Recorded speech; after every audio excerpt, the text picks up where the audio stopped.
Why didn't you tell me, Issei? Sometimes, the wrong heartbreak leads to the right love. Hello everyone, welcome to What If Issei Had Misunderstanding with Rias and Hajimete, no gal girls movie. Before we start, please go support El Hero de la Luz for writing that awesome fanfic. This is the translated version I made. There will be some mistaken characters' gender, but of course Issei is a male. Prologue. The play, Different Paths. Narrates. Hello, maybe many of you know me, and others don't. But anyway, my name is Hyoudou Issei. Today is supposed to be an important day for Kuoh Academy, and you're probably wondering, why am I wearing a different uniform? Or rather, what am I doing in Tokyo, and why aren't I at Kuoh? Imagine Issei wearing this uniform. Well, I'd better tell you what's happened this past month, and how everything I thought was fine with everyone went to hell. As I tell the story, I'll show you flashbacks of what happened from my perspective. Let's start from when we arrived from Kyoto and the involuntary fight against the hero faction. First of all, I received a scolding from Boo. That's right, she's not my butchu anymore. I received a scolding from Princess Gremory, because in addition to summoning her that way, I used her breasts again to reach a new level of power. My partner, despite crying blood again for using this action, told me that we had achieved a power greater than the scale male. He called it the Forbidden Trident. Not because it was dangerous to use that power, but because, from a chess perspective, he would be cheating by using 3 pieces at once. But anyway, after that, we were deciding on the activity we would do for the school festival. We were voting on whether it would be a haunted cafe or a haunted house. At that moment our mistress came from a magic circle with a very particular smile, and in her hand, she had a pamphlet. Flashback. In the occult room, we can see all the children waiting for their president, who would cast a final vote for the activity. At that moment Rias arrived, with a paper in her hand and a happy smile. Rias. My dear servants, we are going to cancel the voting for the activity selection. Akeno. Ara, and why is that butchu? Rias. I received a last-minute contract from the president of the acting club, and I requested a contract. Asia. What kind of contract, Wani-sama? Rias. They want the girls from the club to appear in their new play that they're going to present for the school festival. All the boys were impressed by the contract she had received and that she accepted. Tiba. And what will we do? Rias. Well, the kids will help with the scenery and other activities so that the play turns out as it should. Issei. Oh, we'll be the ones doing the heavy lifting. Rias. Don't see it that way, besides it will be fun to do something outside of our activities, she commented with a cute smile. Well, it's time to go to the acting club and they tell us what we're going to do. The others nodded at what the Reteed said and left the club room. End of flashback. Narrated by Issei. I still remember how happy Mistress Gremory looked when she arrived and told us about the activity, and I thought it was a good idea. After that, and going to get our activities assigned, I got the worst part, but I expected this. I wasn't well liked by any other club due to my reputation as a pervert. Rias was given the lead role in the play, while one of the original girls from the club was chosen to replace her. Akeno, Asia, and Irina were assigned to help with makeup and costumes. Gasper volunteered to model the clothes. You'll have to deal with that kid. Tiba, along with Zenobia and Kaneko, had to put together the props, like tables and all that. But I had to carry all the heavy stuff, literally being the pack mule to drag things from one place to another. From the beginning, they didn't let us see the rehearsals for the play, because according to the director and president of the acting club, they expected it to be a surprise, so I didn't know anything other than carrying things and moving boards, so they could paint them. At first everything was very happy and living with everyone in the club, but after an event that happened at the Haya mansion, what happened at Ria's house, which used to be mine, everything went downhill. Flashback. Issei and Rias were alone in the house Sona. The atmosphere was rising in terms of lust, because Rias was on top of the brunette, kissing him with a passion rarely seen in her, while the brunette had a look that said he didn't know what to do. Rias. Ice. Issei. But you, I. At that moment Rias stood up quickly and angrily, because she saw that her plan was not working at all. Without further ado, she left the bathroom and went to the living room of the house. The brown-haired boy tried to react to what was happening, because although he liked where the situation was going, there was something about it that made him distrustful. The next day in the club room, Ravel, who had already arrived at school, was sitting next to the chestnut tree, talking about what had happened these past few days in her new classroom. Issei. So, foe. Ravel. Please Sekiryuutei-sama, you can confidently call me by my name. This caught the attention of the Reteed, who was looking at the play script from her chair. Issei. I understand, you can also call me by my name, because for everyone here I am Issei. Rias. I see, she said this out loud and a little annoyed. So Ice, tell me, what am I to you? Issei. Well, you guys and I will always be the butchu of. The brunette didn't say anything else as he received a slap from the retard with teary eyes. Rias. You're an idiot. Without further ado the girl ran out of the room, leaving the others with a look of disappointment towards the brunette. Issei. Now what did I do? The Keno. Wow, it seems my Kohai doesn't know anything about the word sensitivity. Asia. Issei-san, this is the worst thing you've ever done. Issei. What? He asked with fear because of how the others saw him. He tried to run after the red-haired girl, but a hand placed on his shoulder stopped him. Kiba. You've done enough for today, Issei. You better go make a contract, we'll take care of this. Without further ado, the others, except for Ravel, left the room, leaving the boy with a chest pain because he didn't know what he had done. Ravel. Did I say something wrong? I asked the brown-haired man sadly. Issei. No, it must be something I did. It's best if I go train for a while. See you later, Ravel, and if you have questions don't forget that Azazel is here too. Without further ado, the brunette left, leaving the drill-haired girl worried about what had happened. End of flashback. Narrated by Issei. After this, everything began to change at the club. The conversations I had with the boys were no longer the same. In the living room, every time we went, I sat apart, just sitting in a chair and looking out the window. At the mansion it was the same, the girls stopped sleeping with me, and every time I tried to talk to them, they left me hanging. Those were days when I truly felt alone again. It reminded me of those days when it was just me and my two friends, trying to be perverted, but to somehow cover up the loneliness we felt at being ignored by the entire academy. As the days passed, the rehearsal was also a place where they didn't want my presence. Every time I turned to look at the princess, she simply got the lines wrong. As a result, and seeing that I was the one responsible for Gremory not making progress with her lines, they simply told me not to come here until after the rehearsal and to help clear things away. Boy, was I clever to think this would be the last, but no. Well, almost a week before the game against the princess's cousin, it was said that the game was simply delayed, so they simply sent me to help carry the drama club's things. I remember clearly that I was still sad about how they treated me, but they don't know how I really feel. To think that the president might like me and be hurt by it, but I can't just throw myself into it like that, all because of Rainer. She made me afraid again to trust that someone would ever love me. I was so wrapped up in my thoughts that I didn't foresee what would happen next. Flashback. We see the chestnut tree that was carrying a large board, but he was so distracted that he didn't notice that while carrying it, it hit a knot that held some sacks to make the curtain go up and down. Hearing the sound of it falling, he unwittingly threw the board, seeing that the bag would land on one of the girls from the acting club. He simply jumped toward the girl to save her, but her reaction was something he hadn't expected. Girl 2. Kaya, you damn pervert. He got slapped by the girl. How dare you hug me and touch me? Issei. But you. The club. Hyoudou-san, I'm tired of you trying to spy on the girls and now you're even touching them. You know what? I'll go to the school principal and report this. The club president helped the girl get up and they both went to the director, but not before seeing how the victim came out with a mocking smile and stuck out her tongue. The chestnut-haired boy went to the occult club without thinking to ask for help, but upon arriving he was received in the same recent manner. Issei. Please guys, I need your help, he commented as he opened the door abruptly, scaring everyone. Rias. Ash, I was wrong again, she said, and looked at the brown-haired boy. It would be better to go to another room to practice.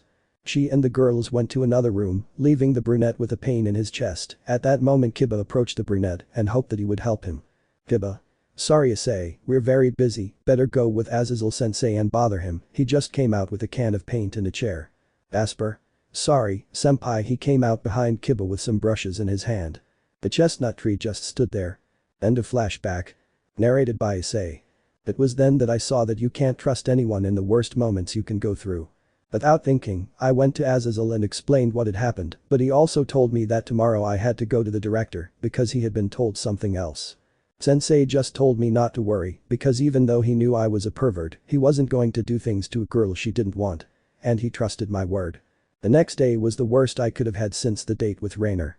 I remember well being called to the principal's office, where not only the principal was there, but also Sona Sitri, the board chairwoman, and my friend Saji. There I was told that the girls from the acting club said I tried to take advantage of them. Which wasn't true. Sona tried to advocate for me, saying I wasn't capable of doing such a thing. She's actually a good person. But the principal said that because I've been called in multiple times with these kinds of complaints, the board of directors had asked for my expulsion. The truth is, I was fed up with all this. I only listened with Sona and Azazel. When he heard I was expelled, Azazel was defending me and saying it was all a lie. But it was all over. The principal had already expelled me. Without further ado, Sona said that she would look for a way to prove my innocence and asked Saji to accompany me while she got my things, since I was given the instruction to leave the academy. I thought this would be all, but sometimes life makes fun of you in the worst way. Flashback. We see the brown-haired man leaving with his friend who was silent, then some voices that they recognize caught their attention, and they were in the lounge of the acting club, the window was open.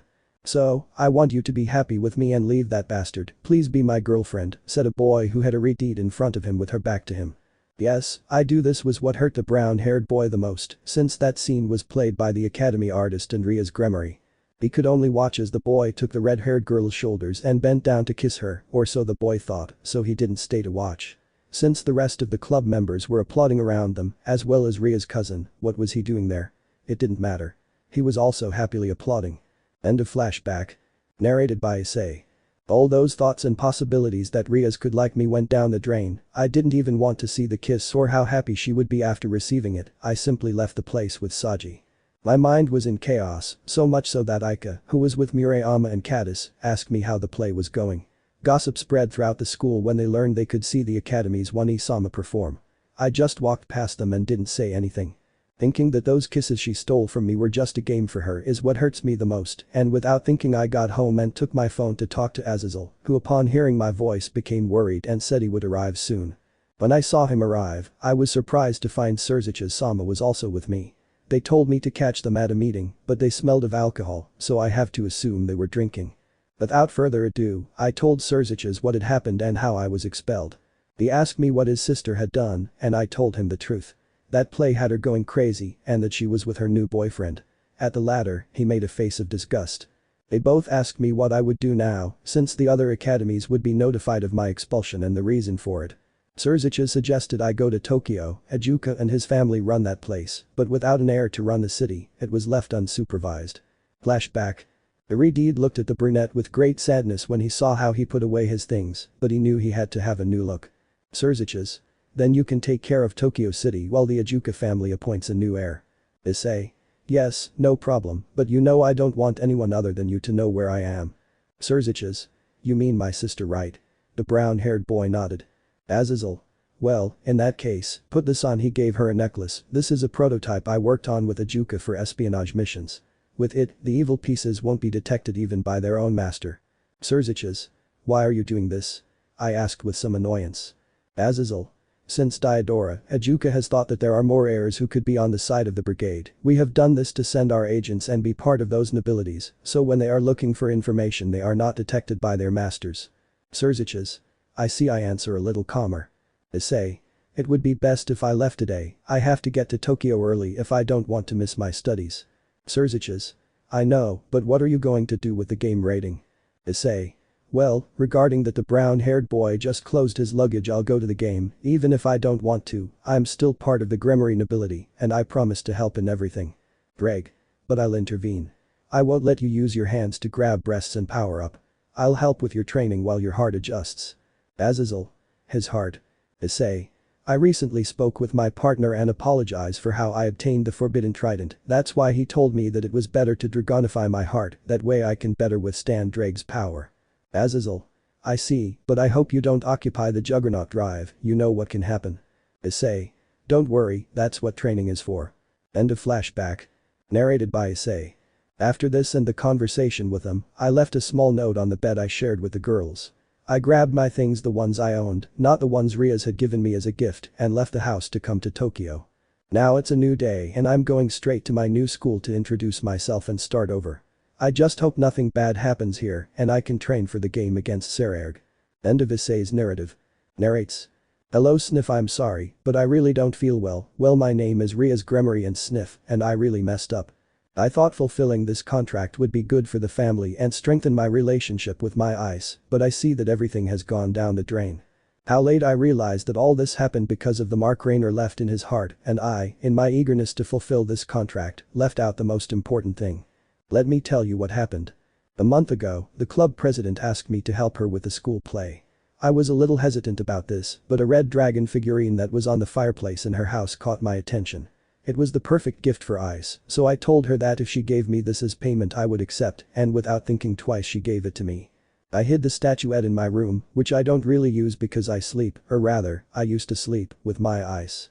At first, everything was nice during the preparations for the play. I watched the others having fun while I was assigned the lead role. When I read the part, I saw that the girl was shy and that if she didn't get her act together, she would lose the love of her life.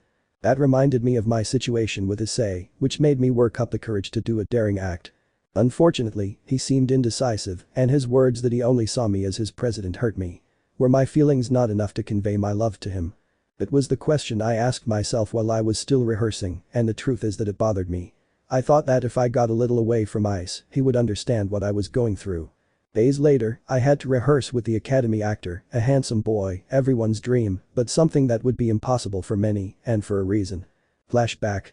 We see Rias next to the boy reading the lines and watching as the others greeted the actor in a simple manner. Rias. I thought that since you're the most handsome guy in the club, you'd have the others after you. Boy. A lot of people think that, and they're actually wrong. Well, none of them appeal to me. Rias. Seriously.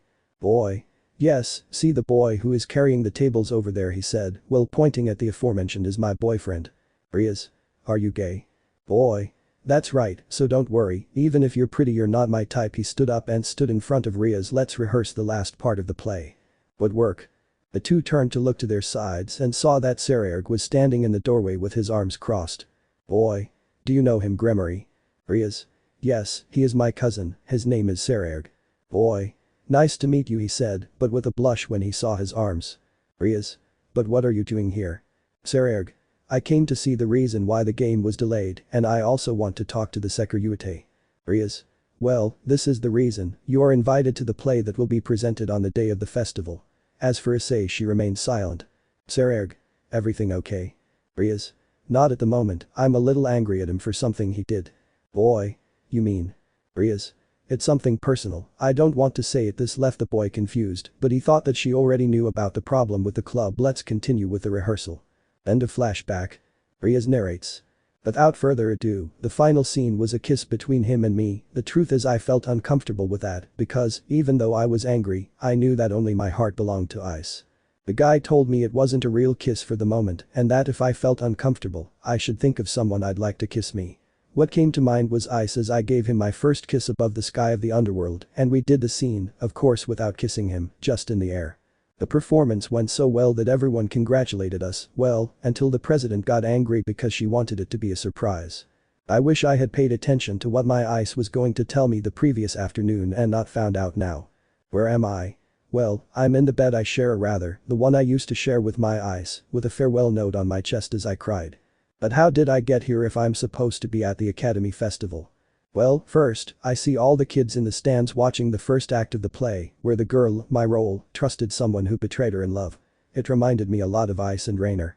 I honestly hadn't thought about that because I wanted the performance to go well to fulfill the contract. I noticed everyone in their places, including my parents, but the one I didn't see was Ice. His place was empty. I surreptitiously asked Akeno, but she just raised her arms as a sign of not knowing. During the first half break, I went to the others to ask about Ice, and they told me they hadn't seen him. Until Azazel arrived. He arrived, explaining that Ice had been expelled, the first bucket of cold water that arrived. On the way to the principal's office, I chatted with the girls, and both she and I came to the conclusion that Ice didn't know the next step because of Rainer. Why didn't I notice? Already in the direction I saw that the president of the acting club was there, along with another girl who was crying. Next to them was Sona with a cold look at me. I just knew this would be bucket of water number 2. Flashback. In the director's room we see him with a serious and angry face towards the girl who was crying. Director? You understand that because of you, we not only expelled a boy who saved your life, but we also branded him a potential pervert. Girl. I'm sorry, I didn't want to, but the president made me. Rias. What do you mean I force you? Girl. He told me that I should make that pervert stop bothering One-Sama and concentrate on the play. We thought that he would be suspended, not expelled. Rias. Is it true? She looked very angrily at the one who had hired him. Club P. I thought it would just be a suspension. The director and his dramatics got Hyoudou expelled. Principal. Save your words. This has already been done, and Hyoudu's image is more than tarnished because of you. He just took a piece of paper and signed it. The evidence on the security video shows that the boy saved her, and you accused him. You'll both be expelled from school. Rias. What will happen to Ice and why didn't anyone tell me he was expelled? Azazel. Rias, the same boy wanted to talk to you, but he saw something he didn't like and he's been looking for you these days, and tell me how you answered him. Rias. Well Azazel. I've seen how you've ignored him at all times. I don't know the reason why you behave with him that way, but I think it's the worst way to pay him back for everything he's done to you. The teacher was leaving the classroom, not without first saying his last sentence. He left you a note on his bed. Rias ran out of the academy as the acting club president's screams called out to her, but she didn't care. Quickly and without anyone seeing her, she opened a portal and arrived at the room she shared with the brunette, only to see that her things were gone. Rias.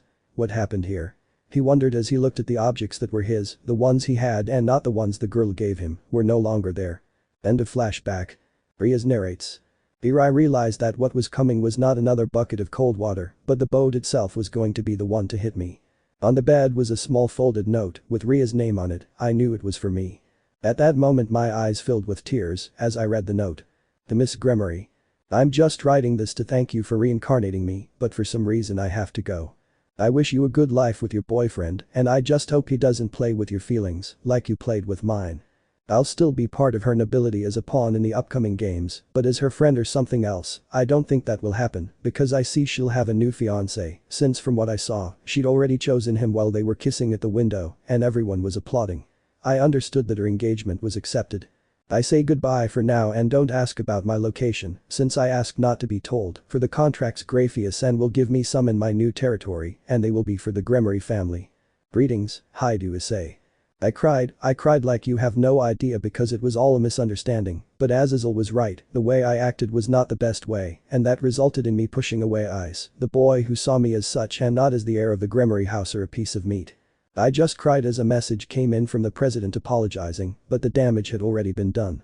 I was alone crying while I asked the mass to let me see my Ice. End of Ria's narrative. Narrated by the author.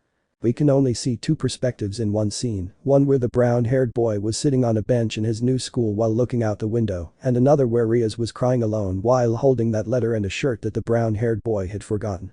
But with regard to the brown-haired boy, we can see a girl staring at him, as his serious attitude seemed interesting to her. Who will be the new guy? She said to herself while sucking on a lollipop and giving a flirtatious smile. What new adventures will come for the boy? Chapter 1. A New Beginning. Tokyo Preparatory. We see the brown-haired boy looking out the window during break time. He stares into space as he recalls the conversation he had with Mawajuka. Issei. I didn't even have time to see the new house where I'll be sleeping, nor did I tell my parents about the change of address, but being on that trip that the Gremory masters gave me, I don't think they'll pay attention to me. As he continued to stare out the window, a group of boys came up to where the boy was sitting. Wow, so you're the new one, said a blonde with a bad face and a scary voice. Issei. Excuse me. He looked ahead where the other boys were standing. Can I help you with something? Yo god, this didn't work, said the boy with fear, but upon hearing the name God Issei's head hurt. I think this isn't going to work, Sakamoto. Sakamoto. I told you, I don't think he's the one who lets himself be intimidated. He cleared his throat. Let's start from the beginning. My name is Shinpei Sakamoto. The boy with glasses commented. The boy to my right is Kigo Ishida, he said to see how the blonde greeted, and finally the big guy in the back is Minoru Kabayakawa. Issei. Nice to meet you, said the boy simply. Ishida. Tell us, what school do you come from? Issei. I come from Kuoh Academy. The two skinny boys looked at each other and their eyes shone too much. Sakamoto. You come from that co-ed school where the majority of the students are women. Issei. Yes, why? Both boys looked at each other and without thinking they grabbed him by the shoulders. Both. Why did you leave paradise? This scream caught the attention of the others, including that girl who looked at him. Issei. Can you leave me please, he commented, a little annoyed by how they grabbed him. Besides, I don't have anything to tell you why I left there. Sakamoto. You just don't understand, that's the paradise that many kids in this school dream of. Ishida. It's true, my greatest wish is to study there and be surrounded by those beauties. Minoru. Are there any schoolgirls there? He asked into the air, listening to his friend's conversation. Issei. Perfect, two more perverts and apparently a lowly wit, he said heavily, seeing how those boys were thinking about that school. Hey, don't pervert the new guy with your crazy virgin trio, commented the girl who was looking at the brown-haired boy with curiosity. Dreg. If she knew you, she'd call you a virgin too. Issei. Shut up, Dreg. Dreg. Make me, dog. Anyway, trio of virgins, I won't let you corrupt this new boy, said the girl who was taking the brown-haired boy's hand. By the way, my name is Yukanayame. Issei. "It's a pleasure," the boy commented, but instead of being infatuated with the girl's body, he slowly withdrew his hand. "Well, I have to go." Without further ado, the brunette left the room in search of some food, leaving the others with an uncomfortable expression. Sakamoto. "He's very reserved, don't you think?" Ishida. "Yes. What do you think, Yame-san?" "Yame? I don't know, Shiina-san, but something about him makes me really attracted to him," I comment with a smile. As for the boys, they were muttering about how to get him to join them so he could tell them about the wonders of Kuoh's school. Later. We see the brunette leaving high school. On his check cell phone that had several missed calls, all from the girls and some from the academy, he recognized the number because he used to call the same number to let them know that he wasn't going to class when he felt sick. Without further ado, he continued walking toward the subway station so he could go to his new home. But suddenly, the atmosphere changed to desolate, which he knew what it meant. Issei. Ajuka was right, the city is plagued by renegade demons. Without another word, he ran towards where the dark energy was concentrated. Issei. "It's this way," was the only thing he said before entering an abandoned warehouse. Kuoh. In the house of, for the moment I'll call it, Rias Gremory's new mansion. In this place were all the girls, who had a more than depressive aura. Rias had locked herself in the brown-haired boy's room while she kept telling herself over and over again that she wanted to listen to the boy. Akeno, well, she seemed normal, but her gaze was more than empty because she realized late the problem of her kohai. Haneko was quiet and being scolded by Ravel, who told her that she was unfair for how she treated the boy, something she did not tolerate, and without further ado she went to her room. Asia, along with Zenobia and Irina, asked God to forgive them for not having paid attention to their beloved childhood friend and for him to return to them. Asper and Kiba felt guilty about their treatment of the boy, the latter calling himself scum for leaving his friend like that. All of this was seen by Roswas, who, although it hurt her to know that the boy would no longer be there with them, knew that sooner or later they would see him again. Roswas. "Come on guys, we can't fall like this, the game against Sirzechs is coming up and that's where we'll see Issei-kun." Asper. "That's true, we must train and show Issei that he can count on us." Kiba. "How?" I ask, a little confused. Asper. "I really don't know, this made everyone fall back, but we can't let senpai see that we are like this." Roswas. "It's true that we made a mistake by not paying attention to him and we could have avoided all of this, but we must have a positive attitude and the day we see him, show him that we will be there for him." Akeno. "It's true." Her eyes regained a bit of brightness. "We must show Issei-kun that we are sorry and tell him the truth about things." Rias. "What's wrong?" she asked with little strength in her voice since she hadn't stopped crying. Akeno. "But we must continue forward, I know we were wrong and." Rias. "We weren't wrong, we left him alone and made him see that I played with him, I really want him by my side." The girl simply began to cry again, which made the others sad, but the silver-haired girl touched her shoulder. Roswas. "But we mustn't let ourselves down.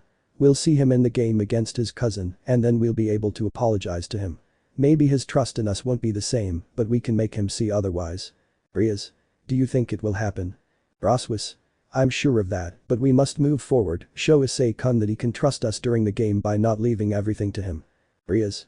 "You're right," commented the girl who was wiping the tears from her eyes. "Come on my dear servants, it's time to train and be ready for the day we see Ice."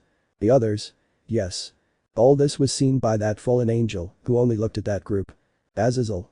"I hope you can open your hearts again," he commented with some sadness as he remembered the conversation he had with the red dragon the day before the boy left. Tokyo. We returned to those abandoned warehouses where a silhouette could be seen sitting on a step, taking a breath. His face seemed covered in sweat and his uniform was a little disheveled. Issei. "Ajuka-sama was right," he commented upon seeing what was in front of him, but due to the darkness, it was not possible to distinguish what was there until the moonlight began to illuminate. "There are too many renegade demons in the city," he commented upon seeing that the moonlight showed all the renegade demons that he had annihilated. Then he took a magic seal out of his bag, where he activated it with his power, and then showed the image of the Maya Beelzebub. Ajuka. "What's up, Hyoudou-san?" Issei. "Ajuka-sama was right, there is a huge infestation of renegade demons in the city." Ajuka. "That stupid kid, that's why we never get paid for eliminating rogue demons, because Diodora didn't do his job." Issei. "Well, the demons I found are already defeated, I just hope someone comes to give them the final blow." Ajuka. "Don't worry, let Sirzechs know so he can send you someone he trusts." Issei. "Thank you." After this, the boy simply hung up the call and began to look inside the warehouse. "It smells like death here." Without further ado, Issei walked inside the room and began to see several torn clothes, from office clothes to the same uniform he wore. Issei. Now I see why there are so many missing person posters. Without further ado, he continued searching to see if he could find something else that would give him clues about more rogue demons in hiding, but what he found made him very sad. This one was a piece of wood the same color as the uniform and had a name embroidered on it, Junichi. At that moment a magic circle appeared in front of him, showing a silver-haired girl in a maid uniform. Issei. Grayfia-san. Grayfia. Hyoudou-san, what happened here? Issei. What you see is the result of leaving a territory abandoned like that idiot Diodora did, he said, while leaving the garment back in its place. Grayfia. And the renegade demons. Issei. They're outside, he said while pointing to the courtyard. Don't worry, there's a barrier so they can't see the piled up bodies. Grayfia. Fine, I'll get rid of them, commented the girl who quickly eliminated all traces of the renegade demons that remained. How are you? Issei. The truth is that being alone in a new city is a bit depressing, the brown-haired boy commented while kicking an empty can, but the damage they did to me at the academy is already done. Grayfia. What do you plan to do with Rias-sama now? Issei. The boy brought his hand to his chest. For the moment I will be distant, the truth is that I still have feelings for her, but with what happened, and I imagine that, with her new fiancé, things will be different. Grayfia. Promise? The girl asked with doubt, because in the morning Rias talked about what had really happened. I think you're making a mistake, Rias-sama. No. Issei. Sorry, but that topic is none of my business. Either way I am still Rias Gremory's pawn, and as such, I will do everything possible for her to be happy even with her new boyfriend. He began to walk towards the street where people were passing by, but his hectic life did not pay attention to things. Grayfia. It will be difficult for Issei-sama to open his heart again, and all because of the damage that foe left him, she said to herself as she left the place. The next day. The chestnut-haired boy arrived at his new school, to be approached by the boys who had introduced themselves to him yesterday. They tried to make conversation, but the brown-haired man had a thought. Issei. Who could that guy be? He thought, since there was a poster of several missing students at the school entrance. Sakamoto. So Hyoudou-san, what do you say about big-breasted girls? But that said, his former self woke up a little, and he surreptitiously looked at the boy with glasses. Issei. Well, that topic is kind of cool, he put on his perverted face, but immediately changed it to a serious one. Can I ask you something?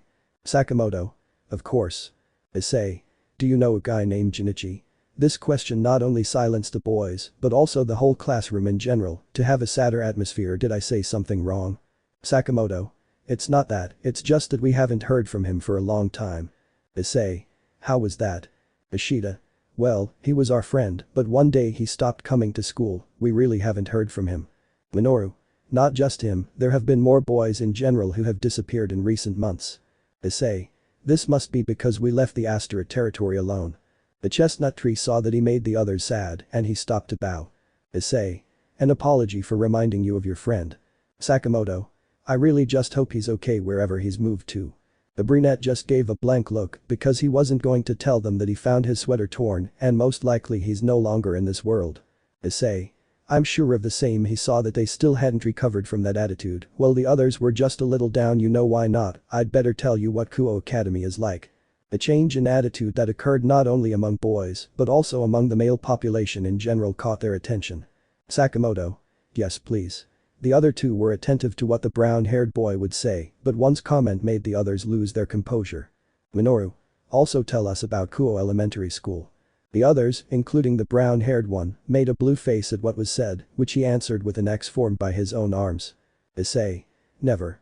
However, the chestnut tree's short story was heard by the three new boys, and the other students were also surreptitiously paying attention. But one girl just smiled when she saw that the brunette treated others well and saw the boys smile for the first time. Game? Wow, so the new guy knows how to laugh, she said in a low voice and gave a small smile. Time skip. 2 weeks have passed since the chestnut's fight with those renegade demons he encountered. During that week, the brunette began to adapt to his new life with the boys around him, but that didn't stop the girls in the class from approaching him as well, especially after seeing him in his gym clothes. This happened because Ajuka's family gave him his school uniform, but the shirt wasn't sized right, so it was too tight, catching the attention of the girls, who only blushed at the sight of the boy's toned body. In the afternoons, the chestnut-haired man returned to the place where he had found the infestation of renegade demons and used it for training with his companion. They began to reach a new level that didn't require the king's promotion. This was the main thing, not depending on those promotions. Eventually, they were practicing a new chant, along with other movements. Turning his heart into a dragon made him wilder when it came to fighting. At night, and thanks to Sirzechs, he began to distribute flyers to have contracts and thus help the Gremory family. But he didn't spend every night thinking about his former president, but rather the thought of the new love he could have and, more than anything, that in a short time he would have to see her back for the game.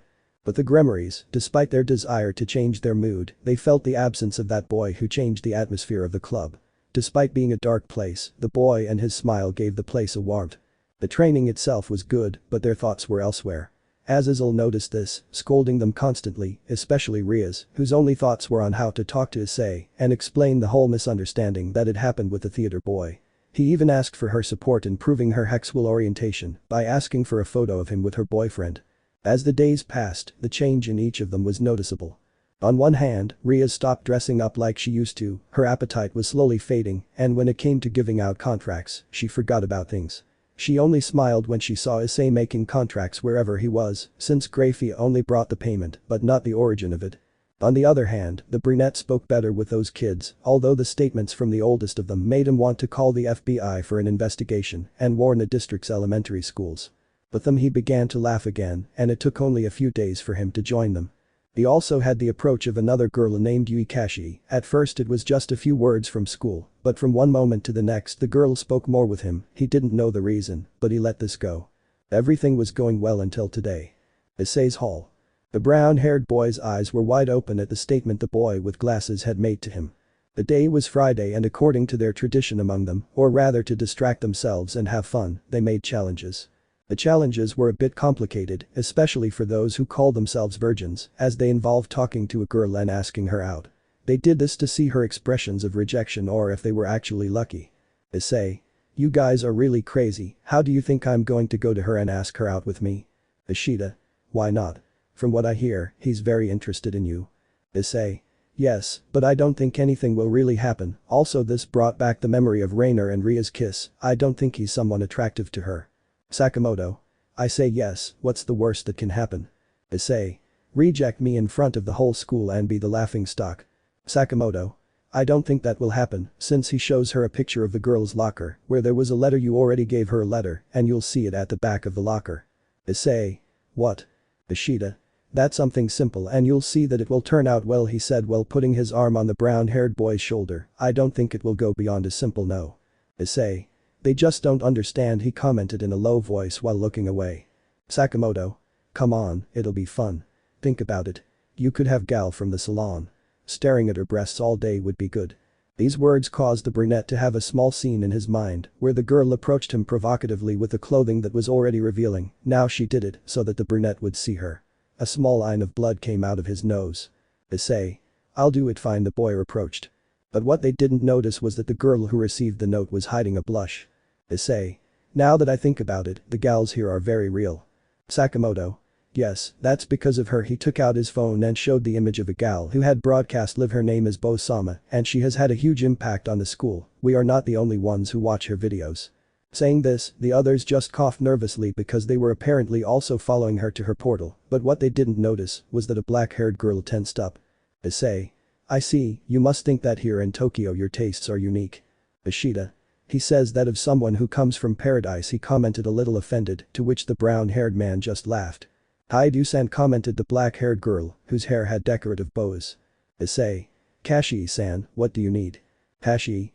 You see, I wanted to know if you were going to accompany me to the bookstore today. Issei. It's true, it was today, I don't think I can do this. Someone asked me to do an errand, he said with some annoyance when he saw that the boys were making signs for him to refuse. Hashi. Oh, I see, well, how about we go tomorrow? I asked with a smile. Issei. Can we meet on Monday?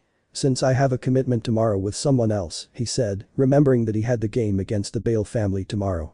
Hashi. Yes, no problem. At that moment the bell indicating the end of classes had rung. Then see you on Monday.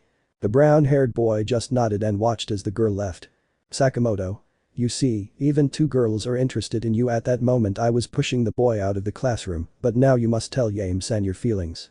Issei. My feelings, if you just want to see me lose for that silly challenge. Ishida. Come on, it won't be that bad.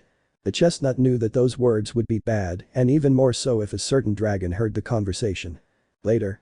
The evening was falling in Tokyo, the young students had already gone home, and few were there for extracurricular activities. We can see a brunette with enormous nervousness because in front of her was one of the prettiest girls in her class. Game. So, what do you need to tell me? Issei. Me. Issei. Damn if he came, he thought with some nervousness. Greg. Come on buddy, this challenge is nothing to you. Issei. But it wouldn't look right, I say that's why I left Kuoh, so they wouldn't play with my feelings, and I feel like I'm doing the same. Greg. Just tell her to go out with you. If she says no, no problem. Issei. But I've never asked for a date before, he said to his friend as he watched the girl waiting for him to speak. Greg. I'll help you at that moment, and it is not known how, this caused a pain in the boy's stomach, causing him to fall to his knees. Ready, it's starting now. Issei. You're a. Game. Seriously, are you going to kneel down and talk to me? It's the most pathetic thing, she said with a tone of disgust. If you're not going to tell me anything, it's better that.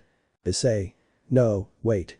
I have to tell you something for reasons unknown to the brown-haired boy, but not the drag. He felt like his pride was about to be trampled. Issei. What was that? Greg. Your dragon pride made me not look down on you, so continue. Issei. I want to ask you to go out with me. Game. Why should I? I asked curiously. Issei. Well, this to get to know each other better. Game. Let's see what you want to know about me. Issei. Well, your way of being with others and why you're dressed that way. At that I look up and see that the girl bent down to give a better view. Issei. They're white. He was impressed when he saw the girl's underwear. Game. Nothing more than that. Tell me, what attracts you to me that makes you want to know me better? Issei. This eye. Without thinking he looked at the girl's face, and the first thing he saw, besides her breasts on the way to reach his face, were your eyes. I really like the green color of your eyes. The answer wasn't what the girl expected, because normally, and in the time she's rejected proposals, guys always stared at her breasts, legs, or butt. So when she heard this, she blushed and looked down. The brown-haired man, who was still in pain caused by his partner, remained silent and slowly started to sit up. Issei. Well, I think. Game. I accept, she said seriously, but without looking up. Issei. Huh. Greg. What? Game. I agree to go out with you, I answer with a smile. I also want to get to know you better. The brunette's eyes rolled back when he heard that answer, so much so that he forgot he had his phone in his hand, and it was snatched away by the girl. Game. Okay, here's my contact number. Without saying anything, she waved her hand in the air as she walked out of school. See you on Monday, I'll send you a message. Issei. What just happened? He was more than bewildered to hear her response and see that she already had his phone number among her contacts. Greg. I have no idea either, he said with his eyes wide open, but now we have to go to our last training. Tomorrow is the game against that demon. Issei. That's true, we must perfect that chant and reach a new level. Without further ado, the boy put away his phone and went to where he trained to improve his power. The next day. We are now in the Agares territory, where the technological developments of the underworld take place. The Gremory family had already arrived, waiting for the last member of the family. They missed him terribly, but didn't know how to talk to him, especially a certain Redeed who, although many didn't see it, hasn't stopped crying and berating herself for leaving the boy behind. Without warning, the aforementioned arrived at the place in the company of the Gremory family's maid. Asia. Issei said the girl, surprised to see him standing there, her eyes filled with tears of joy at seeing the boy. The others, upon hearing his name, ran to where he was, but before reaching to play he simply bowed, thus avoiding being hugged. Issei. Nice to see you again. Gremory entourage. The way he said it was what touched many. His voice was neither sad nor angry, it was a cold and indifferent voice towards them. Gremory-sama, I am here for the game in which we will participate. Rias. Ice. What's wrong? Issei. Please call me by my last name, it wouldn't look good if you spoke to me like that, knowing that your fiancé could hear you. Rias. Promise. I don't. Issei. Sorry, it's not a topic that concerns me. He began to walk towards the transport that would take them to the game. The others were shocked by how he treated the girl, especially the Redeed, who had to hold back her tears on the spot. Akeno. Come on Rias, he said while putting his hand on her shoulder. We'll talk to him later. Rias. I know, I just want him to listen to me. I really love him and I want this to be resolved. Akeno. You see, yes, said the girl, who was also the same as her, but had to be a little stronger for the sake of others. The game was about to begin, but it was clear that the atmosphere in the family was more than uncomfortable. Will the Redeed be able to obtain the boy's forgiveness? Chapter 2. Gremory vs Baal, together but separated at the same time. Rating game. The game between the Gremory family, led by the Princess of Destruction, Rias Gremory, and the heir to the house of the great demon king Baal, is currently beginning. A few moments ago, the kids met the ruler of hell, a level below the underworld. I'm referring to the god Hades, a cadaverous-looking being surrounded by many jewels and valuable objects. The god arrived in order to meet the Sekiryuutei and try to intimidate him, but his surprise was even greater when he saw that he was not even moved by his presence. Now we find ourselves in the Gremory family's waiting room, where the boys were around their king except for a certain brunette who was looking at his cell phone and remembering what happened yesterday. Issei. That was crazy. Greg. You can't even say it, mate, look, having a date like this, only happens to you. The brown-haired boy just kept looking out the window when a voice brought him back to reality. So the powerful Sekiryuutei let himself be defeated. Issei turned to see the newcomer, and it was none other than Razor Phoenix, the boy with whom he fought for his master's freedom. Razor. To think you were a strong-willed kid, and look at you, here, all defeated by something as insignificant as rejection. Issei. Shut up, I answered angrily, you don't know anything about what's going on. Razor. I only know that you are an idiot, my sister already told me what happened, and even so you are a stupid child, he said with some annoyance. I don't know then why you fought for Rias, you should have let her marry me if you just left her like that. Issei. I'm warning you, you may be a high-class devil, but that matters to me a little. His eyes began to tear like a reptile. I won't let her fall into your hands. Razor. Then act and take the first step. Issei. I wish I could, he said this a little calmer. Sorry, I have to go. Without further ado, he left the room leaving everyone sad. Rias. Why was that? The girl asked angrily. Razor. It seems that his fighting spirit is there, but what Ravel told me is affecting him. At that he turns to look at the girl. I don't want to say it, but it's your fault. Rias. Yes, I know, but he hasn't wanted to talk to me, she said sadly with tears in her eyes. Razor. Well, you'll have to find a way to talk to him. It's strange to see the Sekiryuutei with no motivation to fight. It's not noticeable, but the sadness in him is present. He began to leave the room, leaving the group sad. Narrated by the author. 10 minutes have passed since this, and we see both groups in their respective places for the game. Today's game would be dice, which consisted of both kings throwing a die, and the number that came out combined between the results that each die threw was the number the limit in terms of the value of the piece that could participate. Another rule was the use of Phoenix tiers, which were limited to 1 per family, so they had to use a good strategy for the use of this accessory. The Gremory family was gathered to see who would be the first to play, but it was clear that the brunette was just sitting there with his arms crossed. A sign that he didn't care in the slightest about being there. The first to participate was Kuoh against a knight of the Bale family. The fight itself was easy for the blonde Gremory, but it was clear he wasn't fully focused on his fight as he took damage. The next fight was between Rias Towers against Sirzechs Tower and his second knight, who looked like the Marvel Mass, but we'll let that pass. The fight itself was simple for the girls, but a mistake on both of their parts when leaving the knight on the ground caused a force to prevent the girls from moving freely, which caused Kaneko to fall in combat and a very angry Rias to end the match. The others were worried about the girl, but the brunette just opened his eyes because they were closed and said nothing more. He went back to concentrating, ignoring his surroundings. This clearly made sense to others as they noticed how unimportant this was. The third fight has arrived, where the number that came up on the dice was 8. Sirzechs had noticed that Issei was more than distracted, so he challenged him to come out and fight, mostly to find out what he had. He noticed how Rias on the other side tried to talk to him, but he simply climbed onto the platform to begin the fight. The fight itself was simple. The brown-haired man wasn't focused on watching the girl's bishop begin to undress in front of him, to which a dragon shot was simply sent by him and quickly eliminated his rival. Upon returning from the fight, everyone went to surround him to congratulate him, but he simply bowed and sat back down in his place without letting the others even say anything to him. Kuoh was more than annoyed to see how sad the others were because of the brown-haired boy's behavior, who went to confront him to find out what was happening. Kuoh. Hey, you're already going too far with the others. I don't think they deserve this treatment from you, he said while grabbing the boy by his shirt. Issei. I'm sorry, he simply squeezed Kuoh's wrist, causing him to grimace in pain, but I don't want to bother anyone here, you remember right? Kuoh understood the message. It was the same one he told him when he'd sought help the moment he'd been told of his punishment for the club girl's tetra. Without further ado, the brunette slipped out of his classmate's grasp and sat back down. The game continued with the battle between Gasper and Zenobia against Bale's other rook and bishop. Ria's pieces were clearly at a disadvantage, as one of them could turn into a dragon, which made the game very difficult for her own pieces. The brunette watched as Gasper gave his all in that place, but then simply closed his eyes again. He didn't want to say it, but besides Ria's situation, Issei was deeply hurt by Gasper ignoring him, since they had promised to be there through thick and thin like the Gremory boys, but it was clear that they were just words. Without further ado, the fight ended with Ria's victory, thanks to the last strength of the transvestite boy and Zenovia's great attack, but the latter was visibly too tired from the battle. The next battle was between queens.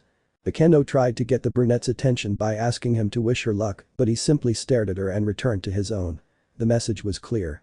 Communication between them was impaired.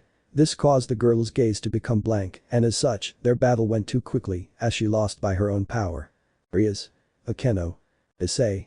He should have paid more attention to this. The comment made the others look at him badly. This was noticed by the brown-haired man who just looked away. I'm just telling the truth, sorry if Gremory-sama was offended. It sank deep into her bones and heart how the boy spoke to her, but to hide it, she looked at the screen and saw that on the other side, there were only 3 pieces left, the king, the pawn and the queen that had just fought. For the next game, Serekryuutei decided to go alone, while Rias sent 3 of her pieces to the fight. The strategy was simple: to weaken the king for his fight against the Sekiryuutei.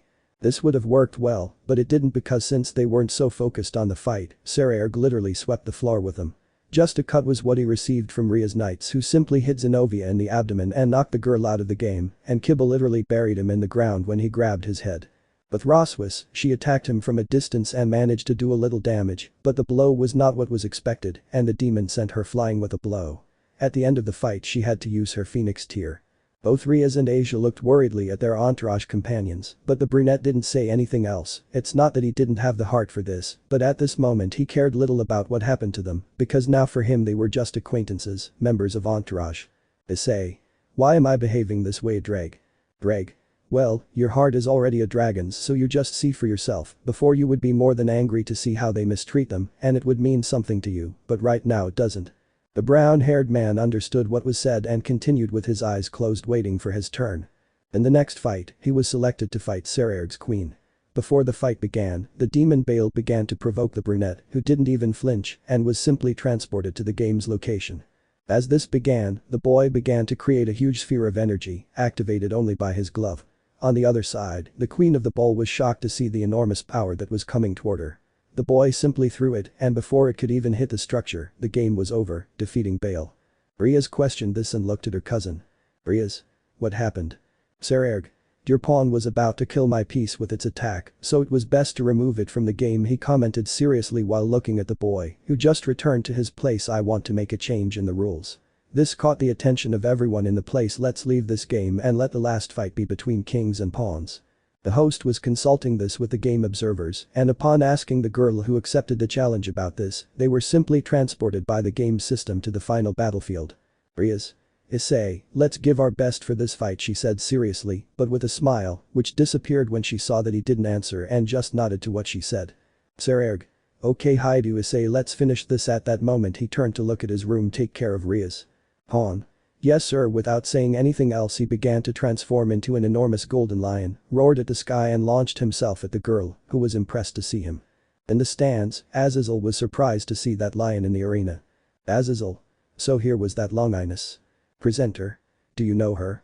Azazel. Yes, what you see there is the sacred gear that holds the soul of the Nemean lion. It was a beast that fought against Hercules himself, and its soul was safeguarded in that artifact, he said in a serious and surprising manner. The last thing known is that its last bearer had died in battle, but the place where he remained there were also the bodies of the enemy, and there were no traces of his sacred gear. Presenter. What does that mean? Azazel. That when a bearer dies, the sacred weapon returns to the father system to search for another bearer, but it was lost because it never returned to the system. He put his chin on his hands, apparently it evolved to have a mind of its own. The others were impressed by what was said and watched the fight on the screen. Serekryuutei launched himself at the brown-haired boy, who quickly blocked his blow, not with a fist, but with a key, and threw him to the other side. Serekryuutei. What's wrong? Aren't you going to wear your armor? Issei. For the moment no, Bale-sama. Serekryuutei. Fine if you asked for it. They started off with a fist fight, but it was clear that the high-class devil's strength was greater than the boy's, yet he didn't let him hit him. Serekryuutei stopped his blows and glared at his rival. Serekryuutei. What's wrong with you? Why aren't you fighting with all your might? Issei. Please tell me about yourself. Serekryuutei. I thought we had trust between us after our last fight. Issei. That trust? I just looked at him with indifference. You yourself destroyed it. The boy didn't understand what he said, but a blow sent him flying. This was with a glove only. Serekryuutei. Why do you say that? I thought it was clear that we're glad you're part of the family. Issei. Tell that to Miss Gremory's fiancé. Serekryuutei. Which fiancé? Issei. Just remember the boy who kissed you in front of you or you will tell me it is not true, he said coldly, as Seekvaira began to understand what was happening. At that, a cry of pain caught the attention of both, only to look at Rias lying on the ground. Next to her was the lion standing and walking towards his master. Seekvaira. I'd like to scold you for doing this, but it would reflect poorly on my credibility as a leader, so well done. Nemia. I'm sorry, sir. The brown-haired boy went to Rias and gave her the phoenix tear. She was sad to see that once again she was a burden. Rias. Isyo. Issei. Please rest, Gremory-sama, I will take care of this, besides your fiancé won't like to see you like this. Rias. Please, I don't have. The brown-haired man simply walked away, leaving the girl more than dejected on the ground. Issei. I see that's quite a living weapon. Seekvaira. It is, but I swore to use it only when the underworld was in danger. Issei. Use it, he said firmly. Seekvaira. Why should I listen to you? You don't listen to others, I shouldn't do the same either. He launched himself towards him, who quickly activated his armor. It was too wide, so you will finally take action. Issei. I'm just doing it so Gremory-sama can win this game. Now Rook mode activated. The boy received a huge blow, sending him flying, along with the lion, as it collided with him. Without time to let him think, the brown-haired boy changed his armor to one not as robust as the previous one, but from it came out a pair of enormous cannons that hit the target and injured both of them. The armor changed once again, this time to a thinner one, and flew quickly towards both of them, then changed it back to the first robust armor and gave it a huge blow that buried them in the ground. Issei. This is over, said the brown-haired boy, who began to walk away from both of them. But a huge tremor shook the arena to see Seekvaira in golden armor. Seekvaira. Well, you ask, here it is. Now if I win you will listen to what my cousin has to tell you. Issei. Whether it's from her fiancé or her boyfriend, it's a topic that personally doesn't matter to me. Anyway, I'll have to serve both of them until. The couple of blows, one to the stomach and another to the face, were enough to send the brown-haired man flying. Seekvaira. You're an idiot, I don't know what Rias sees in you, you damn ungrateful bastard. The brunette got up from the blow, but not his gaze. At that moment he began to recite some words, which began to worry Rias. Rias. Wait, Ice, don't do it. I, who am about to awaken, am the Sekiryuutei who has discarded the principles of domination. I will walk the path of justice, carrying dreams and indestructible hope. I will be the emperor of the Crimson Dragon. And I promise all of you, I will show you the future that shines in true crimson light. The light surrounded the boy to show him with his new armor, one of crimson color, the original color that Drake once had in his best moments. The others were impressed, but from one moment to the next the chestnut tree wasted no time and flew towards its rival. Issei. I trusted you, he said while hitting him in the stomach. I thought you were on my side when I told him how I felt about Miss Gremory, and I believed you would support me, he commented while giving another couple of hits, but I see that I was wrong when I saw you happy with Mrs. Boyfriend. Seekvaira. You say about the time at the window, during my visit to her school. The brunette didn't say anything, so I conclude that yes, you're wrong, she was. Issei. I'm not interested. With 3 blows, one of them to the back of the head, he left the demon on the ground, who began to disappear from the place. It's over. A huge scream filled the stadium. It was the best fight I had ever seen. Everyone was shouting Ria's name, but she still had a look of sadness because of Issei's behavior. Later. The brown-haired man had left the infirmary because his fight, despite having been exhausting, did not weaken him as he had expected. Issei. Training does not work. The boy continued on his way to the stadium exit, where she was waiting to take him home, but in the middle of the hallway was Rias leaning against the wall. Issei. Gremory-sama. He just bowed and continued on his way past the girl. Rias. Why, Ice? Why are you ignoring me like this? Said the girl, which caused the brunette to stop his pace. I know I was wrong to ignore you last month, but everything has an explanation. I don't. Issei. Please, I don't want to hear about your boyfriend. He turned to look, only to receive a slap from the girl, but she still had tears in her eyes. Rias. Damn it, I don't have a boyfriend or fiancé. You don't know the pain you make me through by having that indifference towards me. Issei. I'm truly sorry if I made you cry, Gremory-sama, and I apologize for this. The boy turned to continue on his way. I say goodbye and. He once again stopped when he felt Rias hugging him, but he noticed this with great desperation, fear and sadness. Rias. Please don't go. I really feel empty without you. Without your presence. I don't know when it happened, but you're in my heart. If you leave, I'll die from the love you're rejecting. Issei. What does he say? He lowered his gaze upon hearing this. Rias. I love you with all my heart. Issei. But what about the boy from the play? I saw them kissing, how he accepted her feelings. Please don't play with that. Rias. And I don't. She clung tighter to the brunette's body. What you saw was just part of the play's performance, and as for the kiss, it was in the air, I never touched his lips. Besides, the guy has a boyfriend. Issei. Boyfriend? Rias? Yes, he's gay, he said, then showed the image of him and his boyfriend hugging, and put his phone away again. The chestnut tree could understand that part, but there was something he couldn't believe. Issei. I can understand that, but I don't understand why he ignored me. That was what hurt me the most of all. Rias. At first I was upset because I gave you hints that I really liked you, but you didn't pick up on them until I realized, and not just me, but all the girls, that you were still hurting about Rainer. Issei. Even so, he gave more importance to the work, to the contract he had. Rias. I did it to get this. At that moment she made that red dragon figurine appear in her hands. I wanted to fulfill the deal to give you this as a gift. At that moment Drake's jewel appeared upon feeling that object. Drake. So you did it to get a treasure from Tiamat. Rias. The Dragon Queen. What does she have to do with this? Issei. Now what the hell did you do? Drake? The jewel just disappeared, so all this was for. Rias. I wanted to give you something as a token of my love, but I see that my actions did the same. The girl hugged the brunette again. Please forgive me, I ask you with all my heart in my hand. I didn't want to make you feel bad, and it turned out worse for everyone. Issei. I never stopped feeling something for you. The boy turned to look at the girl who was hugging his torso, but she really treated me like that. Rias. I know, and I will make it up to you properly. Please come home with us, we all miss you. Issei. I really would like to, but I can't, said the boy while holding the girl in his arms. Rias. Why? She said with a broken heart upon hearing that. Issei. Yo. Ajuka. Here you are, I've been looking for you. Hyoudou-san. At that I look as both boys were still hugging. Am I interrupting something? Issei. No, actually, I'm glad I'm here. Please tell Rias about my mission. Rias. Did you say my name? The boy understood and tried to apologize, but she just hugged him more. What a joy, but she forgot that the Mao Beelzebub was in front of them. Ajuka. I'm sorry for interrupting your romantic moment, but it's good that Princess Gremory is here. At that moment a girl with long, light brown hair came out. I present to you the new heiress of the Asteroid House. Her name is Leisha. Leisha. Nice to meet you. Rias. Nice to meet you, but what does it have to do with my ice? She said as she squeezed the boy and placed him on her breasts, which Issei appreciated. Ajuka. Should I tell you? I asked, looking at Issei, who nodded. Okay, you see, Rias, and your pawn piece is supporting us in the city of Tokyo. Rias. Like this? Ajuka.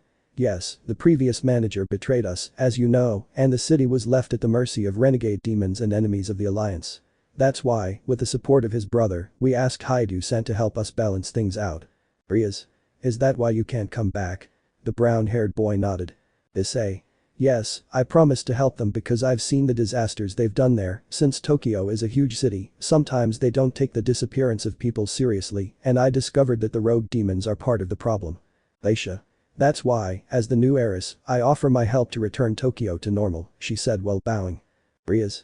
I understand, but I really want you to be with us, even though that sounds selfish, but without you and you. The girl was simply silenced by a kiss that the brunette now stole from her.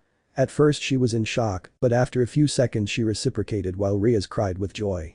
This was the signal for Ajuka and Leisha to leave the couple for the exit. After a few minutes, the kiss was over. Issei. I hope this makes you feel calmer. Rias. I really appreciate you allowing us. Issei. Wait a minute. I may have forgiven you for the reasons you gave me, but the others have no justification. Especially Kiba and Gasper. Rias. Will you not forgive them? She asked with a little sadness. Issei. I don't want to sound rude, but my dragon heart won't allow it at the moment, not until they actually come and talk to me. Rias. Wow, that sounded a little proud. Issei. Well, this is because of something that happened a few days before I left, but I'll explain later. It's not that I don't want to forgive them, but it's not time yet. I don't hate them or anything, I'm just disappointed in them. Rias. I understand. She leaned back against his chest. Then I have no choice but to let you go and. Issei. Well, you are my master. No, you can go where I am with the pieces. Rias. But I haven't been able to these weeks. I looked for you and nothing. Issei. I'll fix that, he commented and took off a necklace. Now you can go to Tokyo. In fact, I've been fulfilling contracts that come from there. Rias. Yes, I've seen the payments. The girl kissed the boy's lips again. Now I'm here in front of you telling you how much I love you and that please be my partner, not boyfriends because those can break up at any moment, but my partner for eternal life. Issei.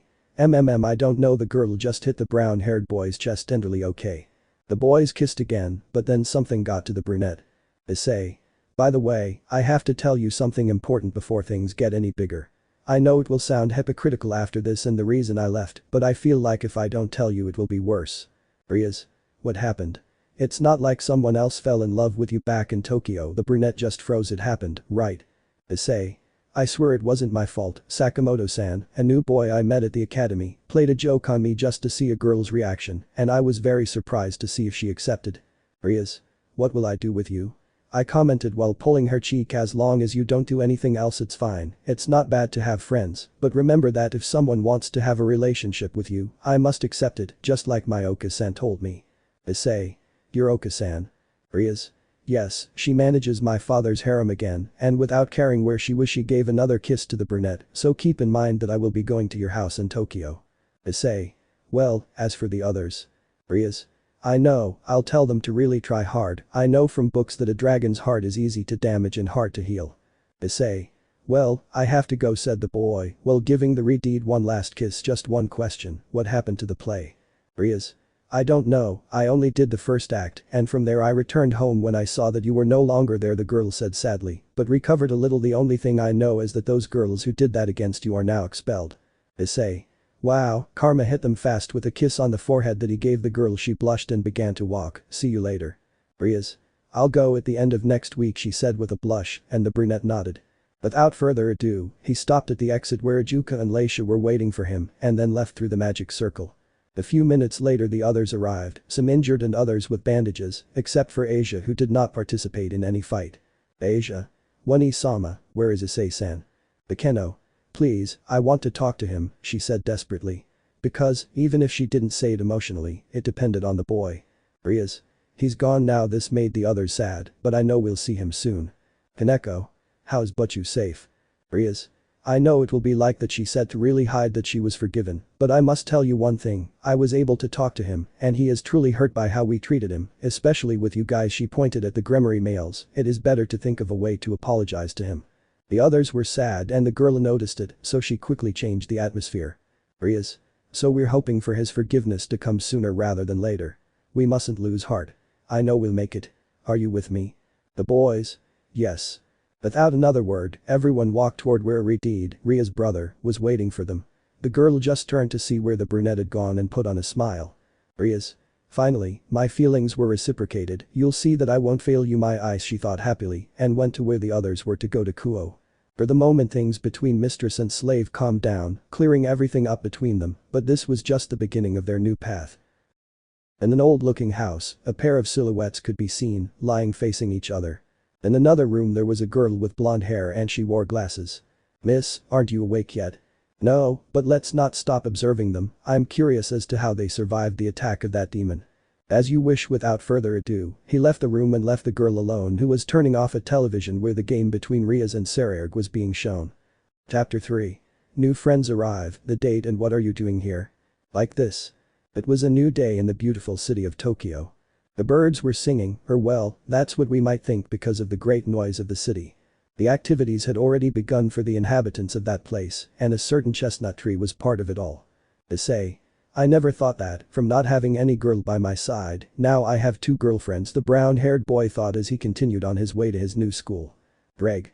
Get used to it, buddy, being a dragon will make several girls around you interested in you, the dragon told him while he was in his mental space. Also, you haven't noticed how they keep staring at you. Upon hearing this, the brunette looked around and noticed that not only girls from his school, but also high school girls, first-grade girls, mature women, and even the occasional older woman were staring at him. This was because the uniform given to him by the Asteroid family was too tight, and thanks to the training he had with Tannin, his body was well proportioned. Issei. I feel devoured, he thought with tears in his eyes as he walked quickly. Was this what the girls felt when he spied on them? Without further ado, the boy continued on his way quickly, but suddenly he felt something touch his back and quickly grabbed him to throw him forward. Sakamoto. Ouch. That hurt, commented the guy with glasses who was lying on the ground. Issei. I'm sorry, but don't do that, he said, somewhat worried about his new friend. Issei. What was that, Greg? Greg. I don't really know, but it was fun to see someone more perverted than you fly away, lol. The chestnut tree only helped to get him to his feet and then the boy dusted himself off. Sakamoto. Don't worry, the boy commented while adjusting his glasses. By the way, how did it go with the girl? The brunette blushed at the thought of his dilemma again. Issei. Well about that. Ishida. I see, I reject you. He placed his hand on the man with the brown hair. Don't worry about that, we as good friends will help you go through this pain. Sakamoto. We're really sorry we put you in that situation. We thought it would be good, but I see it turned out to be the opposite. The older boy just nodded, like his other classmates. The brunette just smiled at the fact that this was happening. Issei. She's right, and I don't think anything's wrong with her, the brown-haired boy commented a little calmer. At that moment, his cell phone rang twice, as he had received some messages. He checked the contents and then showed his face with a bleeding nose. Issei.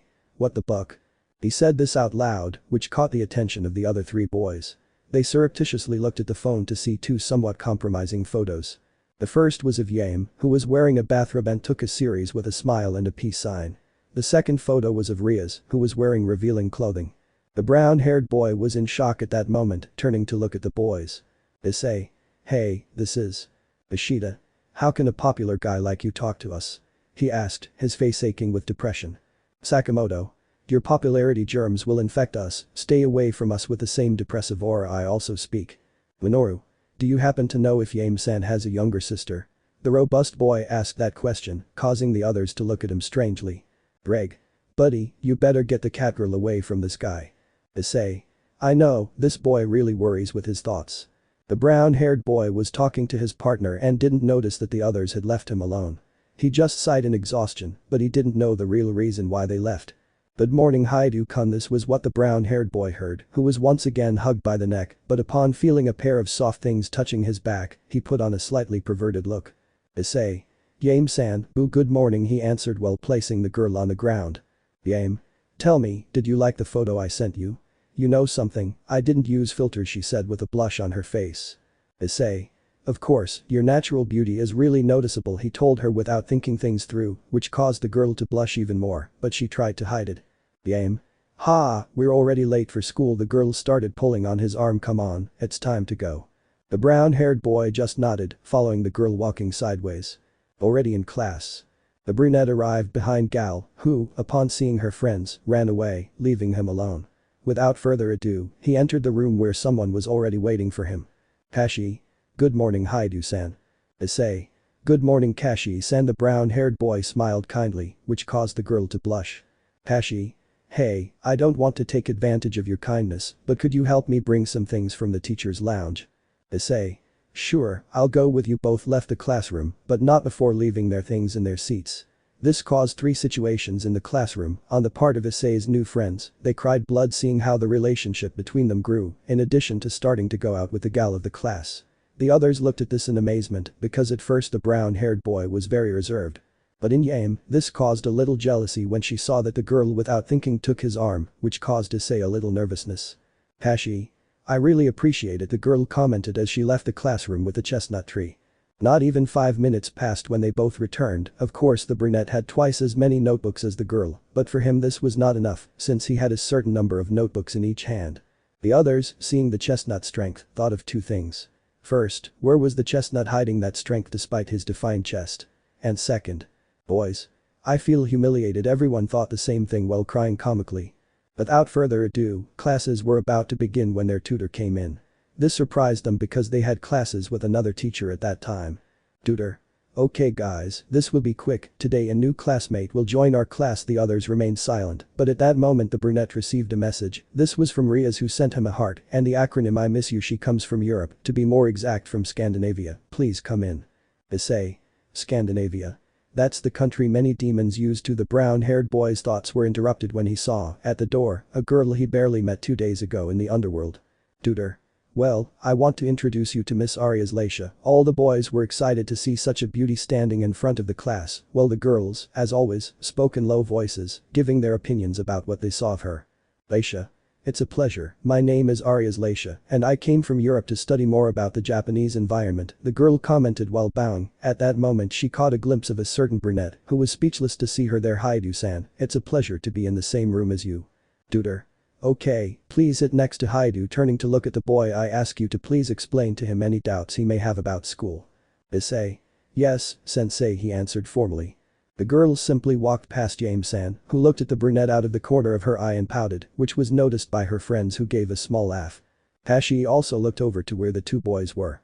He only noticed the brunette's nervousness when he saw the girl sit next to him and elegantly greet him. The class hours passed until lunchtime. The brown-haired boy had taken his backpack, but one moment to the next. Issei. What happened? Less than 5 seconds after lunch began, the chestnut tree was taken to the corner of the room, and without warning, the classroom light was turned off and replaced by torches. Sakamoto. Today we begin the trial of the newly admitted Hyoudou for trying to steal the attention of the girls in the class. Issei. What the hell is this? Said the brown-haired boy in fear, not knowing what was happening. Put me down, Ishida-san. Ishida. I don't think so. It's time to judge you for having the attention of all the girls in the room, commented the blonde, who behind him were several boys with hoods on. Issei. The others too. With the nerves at their maximum, he asked when he saw that there were more boys with torches in their hands. Hashi. Enough of this nonsense. Everyone in the class was scared. For the first time they saw one of the most attentive and helpful girls, with a calm character, get angry with the rest. This is nonsense. Sheena. It's true, this is annoying, commented the girl who put her hands on her waist with an annoyed expression. Don't you see that you are hurting Yame-san's boyfriend? Hearing this, the brunette rolled his eyes, mostly because he could say it without any problem. Another reason was because Leisha was in the living room listening, whose expression only changed from serious to surprised. Leisha. It was what I expected from the Sekiryuutei. He may have Rias-san as a girlfriend, but his polygamy hasn't left him, she thought calmly, since she had already heard the boys' great stories. On the other hand, the students in the classroom were shocked to hear that statement.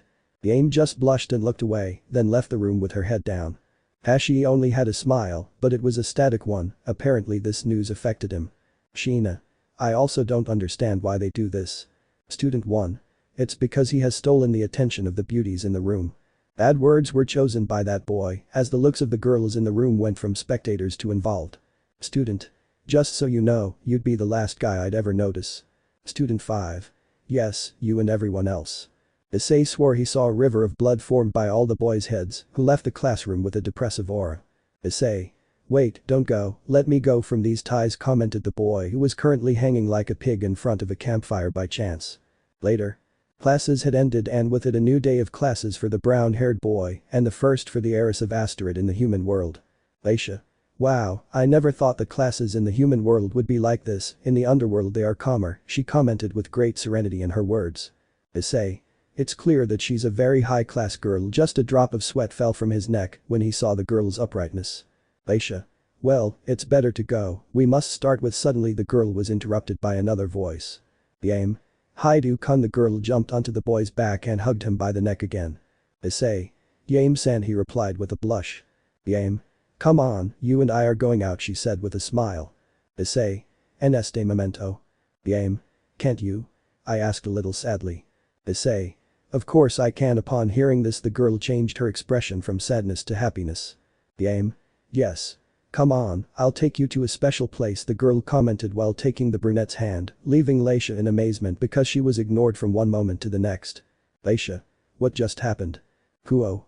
Just like in Tokyo, the same thing happened in Kuoh. Classes had ended and Ria's group was in the occult club room.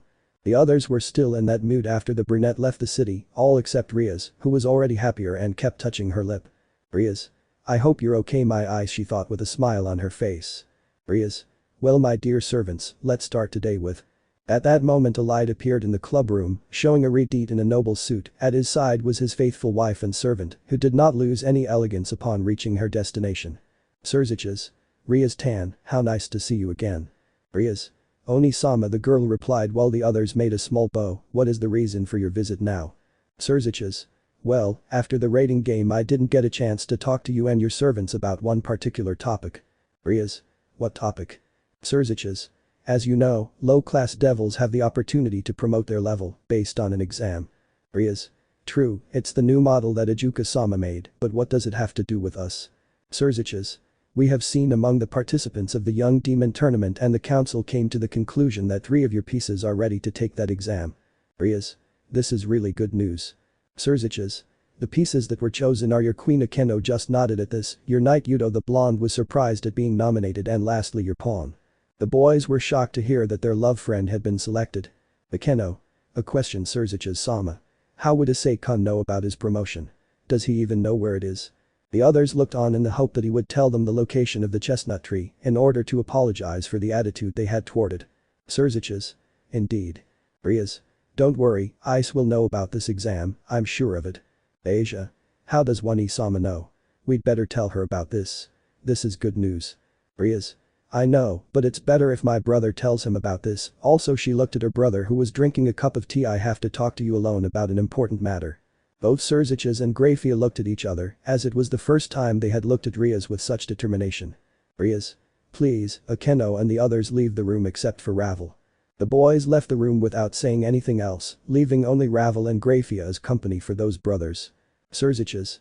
I think you already know that, right? Rias.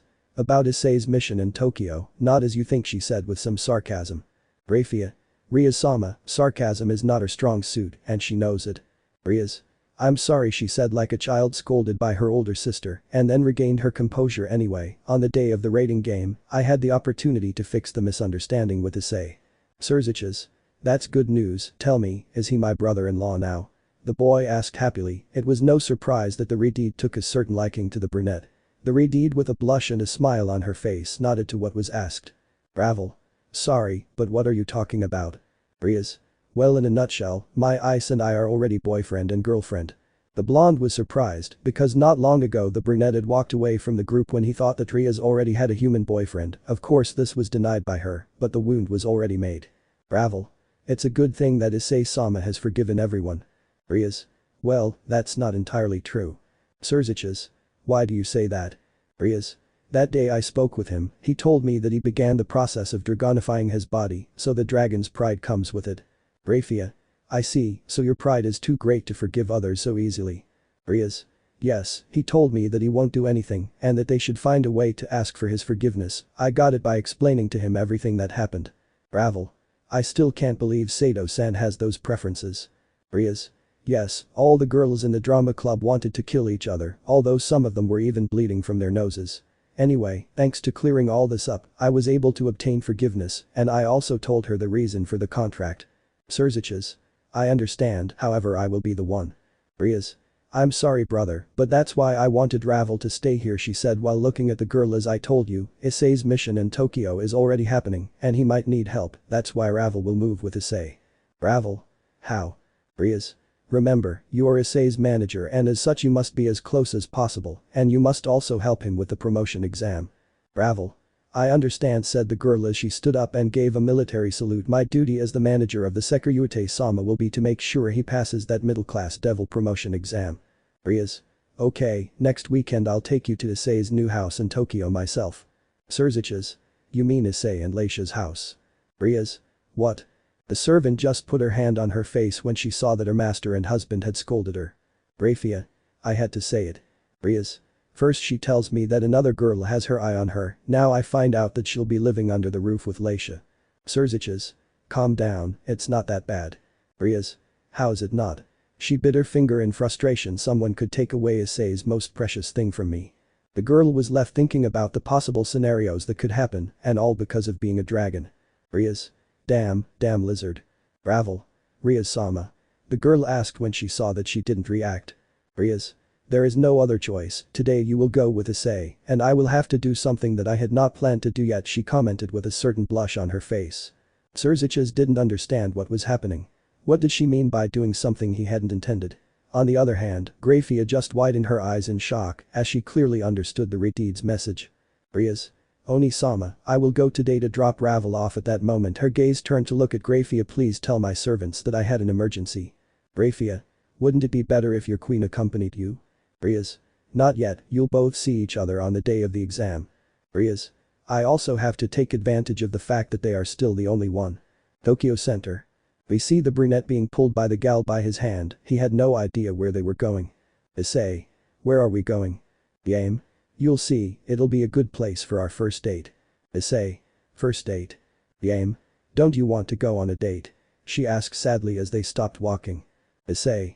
Well, yes I would like, so let's go. Upon hearing this the girl changed her expression from sadness to a happy one. Game? Yes. Without further ado the girl stood next to the brunette and they both walked until they reached a somewhat large building. Issei. Karaoke. Game? Yes, this will be fun. Both boys entered the place and ordered a room for two. After that they ordered food and drinks to have a more lively atmosphere, plus they were hungry. The girl was the first to take the microphone and then select the song she liked to sing on her tablet. Then it was the brown-haired boy's turn, who didn't hesitate to sing a song from the famous Japanese television series. The aim? Wow, who would have thought that behind that body there is an otaku? Issei. Hey, I comment with a certain pout, then laugh. Both boys were having a great time. The brunette hadn't laughed like that in a while since the drama club, but this made that event a thing of the past. On the other hand, Yame sat very close to the chestnut tree and played with it, as if she was going to kiss it, but what she was really doing was putting snacks in its mouth. So the rental hour they requested flew by, and with that the appointment was over. Yame. You know, I had a lot of fun today, she commented while carrying her backpack with both hands. Issei. I had a lot of fun too. Yame. You know, I'd like to spend more time like this with you. Then I look at his wristwatch and notice the time, it's late, it's best if I go. Issei. Don't you want me to accompany you? Yame. No thanks, having this day with you was fun. The girl quickly approached the brown-haired boy, who quickly gave her a kiss on the cheek. See you. The girl ran quickly with her gaze lowered, but if you looked at her from the front, you could notice that there was a blush and a smile on her cheeks. Issei. What a way to end the day, he said to himself while touching his cheek. Greg. You better go home, mate. Without further ado, the boy left for his new home. Issei's house. When the brown-haired boy arrived, he was surprised to see the lights on. He remembered that he had turned them off when he left home, and he also lived alone. Therefore, there was no way they were on. Issei. How strange. The brown-haired boy entered the house and heard a couple of laughs in the living room, one of which he recognized immediately. Issei. Ravel-san. Without further ado, I enter the living room and see Ravel and Leisha Astrid sitting on the armchairs, each drinking a cup of tea and eating some cookies with the tea. Ravel. Issei-sama, it's nice to see you again. Issei. The pleasure is mine too, but what are you doing here? I asked and then looked at the other girl, and what are you doing here too, Astrid-sama? Leisha. Well, as part of the mission to eradicate the rogue demons that invaded Tokyo, I was asked to stay as close to you as possible to be your support, so my cousin suggested that I stay at your house. The brown-haired man stared blankly. What a proposal. Issei. And you, Ravel? Ravel. Well, they brought me here to stay with you and help you with something, the girl commented while sipping her tea, plus someone wants to see you, in fact, he's in your room. The brunette didn't understand what this was, but without wasting any time, he went to his room to see who it was. Upon entering, he noticed the light was off, but there was a path of rose petals on the floor. Issei. What's going on here? Welcome, Ice. The brown-haired boy turned to see who spoke to him, only to notice a Rias with provocative clothing. Issei. What is this? Rias. Well, this is just a little chat. The brunette simply stood with his eyes wide open and in shock because he knew something else was going to happen. What a life the boy has had with his change of life, and only this would be the beginning of several events that were prepared for him. Chapter 4. Love is given. 18. Misunderstandings begin. Tokyo. We can see a group of friends celebrating at night on the streets of Tokyo. Apparently, it was one of their birthdays, as he was wearing a hat. The group was in a state of intoxication that only occurs during the holidays. So the joy and disorder they caused were on full display in public. What they didn't notice was that a huge figure was following them in the distance. At that moment, the group of boys passed through a dark alley, apparently with the excuse of being able to reach their destination faster. Boy 1. I'm telling you, Hiccups, it's this way. Boy 2. Come on, idiot. Hiccup, you don't even know how to get to Hiccup your house. With a little strength he raised a finger pointing at a wall. It's obvious it's this way. Well, that's what I see, a couple of young and attractive guys. Both boys turned to see where the voice was coming from, only to notice a beautiful girl, or well, that's what they thought they saw thanks to their blurred vision. Boy 1. But I see Hick, a beautiful young lady. Boy 2. Come on, beautiful Hick, we're going to have fun, the three of us. Hick. Girl. I think so. At that moment her silhouette began to increase in size, something that surprised the boy so much that the alcohol in her body went down suddenly. We will have fun. Without thinking, the girl launched herself at her victims, revealing the form of a demon. It was simply seen as a shoe flew out of that alley, leaving a trail of blood impregnated on the walls of that place. Issei's house. We can see the brunette sitting on his bed. It was noticeable that he was not wearing his red shirt that he normally wore under his school uniform shirt. On his legs was his girlfriend, Rias Gremory, who was kissing the boy calmly while touching the boy's pectorals. Issei had one of Rias' breasts in his hand, and Rias herself took his hand and guided him to grab that part of her body. The brunette delicately kneaded her breast with the aim of making her feel good. Rias. Ice. Issei. Rias, are you sure about this? Rias. The truth at that moment she sat on his pelvis, making both of their private parts rub against each other over their clothes. I want you to be my first time, the fact that I won't be with you all the time makes me sad. The girl rested her head on his shoulder and calmly gave him a hickey. The brown-haired boy, feeling it, grabbed the red-haired girl's hips and pulled her closer to him. Rias. But I know I'll resist if I have something of yours in me, she said with a blush, but without stopping seeing it on her face. Issei. Rias. Lemon skipped. Issei. I love you, Rias, he said while kissing her on the forehead. Rias. Me too. I look at her right arm and notice that there was a crimson dragon mark on it, and I think this proves it. Issei. What thing? I asked. At that moment I observed that mark. How did that happen? Drag. This is where I come in, he said as the sphere came out in the chestnut's hand. As you know, we dragons are greedy with our treasures and our lovers. Issei. You already said it. Drag. Well, perverted boy, let me tell you that this is your mark. By consummating the act with your female and releasing your essence into her, you have marked her as yours. Issei. Is that all it's good for? Drag. No, this is for her protection, making it so that no one else can touch her unless she wants to. If this happens, the mark loses its color and gives her a curse for her infidelity. Rias. Hey, I would never be unfaithful to my ice like that. Drag. I know it's not, but that's how the brand works. Well, it also works as monitoring. Rias. Monitoring. Drag. Yes, if the mark disappears it means the couple died in battle. Issei. Wow, this is too useful. Drag. Well, I'll go to sleep, you two scandalous ones. Without further ado, the sphere disappeared, causing both boys to blush. Rias. Do you think they heard us? Issei. I hope no. Without further ado, both boys laid down while they kissed and covered themselves with a white sheet that was on the bed, forgetting that they were no longer in the mansion, but in a small house. In the room were both girls with a huge blush on their faces. Ravel. I think they're done. Leisha. It's best to go to sleep. The next day. The red-haired girl had already gone back to Kuoh, but not before talking things over with Issei about the girl she had started a relationship with in Tokyo, and especially with that Yame. They had agreed that they would just go out, and if it were to go any further, he would have to be frank with her and explain his situation as a demon to her. While that was happening, Ravel had summoned her familiar, which had human form. Ravel. Well, I want you to spread these pamphlets throughout the city of Tokyo. The familiar nodded and took a basket. Also, if you see anything suspicious like ownerless demons, let me know. Without further ado, the girl left the house, being watched by the brown-haired boy. Issei. Who was she? Ravel. It was my familiar Issei-sama. I sent her to give more pamphlets for the contracts. Issei. I see. Ravel. She's still a low-class devil, so she has to do contracts until she takes her promotion exam. Issei. Promotion exam? Leisha. Didn't Rias tell you anything yesterday? The brunette blushed as he remembered what had happened the day before when his nose had bled. Ravel. Issei-sama is a pervert, the girl commented while scolding him. Without further ado, the three boys walked toward school. The brunette stopped when he saw a message from Yame, who wished him good morning, which made Issei smile. It was at that moment that Issei's new friends intercepted him. Sakamoto. What's there, Issei-san? Ishida. Good morning. Kitty came to hug the brown-haired boy's neck. Minoru. Well, die. At that moment the boy looked at the little blonde girl who was near the boys, who began to breathe a little faster. Issei. What's wrong with you? Ravel. Issei-sama, the girl arrived where the boys were around her client. Why are you delayed? Sakamoto. You, damn Don Juan, he said while hitting a pile of rags against a nearby tree. The doll had Issei's face. Ishida. You're not even a month old and you're already very popular. First Yame-san, then the new girl, and now this with a depressive aura, and kneeling down the boy was speaking while making circles on the ground. Ravel. What's wrong with these people? She asked with some intrigue as she approached where the chestnut tree was. Issei-sama. The brown-haired boy turned to see the chubbiest boy in the group, who was breathing heavily and looking at Ravel a lot. Minoru. I'm sorry SS miss, but what about? Ravel. In what? Minoru. What a PT.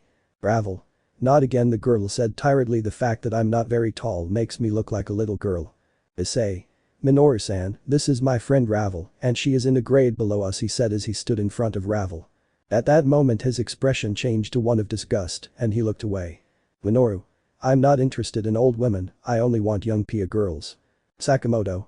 Give the FBI a call to come get this guy. The others were left with a drop of sweat on their necks at that reaction. At that moment, as was customary, Yame had come up to the brown-haired boy to greet him with a kiss on the cheek. Yame. Issei-kun, good morning. Issei. Good morning, Yame-san. Leisha. Good morning, she said as she stood next to the chestnut tree. Yame. Sorry, I didn't see you. He. Ravel on the other hand, looked at the newcomer who greeted Issei in a friendly manner. Game. Hey, how about we go to the mall after school today? The girl commented as she glued Issei's arm to her chest. Ravel. Ahem, I remind Issei-sama that you must study for your exam. Game. Exam? By the way, the girl approached the blonde. Who are you? Ravel. Excuse me, my name is Ravel and I am Issei-sama's kohai. Game. I didn't think you liked minors, Issei. I commented with some disapproval. Issei. It's nothing like what you think, anyway we must go to school or we will be late, he said, while taking the honey-haired girl's hand and being chased by the others. Later. Lunchtime had arrived and with it a break for the chestnut tree after all the activity that had happened in the morning.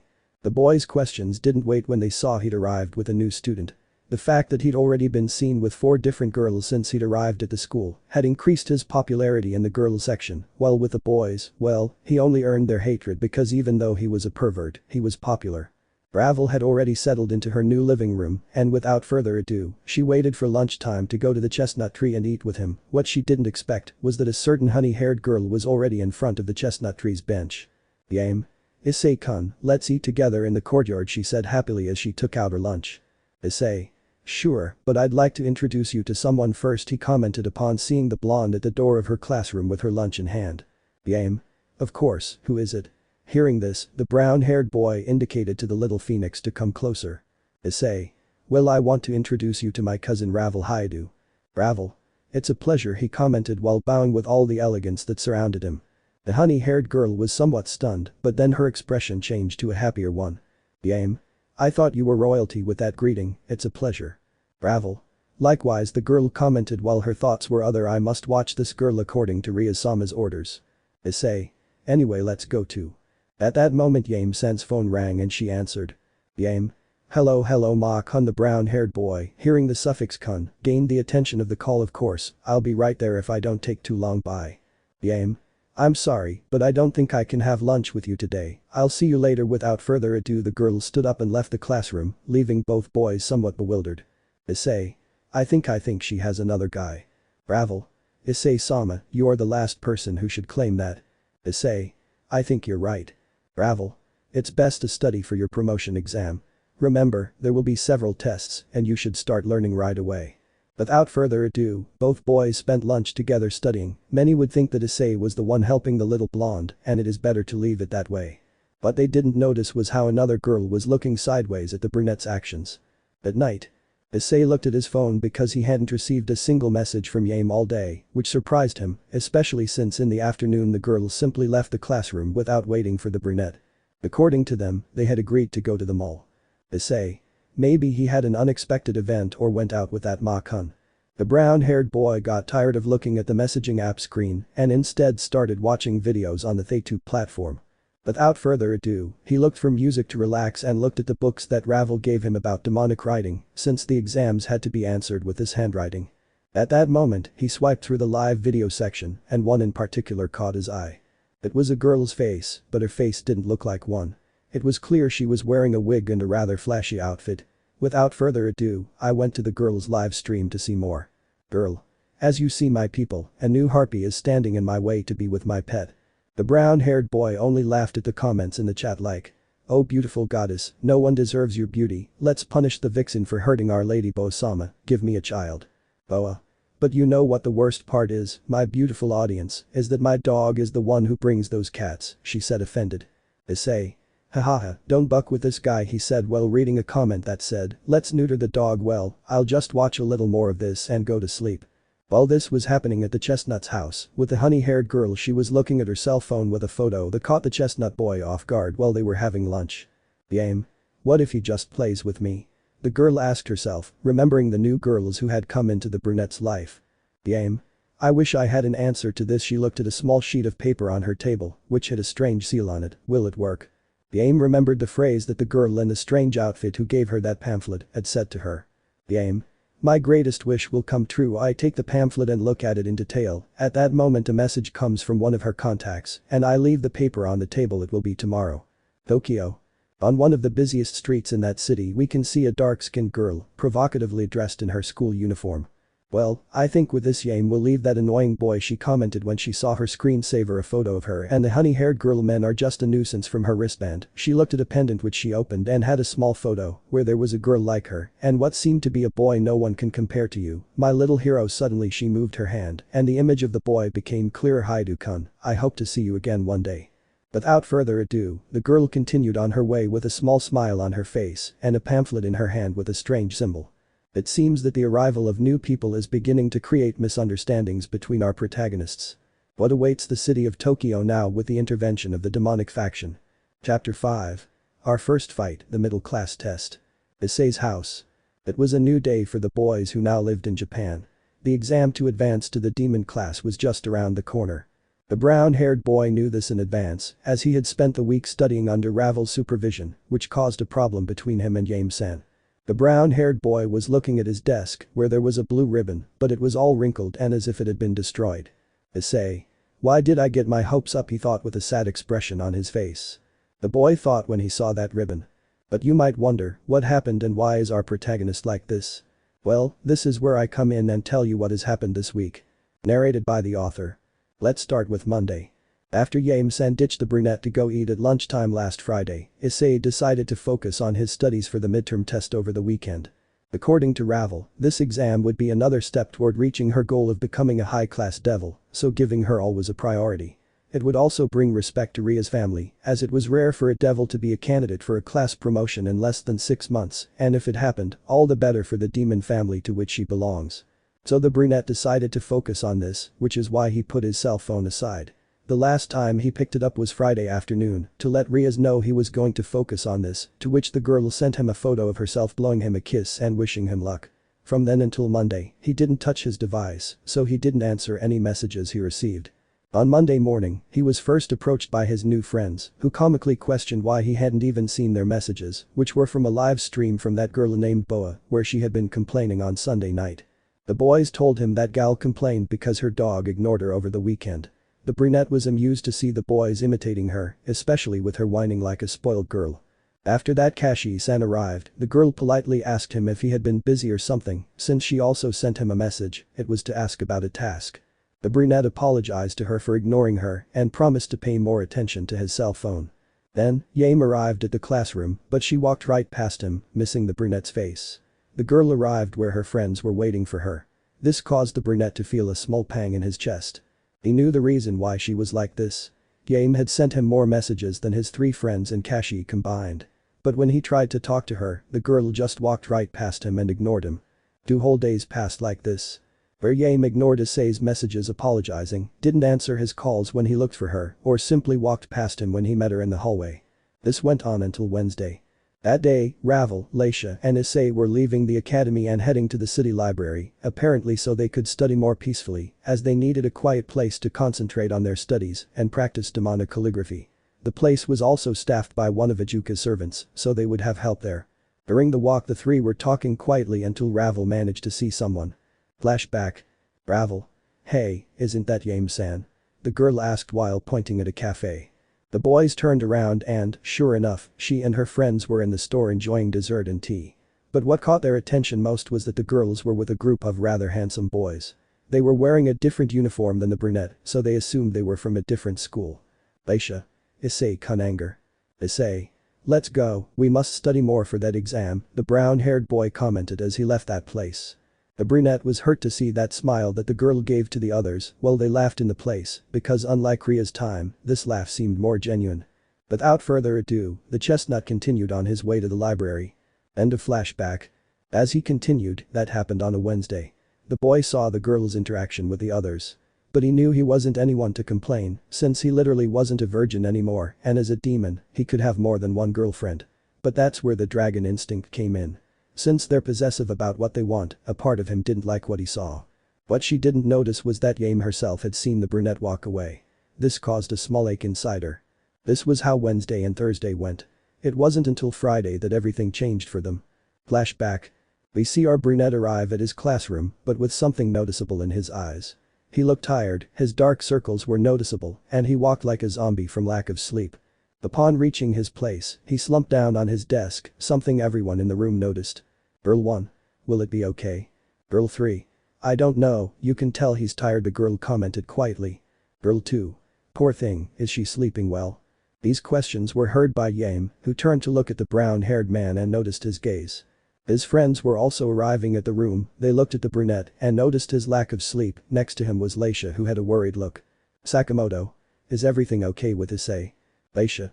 Yes, I've just had a really busy week, the girl commented as she gave the brown-haired boy some water. Yame just watched the boy, who yawned every now and then. Classes had taken a break for lunch. The brunette was about to leave the room until his hands were held. Issei. Huh? Yame. Come on, we need to talk, the girl commented without looking at him. Both Yame and Issei left the classroom heading to the place where they met, the back of the school. But on the way Yame never turned to look at the brunette. Upon arriving at the place, Issei stood still when he saw that the girl still wasn't looking at him at all. Issei. What's going on? Yame. Hey, have you been okay? Issei. And you barely ask any questions. The brown-haired boy commented with some irritation, but it was caused by sleep. Yame. Hey, don't talk to me like that. I just ask if you've been okay, that's all. Issei. After a week where you didn't talk to me or look at me and now it turns out you care about me. Yame. Well, you were the first to ignore me last weekend, you. Issei. I apologized and I was going to explain what happened, but what did you do? You ignored me twice as much, you just looked at the messages and that's it, and don't even mention your departure. Yame. Did you spy on me? Issei. No way, I was just going to the city library, it was a coincidence that I saw you in that cafeteria with other kids and very happy, well I was trying to apologize to you, the brown-haired boy already commented whatever it was. Yame. Well, that's what you get for not taking care of whatever we have, the girl commented, already angry. Issei. So whatever we have is a game for you, he replied irritably. The girl remained silent as she had not expected that phrase. Issei. You know, I already went through something like that before coming here, so if you don't know where we are, it's best if we stay away from each other, the boy commented as he walked away. Yame. Wait, said the girl, who reacted quickly, tell me you only declared your love for me because of my body, right? The brown-haired boy was no longer reacting due to lack of sleep, which the girl misinterpreted. Yame. I knew it, you're like the others, you just like me. Issei. It's a shame you think like that, the boy commented, but without looking at her, I really liked something about you, and it wasn't your breasts or the way you dressed, but I don't think it's worth saying it now, let's leave it here, Yukana-san. The girl was now shocked to hear her last name. To then watch as the brunette walked in zombie mode towards the halls. Leaving the girl alone, she just looked where the brunette had gone, and a trail of tears had formed on her cheek. End of flashback. You'd think this would be the end, that nothing else would happen, right? But life doesn't always go as you'd like, and for both boys, reality hit them in a way they didn't expect. Flashback. Already in the afternoon, Yame was at home, the girl continued crying in silence because she knew that with her attitude, and more so by not wanting to talk to the brunette, she had driven him away. Also the fact that the friends outing organized by one of the girls had further damaged the relationship with Issei. She looked towards her nightstand, where there was a paper with a symbol marked on it. Yame. What if I ask for help? I don't think it's a bad idea to summon a demon for these kinds of situations, she thought as she took the leaflet, which had instructions for pouring a little blood on the seal to begin the pact. The girl thought that with this help she could at least talk to the brunette again, since on the way home from school, she remembered the times the brunette looked at her, not only at her body, but at her face. Without further ado, the girl began the invocation for the requested help, but what she never expected was that a person she knew would appear.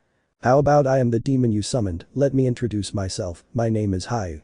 The brown-haired boy who was leaving that circle was surprised to find himself in the house of the girl he had fought with in the morning. Yame. No, it can't be. Both the brunette and the girl remained silent after that scream, mostly because of the girl who was still shocked at seeing her partner and love interest leave that circle. Issei. This has to be a joke, of all the contracts I could have gotten, it had to be with you. Yame. What's going on here? Issei. Well, there is no other choice, my name is Hyoudou Issei, and I have come here to fulfill your. At that moment the girl slapped the brunette. Yame. Liar, you are a liar. Issei. What are you saying? He said, seeing the blonde's shocked face. Yame. No wonder you looked for me, you just wanted to satisfy your lust like any demon. At this point Yame was saying nonsense, you are a monster. The brown-haired boy was shocked to hear that. It was the first time anyone had ever said something like that to him. Issei. Yame. Stay away from me, the girl commented as she tore the paper, I never want to see you again in my life. Issei. Fine, if that's what you want, I won't be a part of your life anymore. Without saying anything else, the boy left the house, leaving the blonde with the emotional shock of seeing the brunette's appearance. End of flashback. All of this brings us to this moment, where we see the chestnut tree throw a clever thing that he had saved, which it seemed he would no longer have any use for, so we have to assume that it was a gift. End of narrative. Issei's house. The brown-haired boy was lying in his bed, already wearing his pajamas. Next to him was a wet towel because he had just finished bathing. At that moment, someone knocked on his bedroom door. Issei. Come in. I only noticed how the door opened to show Ravel's head peeking out. Ravel. Issei-sama, are you okay? The girl commented worriedly. She could see her mood was down when she arrived from the contract. Issei. Don't worry, Ravel. Ravel. If it's because you couldn't fulfill the contract, don't worry, remember that Tokyo being a territory that was left very abandoned, it's normal for people to fear this supernatural thing. Issei. Thanks for the advice. I comment with a calmer smile. Ravel. It's best if you go and rest, tomorrow we have to travel to the underworld and you haven't slept well this week because you've been studying. Issei. Yes, the truth is I'm more than dead, he commented while yawning due to lack of sleep. It would be best if. At that moment the brunette remained silent as he saw the girl enter wearing somewhat revealing pajamas, as her underwear could be seen. Issei. What's wrong? Ravel. Rias-sama told me to ease your lack of sleep. Well, I should sleep like this with you. At this point the brunette had bled a little and his cheeks were pink. Ravel. But it's not that I want to be like this, I commented while looking away. I do it so he can concentrate on tomorrow's exam. Issei. I think it will have the opposite effect. Without further ado, the girl entered the chestnut's bed and uncovered a bit of the sheet to invite the boy. Ravel. It's time to rest, Issei-sama, she said, but with a huge blush on her face. The brunette swallowed saliva and did as instructed and got into bed, only to notice how the girl hugged him tenderly. Ravel. Rest easy. Issei. I likewise. Just like that day was over for the brunette, where his life in Tokyo fell into a gap of reality between him and the person who caught his attention. Hyoudou Gremory mansion. At Issei's house in Kuoh, we see the boys who had been selected to take the test. Rias was in the study with Akeno and Kiba reviewing some topics that they left pending or that they couldn't remember to take the exam. Rias. Okay, we've gone over the list of the missing demon houses. Do you have any other questions? Akeno. No, President, she commented seriously, but her gaze was the same since the brunette left. Kiba. No, none. The boy was the same as Akeno because he knew that he had failed Issei as a friend. Rias. Well, it's time to rest. Tomorrow we have a long day in the underworld and you all should be more than ready for tomorrow. Kiba. That's true, tomorrow we'll see Issei-kun, he commented with a bit of pain in his voice. Akeno on one hand made her eyes shine in an instant, while Rias had a blush on her face that was not noticed by any of the boys. Akeno. Question but you. Rias. What's up? Akeno. I've been wondering for days, when did you get the tattoo? Rias. What are you talking about? I asked with some nervousness in my voice. This left the blonde in doubt, who was still in the library. Akeno. The tattoo you have on your chest, I commented while pointing at the spot. I've been wanting to ask you about that for days. Rias. This.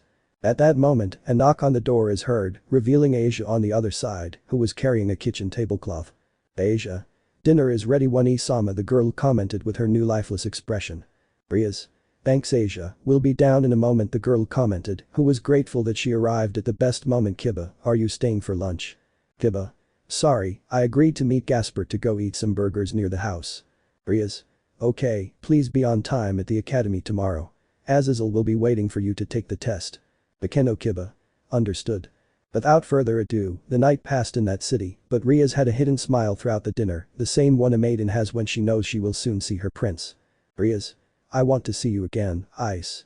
The next day. We see the brown-haired boy more relaxed and ready with his Kuoh uniform. At that moment the blonde from the Phoenix house came in to see if the boy was ready. Ravel.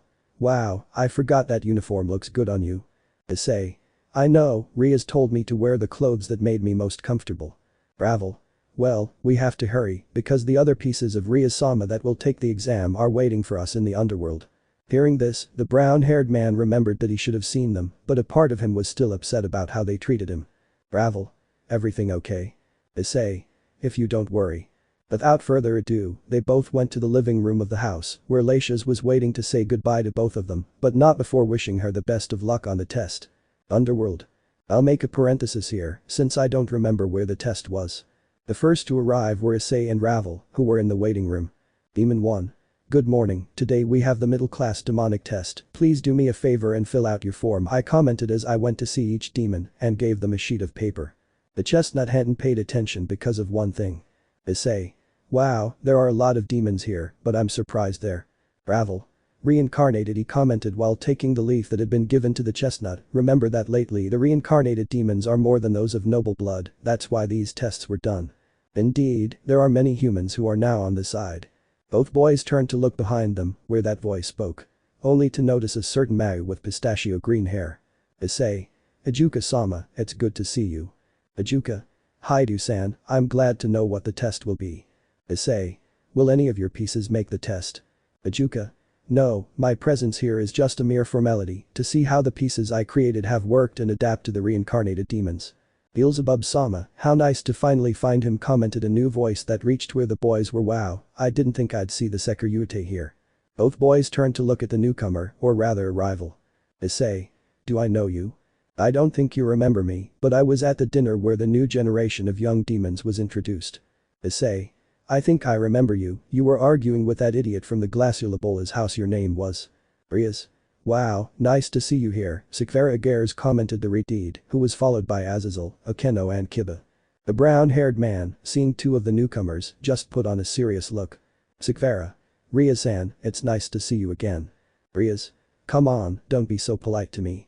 I remember what you used to say to me as a child when we were playing. Seekvaira. That was a long time ago, I was still an immature child, she commented while adjusting her glasses. Rias. Says the one who still collects those robot figures. This caused the girl to blush, who looked away. Tell me, will your pieces make the test? Seekvaira. No, I just came to find Ajuka-sama about a matter of my new pieces. The others saw that behind the girl there were two boys with trench coats on, their faces were not looking at each other, but they knew that they were pieces of the blonde girl. Seekvaira. Excuse me, I present to you two of my new pieces, the girl commented while the aforementioned took off the cape they had on. How about my name is Shizune Fujinoki, but my Ani-chan calls me baby, I'm a pawn of Seekvaira-sama, commented the girl, who had pink hair and above all huge breasts. Nice to meet you, I'm Seekvaira-sama's other pawn, my name is Yanichi Hashiba, commented the boy with dark brown hair. The others returned the greeting, except for Issei, because in front of him was that boy who, according to the collected data, had disappeared. Yanichi. Everything okay? Issei. Excuse me, but the academy in Tokyo, doesn't it sound familiar to you? Or the name Sakamoto, Ishida, or Minuro? Yanichi. Sorry, but no, the boy commented. Seekvaira. I'm sorry Sekiryuutei, but these guys when I found them had signs of having lost their memory. Nin. Don't worry about that Seekvaira-sama, I know that one day we will be able to remember everything we have been through. Seekvaira. Well, if you excuse us, we must leave. The tests are about to start and since we haven't qualified yet, we can't be here interrupting any longer, said the girl, as she said goodbye to the others. Ajuka-sama, I'll see you later. Ajuka. Yes, see you later. The girl and her two friends said goodbye, leaving the others in place, but in the case of the brown-haired boy, he was still amazed to see that boy there. Rias. Is something wrong, Ice? Issei. No, nothing's wrong, commented the boy who kept watching where the newcomer was going. Akeno. Issei-kunai. Issei. Well, we should go at once and do the test, he commented seriously while interrupting the brunette. Azazel-sensei, it's a pleasure to see you. Azazel. Same here, kid, I commented when I saw Issei. I see you haven't stopped training. Issei. Yes, as you requested. Azazel. That's good to know, he said with a smile. Rias. Well, it's best if you leave at once and I hope you do well on your tests, the girl commented energetically. We trust that you will pass the test. Akeno Issei Kiba. Yes, but you, they said in unison, which caused the girl to smile. Azazel. Okay, it's time to go, the first test is about to begin. I hope you've already filled out the form. The brown-haired boy went blank upon hearing that because he couldn't remember where he left that paper. Issei. Wait, where did I leave it? He commented while searching through all his clothes. Ravel. Here you go, Issei-sama, she said as she gave him the form to submit the test. Since I saw you weren't paying attention, I filled it out for you. Rias. You really need a manager, Ice, he commented with a certain laugh, which caused the brown-haired boy to pout. Azazel. Well, if you don't need anything else, it's time for us to go, the tests are about to begin. The boys began to walk where the fallen man had gone. Akeno and Kiba, despite talking to each other, showed a certain sadness because they weren't greeted by the brunette. On the other hand, Issei looked at his left hand. Rias. Ice, called the boy who was taken out of his thoughts. Good luck on the test. Issei. You'll see that everything will turn out well, he commented with a smile while raising his thumb in the air. Azazel just watched that interaction between master and servant with a smile, while Luceno and Kiba were surprised to see that between Rias and Issei, that barrier of discomfort was no longer present between them. Aim's house. We see the girl who was waking up, the time said 10 AM, but her attitude was not the same. Aim. I think I went too far calling Issei-kun, that the girl commented when she saw a photo she had near her bed. All night, he reflected on his actions, and especially on his attitude toward the brunette. The shock of seeing what Issei was at that moment affected him, but he had already thought things through more clearly. This photo was of her and him when they went to karaoke on their first date. Aim. I should have listened to him and not called him that way, she said while taking the photo of them. The girl wanted to leave the photo in its place, but when she put it back, it fell and the frame broke, right where Issei's face was with the microphone in his hand. Aim. I don't like this, said the girl as she sat on her bed and hugged her legs with some fear. Could this be a sign that something bad is going to happen? Chapter 6. The Promotion Exam, Akeno, 18. Promotion Exam. We are in the hall where the first test to ascend as a middle-class demon was currently taking place. There we can see several demons, most of them reincarnated, making faces of horror at the questions they had to answer. Demon 1. Damn, my mistress didn't teach me the demonic alphabet. Demon 2. Stop that, learning all 71 demon faction pillars is difficult. Demon 3. Not to mention that we must separate current houses and extinct houses. The three demons who were speaking in low voices suddenly fell to the ground. In front of them, a demoness from the Bale family was looking at them seriously, holding a large ruler. Apparently, she was the test examiner. Examiner? No talking during the exam. The brown-haired boy, who was a few rows away from the beaten ones, just looked on in pity as he continued answering his test. Issei.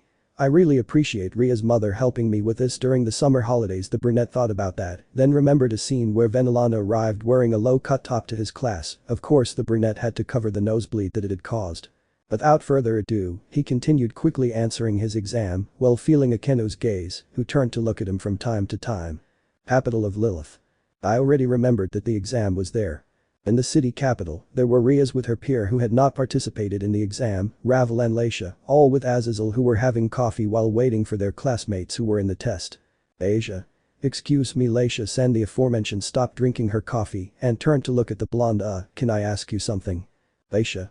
Go ahead, she commented politely while taking a cookie. Asia. What is Issei-san's life like in Tokyo? Laisha. Well, there he found friends who help him and at the same time play tricks on him, she commented, while remembering the time when Sakamoto shamelessly gave her an H magazine. Zenobia. Just that, no girl talks to him.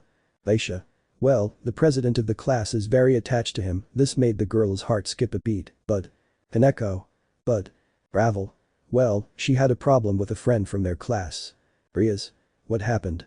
He already had an idea of who that girl was. Ravel. In the worst way, she found out that Issei-sama was a demon and that was through a contract that came to us. Rias. Wow, my ice could have had worse luck. Asia. And how is Issei-san right now? Ravel. We advised him to leave this topic for another occasion, but well, his pride as a dragon made this end. Rias. Now I understand why he looked a little distracted. Aisha. Yes, but we have decided to avoid touching the subject and well with the girl. Ravel. We won't let him get any closer to Issei-sama. Asia. Do you think it's a good idea? Ravel. I don't know, it was clear that there was a lot of affection between them, but this last week was very stressful for Issei-sama because of the exam and he hadn't slept well. Rias. We'd better talk to him when this is all over. Zenobia. A question, Azazel-sensei. Azazel. Tell me, said the fallen one while taking a sip of sake. Zenobia. Do you think Issei-kun can pass this exam? The cadre just gave a mocking laugh as he took a little more of that intoxicating drink. Azazel. This exam for that boy will be easier than I could expect and even more so in the second test. Asia. Are there two tests? Azazel. That's right, the first one is general knowledge that every reincarnated demon must know about the underworld, such as its history, its language and all that. Rias. Okasama was in charge of giving him great lessons in the underworld alphabet. Asia. And the other test? The cadre just laughed as he poured some more sake. Azazel. The second test is. Second promotion exam. The brown-haired boy had a stony look on his face as he saw that his exam had ended quickly. Issei. What was all this? Akeno. Ara, it's clear that he hasn't stopped training. The girl tried to establish communication with the brown-haired boy who didn't answer her, causing her eyes to become empty. But why was it a surprise? Well, the second exam was a physical and magic test. They had to defeat their assigned rival, whether it was a fight with magic spells or physical strength, it all depended on the candidate. But our chestnut doesn't understand the word discretion, so I only needed a simple dragon shot to finish off the rival that had been assigned to him. Examiner. Sekiryuutei-sama, I told you it should be something discreet, he commented while jotting down notes on the tablet in his hand. Issei. Sorry, I didn't mean to. Examiner. Anyway, next team please come forward. The brunette was about to leave the room, but not before apologizing to the demon he had quickly defeated. However, the latter, beyond being annoyed, saw the opportunity and asked for his autograph for the Op-Eye Dragon show. Issei was about to leave the examination room and wait for the test results, but a hand stopped him by grabbing his jacket. Issei. Himejima-san. He spoke when he saw that Akeno had stopped walking. Akeno. Please, the girl's broken voice was evident, even though her gaze was downcast, it was clear to hear that her voice was about to leave. I need to talk to you. She looked desperately at Issei's face, and there the brown-haired man understood one thing just by looking at his eyes: his life was more than empty, the dark circles under his eyes were evident, and it was noticeable that he had neglected himself a little since his hair was not well groomed. Issei. Okay, let's talk somewhere quieter. The brown-haired boy, without taking his grip off the girl, walked with her behind him towards one of the farthest classrooms in the building. Hibba, on the other hand, just looked where his companions went, but it was clear that he was the same as his companions and his entourage for failing his friend. Tokyo. The scene to look at was none other than Yame Yukana's house. The girl was sitting on her bed while holding her knees, there was one or another container of ice cream, while on her side was the photo she took of her and Issei on their first outings. On the other side was her cell phone, and open was Issei's messages chat, with more than 100 messages sent by her, but none had been answered. She remembered the words the brown-haired man had said to her in the back before finding out she was a demon. Flashback. Issei. It's a shame you think like that, the boy commented, but without looking at her. I really liked something about you, and it wasn't your breasts or the way you dressed, but I don't think it's worth saying it now, let's leave it here. Yukana-san. The girl was now shocked to hear her last name. End of flashback. Yame. Do you really like me for something more than my breasts? The girl said while looking at her attributes.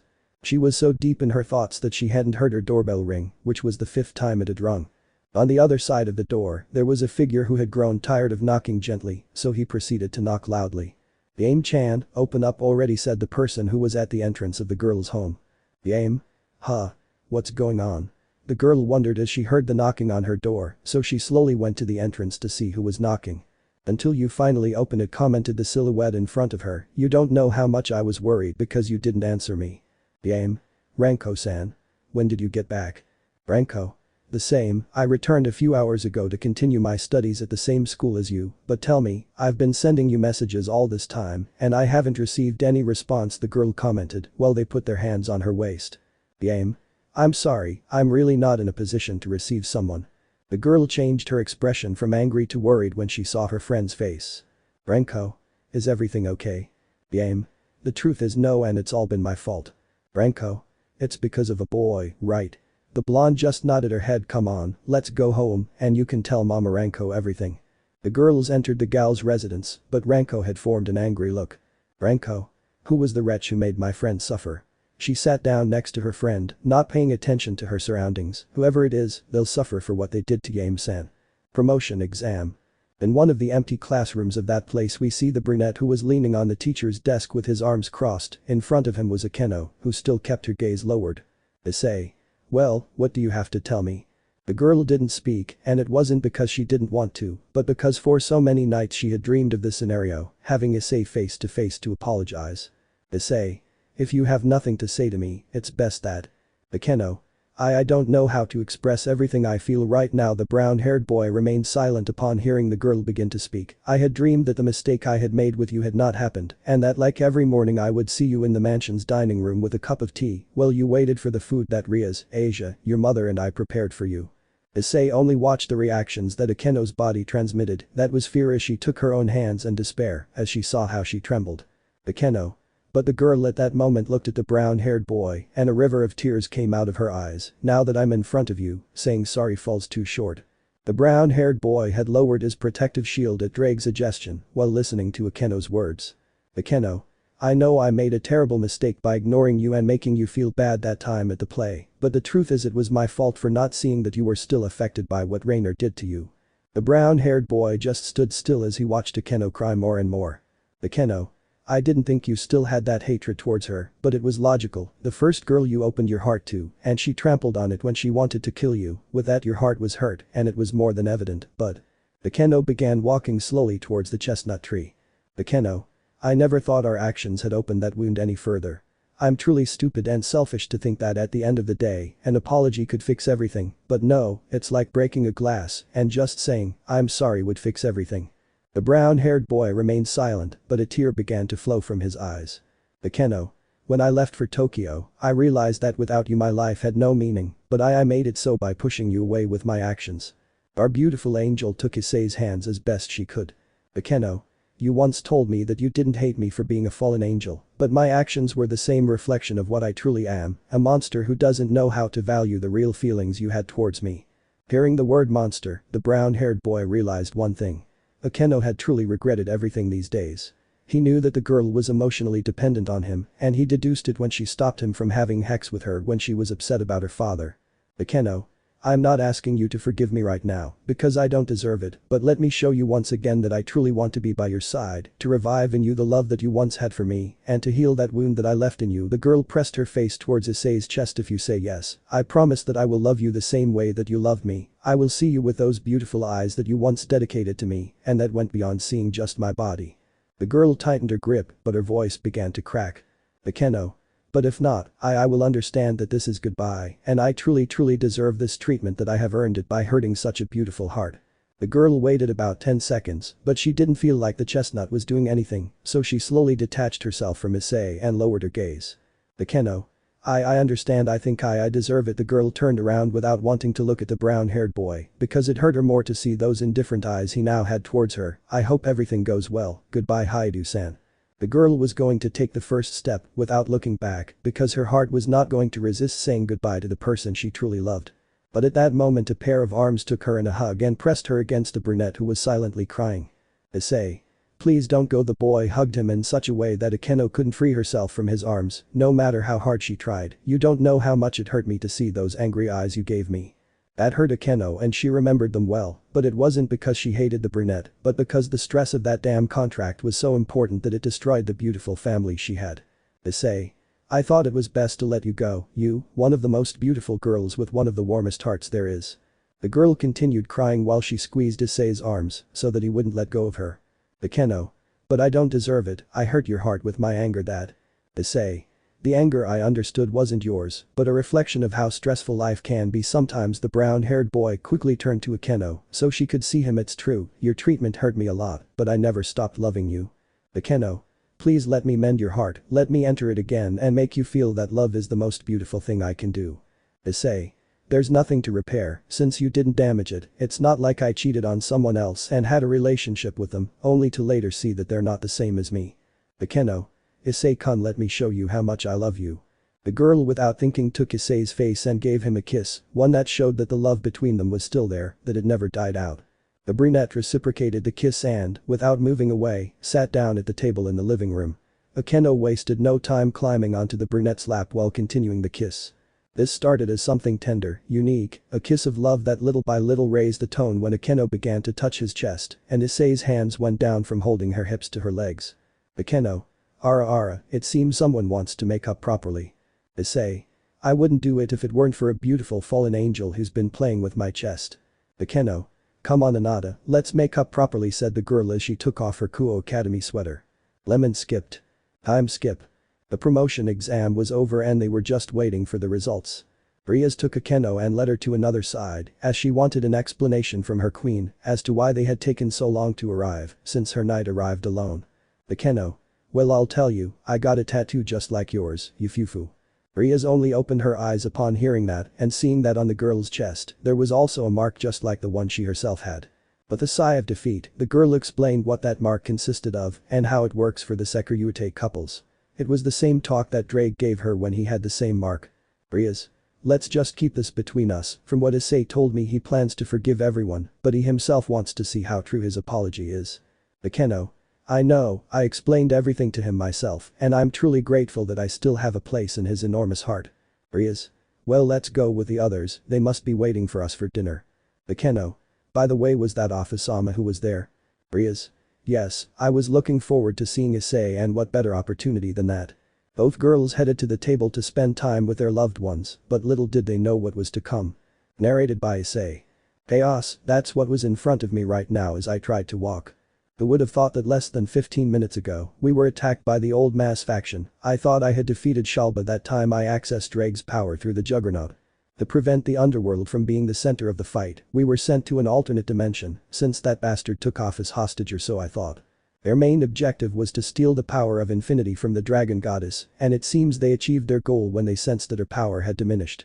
As I continue walking, I feel like my legs are no longer responding, and I don't understand why. I remember well that I had accessed my Crimson Queen armor in order to defeat this bastard, but a pain in my hand was present. I only saw an arrow that had been pierced, and after defeating Shalba, I fell to the ground. Azazel-sensei told me that I had to return at all costs and that they would use something called the Dragon Portal so I could return, but right now I just want to sleep, rest for a while, and see the smiles of those who are in my heart, a dragon heart that must heal. I hear my companion's voice and offices, but I no longer have the strength to answer them. Asia Kaneko-chan Zenovia Arena Roswis. Game-san. Excuse me, but I just want to rest. I know we'll talk calmly. And solve this. End of narrative. The Cult Club. Inside the club room, we see Saji, Vali and Azazel with Fafnir's armor. He had performed the dragon portal ritual in order to bring back the chestnut who had fought in that area. Azazel. We must focus on bringing Issei back, he commented seriously as they watched the portal begin to shine. Vali. Come on, Hyoudou. The others looked in amazement at the portal, which began to glow and show not one, but several figures. When what had arrived was revealed, everyone froze, because in front of them there was only one thing. Azazel. Damn, you said you'd come back. Asia. What happened? The girl asked with enormous fear. Tell me, where is Issei-san? Tiba. It can't be. In front of them were the 8 pawn pieces that belonged to Issei, but not the boy. Everyone expected him to appear with his typical smile. But he came out giving his peculiar greeting. Akeno and Rias fell to the ground, but they noticed one thing. The warning that something had happened and contradicted what they were seeing. The mark of both girls. It remained intact. Chapter 7. Yame's Lament, the mystery of the demonic pieces. Yame's house. We see the girl with a blanket over her while she continued crying. At this moment she was alone because not long ago the visitor she had received had left, but this left her a lesson she would not forget. Flashback. We see Yame open the door of her house, noticing that a person she knew was standing in front of her. Yame. Renko-san. Renko. Yame, the brunette girl hugged her. It's so good to see you again, you don't know how much I wanted to go home. Yame's gaze, despite showing a smile, showed that sadness was invading her, which was noticed by the girl. Renko. Is everything okay? You seem really sad, the girl commented as she entered her friend's house. Yame. No, the truth is that my life right now is chaos. Renko. Don't tell me, guys. The blonde nodded as she invited her to sit. I'm telling you, all those idiots are the same, they're just looking to satisfy their Yame. This time it was different. This caught the brunette's attention. I misinterpreted everything and pushed away the cutest boy I could have found. Renko. Well, tell me what happened. The blonde told him about how she met the brunette, how he was different from the others when he spoke to her, and how he never noticed his gaze lingering on her breasts. She told him about how she went out with another boy, but it wasn't a date, and how Issei saw her. The fight they had, but without mentioning the part about him being a demon. Renko. Hey friend, what can I say? I think if you caused a problem where there wasn't one. The girl just stood up and hugged her to confront her. Tell me, do you want it? Yame. Yes, but I know I hurt her a lot. The girl had tears in her eyes. Renko. Well, in part yes, words hurt more than blows, but if that boy still loves you, I know they will solve it, he said to comfort her, but deep down he hoped the opposite would happen. Yame. I'm really sorry for what I said to you. At that moment I look at his wristwatch and notice the time. Renko. It's already late, I'll see you later. I start classes on Tuesday, so I'll see you at school. The girl just nodded and walked the girl to the door. They both said goodbye, and only Renko watched as the blonde closed the door. Renko. Damn idiot, she said while throwing a stone at a nearby boat. I'll get paid for it by the miserable person who made Yame cry. Without saying anything else the girl walked down the main street towards her house. End of flashback. Yame. I hope Issei-kun wants to listen to me, she said to herself as she lay back down on her bed and looked at the torn photo. Gremory Mansion. In the rooms of the Gremory Mansion we can see how the atmosphere was most depressing. This happened after seeing that Issei's pieces had returned through the door that Azazel and Vali had prepared, who was one of the most affected due to the attack he received with Samuel's poison. In the living room, Kaneko was standing there, her gaze stoic, but her tears kept flowing.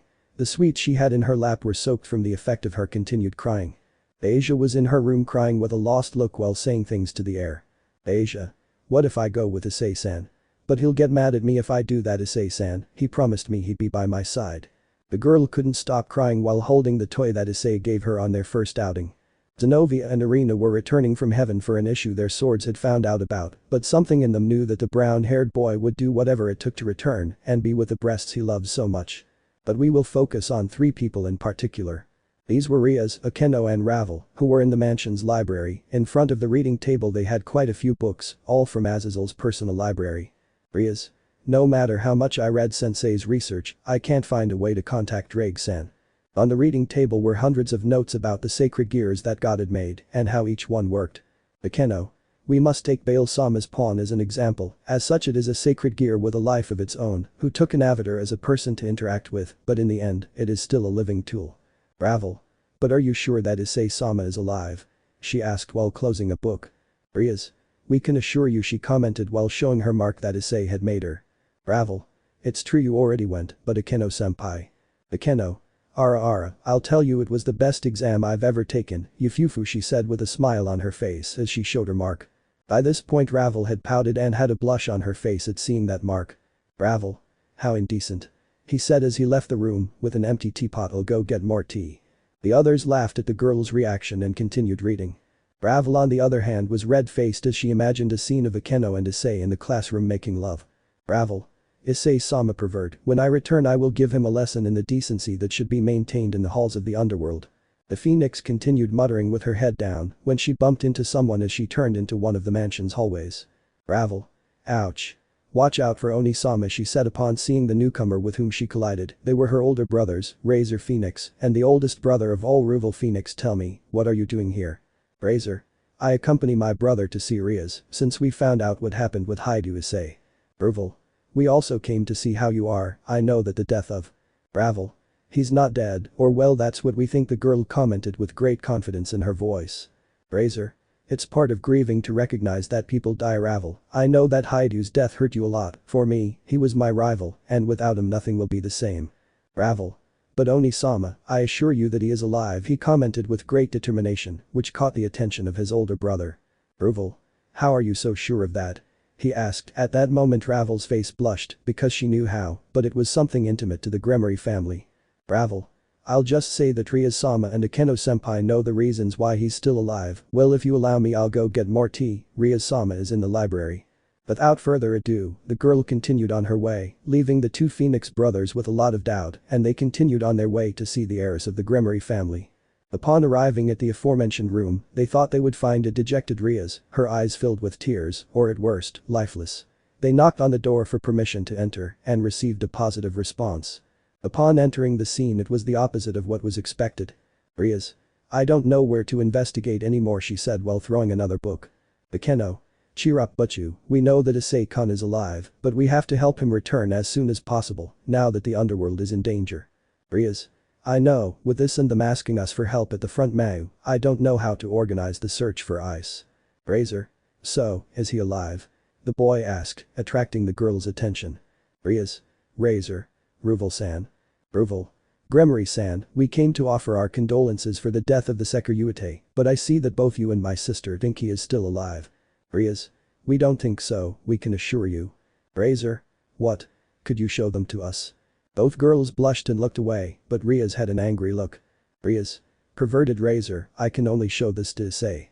The aforementioned was frozen by the name he was called, which earned him a punch from his older brother. Razor. And that hit. Ruval. You deserve it for being a pervert, Gremory-san herself said so. Razor. But what did I ask? He had a face like he didn't know what was going on. Ruval. Well, we came to tell you that we are waiting for them at the battlefront, since they are the new demons that the underworld awaits. We must protect them from the attack of the hero faction and the faction of the old regime. Rias. I know, but we're looking for a way to at least contact Ice. We know she's okay, but not in what condition. Akeno. As soon as we know something we will go help them. I, as the queen of the Gremory group, will remind my king that we must not neglect the protection of the underworld. Ruval. Okay, we'll go fight, we'll wait for you on the battlefield. The boy turned around to see his sister who was entering the room. Please, I'll leave my little sister in your care. Rias. Rest assured. Ervil. Let's go my perverted brother. The boy left the library. Razor. Hey, don't tell me that.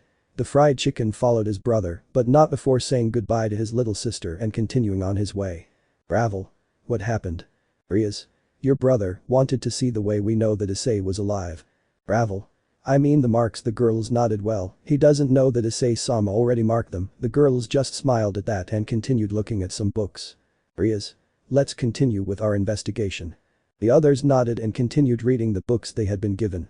On the other hand, in the courtyard of the Gremory mansion, we see a blonde man training with a sword, but his gaze reflected sadness and above all hatred. Kiba. Damn hero faction, I couldn't apologize to Issei-kun anymore. The boy continued hitting that bundle that was hanging from a training pole while holding his sword with both hands. I see you're still training, Kiba commented, a new voice that had arrived at the scene. Kiba. Saji-kun, what are you doing here? I ask when I see Sona's pawn in the same yard. Saji. Well, Kaicho and Seryerg-sama came to see Gremory-senpai. You know we got the news that Issei. Kiba. Yes, but you and Akeno-san say that he is alive, but we all saw the pawn pieces that came through the portal. Saji. I know, they're most likely denying Issei's death. Tell me, do you know who the damn thing was who killed him? Kiba. It was Shalba Beelzebub, but knowing Issei-kun, he didn't let him live before his life was taken away. Saji. Yes, he was like that, he commented while putting on a serious look. I'm going to avenge him. Kiba. That's also what we want, to defeat the group that bastard Shalba was colluding with. Saji. The hero faction, right? The blonde Gremory nodded. At that moment, a Sona with a face redder than Ria's hair and a shocked Seryerg came out. Sona. That pervert beat me. Seryerg. Wow, I never imagined that would happen. Both had passed through the hallway, which Saji noticed, and even more so when he saw that she didn't call him her mistress. Saji. What could have happened? Kiba. I don't know. Saji. It would be best if I went. Something must have shocked Kaicho to go like that. See you, Kiba. The boy said goodbye, leaving the Gremory knight practicing once more with his sword. But what could have happened for both of them to turn out like this? Minutes before, Rias and Akeno had stopped reading the books on their table and only came to one conclusion. Rias. The sacred gear that the god of the Bible created, ouch, are a mystery. Akeno. I know, we're back to the beginning, I commented while pouring some tea into Ravel's cup.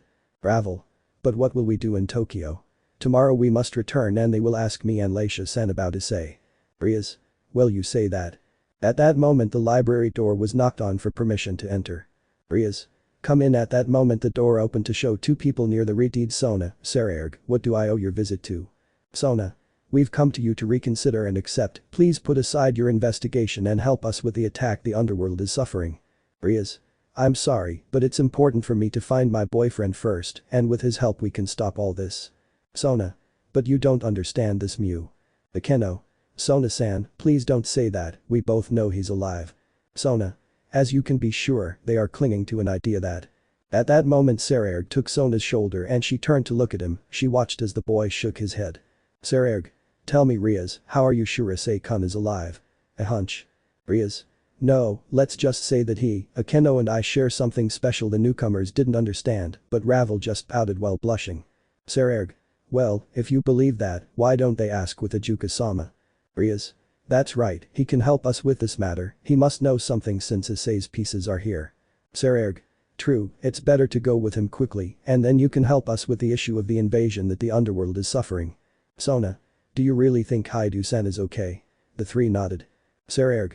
I say yes, and that guy hasn't taken Ria's purity, so he won't die so easily, he commented happily, shocking Sona, but Rias and Akeno just blushed and looked away. What's wrong? Rias. Remember we share something special. Sona. What's that special thing? The girl asked, to which Rias approached where her friend was and without allowing her cousin to see, showed him the Sekiryuutei mark. Wait, when did you get that tattoo? Seryerg. What tattoo? Rias. That's not a tattoo, Sona, it's the mark of a male dragon towards his female. The girl with a blush said so. Sona. But he. Akeno. That's why we know he's alive, because our mark is still intact. Seryerg. I don't understand anymore. Sona. You pair of perverts. Seryerg. What happened? Sona. This pair are no longer pure. Without further ado, the girl left. At that moment the cousin understood and followed Sona, only turning to look at his cousin quickly. Seryerg. Well, we'll wait for you at the front. Without saying anything else, he followed Sona, who had been saying things about being indecent at a young age. Current time. Ravel continued drinking tea after that scene. Ravel. Well, it's best if I retire to Tokyo. What do I tell the kids there? Rias. Tell Leisha the truth and tell the others that Ice had to leave the city and you don't know when he'll return. Please do what's necessary so that the academy gives her permission to have those absences justified. Ravel. I understand, but at that moment he remembered a certain girl, and if Yame-sen asks me. Rias. Well, tell her that Ice is missing, until we know his whereabouts, we'll keep it between the three of us. Bakeno. We must go with Ajuka-sama tomorrow. Rias, he could instruct us to know his location. Ravel. Okay, then I'll leave. I must notify Leisha at home. Without further ado, the girl left through a magic circle, leaving the two girls in the library. Bakeno. Do you think we'll hear anything from Issei-kun tomorrow? Rias. I don't lose faith in that, she commented while touching the mark, but in her eyes there was something noticeable that in the others there wasn't. Hope. Tokyo house. Ravel, on the other hand, upon arriving home went straight to the couch and relaxed so much that he took a book from the nightstand and began to read it calmly. Ravel. I trust what Rias-sama thinks of Issei-sama, I'm sure he's still alive, the girl thought that while looking at that book of the prince and his beloved who was playing hard to get. At that moment Leisha entered the living room waiting to see her new housemates. Leisha. Good afternoon, Ravel-san. Where's Hyoudou-san? How did your test go? Ravel. Leisha-san, well, things got complicated, let me explain. So the girl told him the details of what had happened in the underworld, from Issei's middle-class test, how the Chaos Brigade attacked the underworld, and the little problem Issei had at the moment. Leisha. Wow, it really shows that things in the underworld have gotten chaotic, no wonder my parents and Mayu Beelzebub asked me not to return to the underworld. Ravel. Yes, all this for those guys. Leisha. The good news is that Hyoudou-san should be fine wherever he is. Ravel. The problem is how I can return. Leisha. I know, but we better go and rest. I assure you that tomorrow we'll be bombarded with questions from boys and girls asking about Hyoudou-san.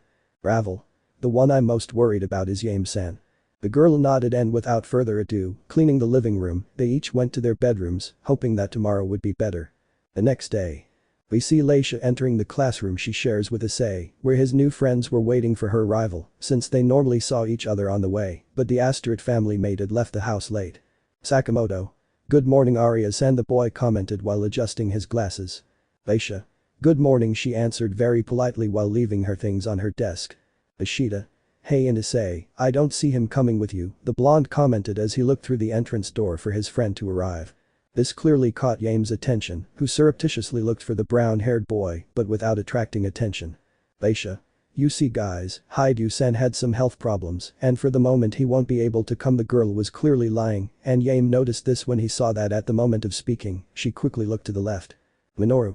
That's too bad, do you think we can visit him? Ishida. That's true, this is when he should have someone by his side taking care of him. Leisha.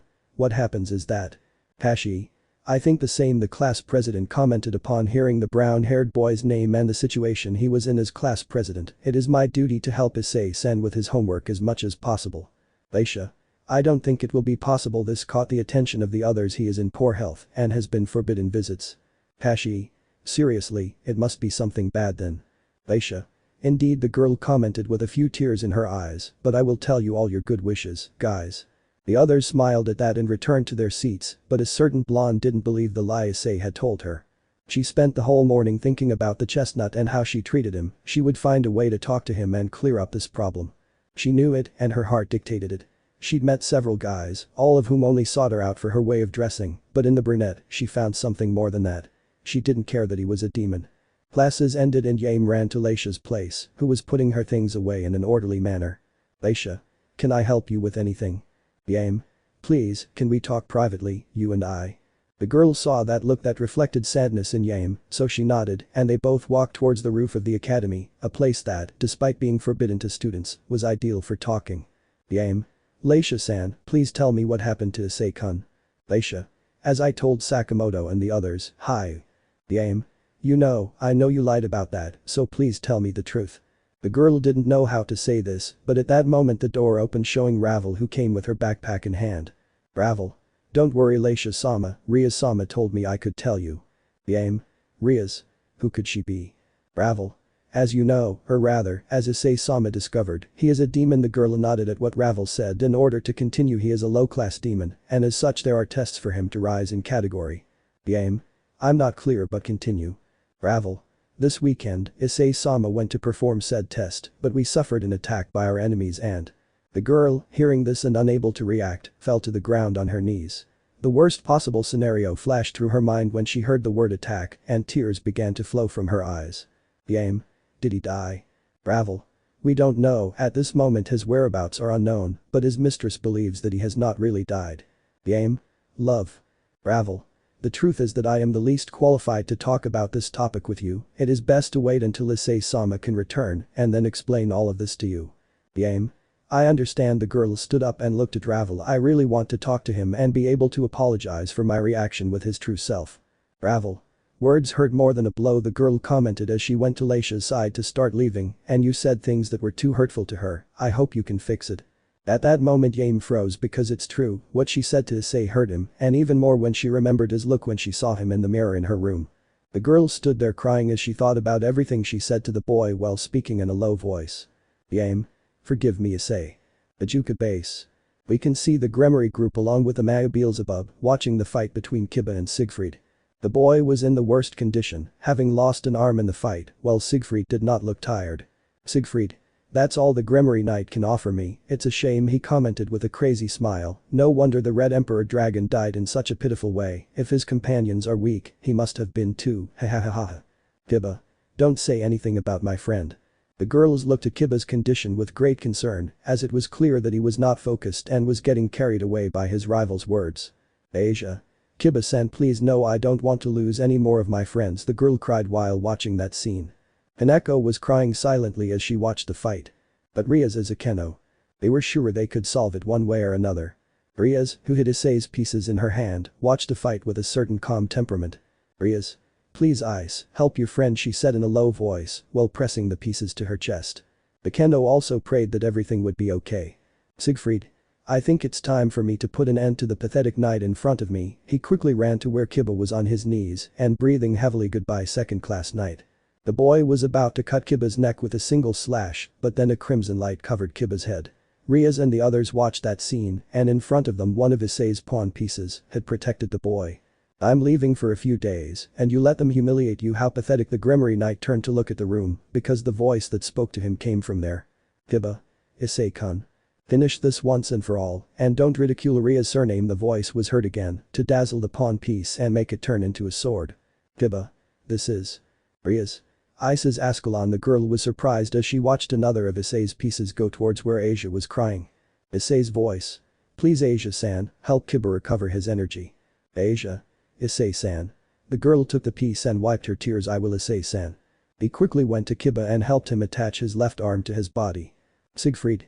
This will be interesting, I can't wait to see the second round. The blonde man sat up again, but with his gaze lowered. Kiba.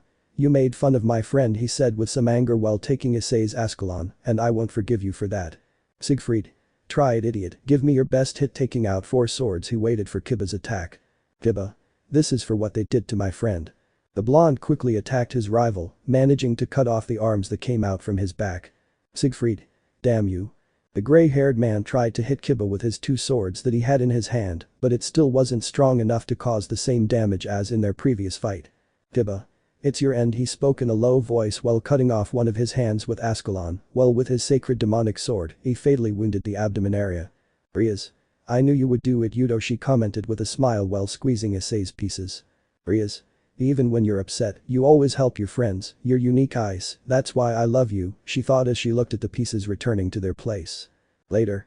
Ajuka looked very closely at the chestnut pieces while being watched by the Gremory family. Ajuka.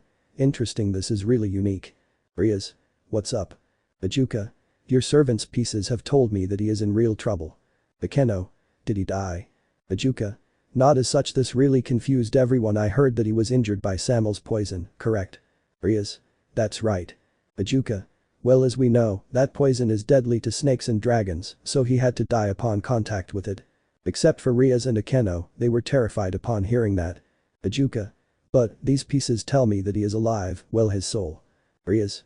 His soul. Ajuka. Yes, Samuel's poison must have deteriorated his body to the point of killing him. This caught the girl's attention, but the piece tells me that his soul is intact. Akeno. Then he's still alive. Bajuka. It may be, a soul without a body can be considered dead, but its essence is still there. The Mayu took hold of his chin. What we can do is create a body based on genes. Asia. What do you say? Bajuka. Well, it's something I've been working on and researching with Azazel. Souls that are left without a body, they are experiments that we have seen in putting a soul into a new body, but we have come to the conclusion that they must have at least a sample of the soul's DNA for the body to be compatible. Everyone at that point was confused. Bajuka. If we had a sample of his DNA or samples from his parents, we could bring back the Sekiryuutei. Rias. Her parents are still alive and we can get DNA from her bedroom. Bajuka. Well, with that would be enough, he said, to give the piece back to Rias. Asia. So Issei-san is alive. The Mayu nodded while thinking about that possibility and really woo-woo-aya. Issei-sai-ian. The girl cried with joy as her classmates did the same. Akeno and Rias, who knew their boyfriend was fine, breathed a sigh of relief. Rias. Can you do something about that? Bajuka. I'll ask you to go to the dimensional gap. Issei's pieces marked that it was the last place he was, but at that moment he created a portal, which looked into the underworld. But you, as the new generation of demons, it is your duty to go and help in any way you can. Iridid nodded and put away Issei's pieces. Rias. Okay my dear, it's time to go and help. The girl had a look that showed determination. But of one thing she was always sure. And it was that her beloved. He was still alive. Chapter 8. News and fights from the underworld. Narrates. Where am I? I think my ship went astray. But it doesn't matter. Because I have a blemish. And parakeet. Tie-up videos have me disoriented even in this state. I start looking around me and notice that the sky there isn't blue or purple. I don't feel like I've reached paradise or the underworld. It wasn't a mixed color. I try to remember what had happened. I was recently fighting that idiot Shalba who kidnapped Office to take away her power. I fought him and defeated him, but I also felt a little pain in my hand, and from there. I look around and try to stand up to figure out where I am. At that moment, I want to get up but I can't. Satan, I can't feel my arms. Will I remain as Tsubasa from the Super Champions? End of narrative. Dimensional gap. As we can see, in a red spot there was a mist, but this had the crimson color. It was none other than our chestnut, which was in a somewhat delicate situation. Issei. But what happened to me? Dreg. Mate, good to see you woke up. Issei. Dreg. What happened? Where are we? Dreg.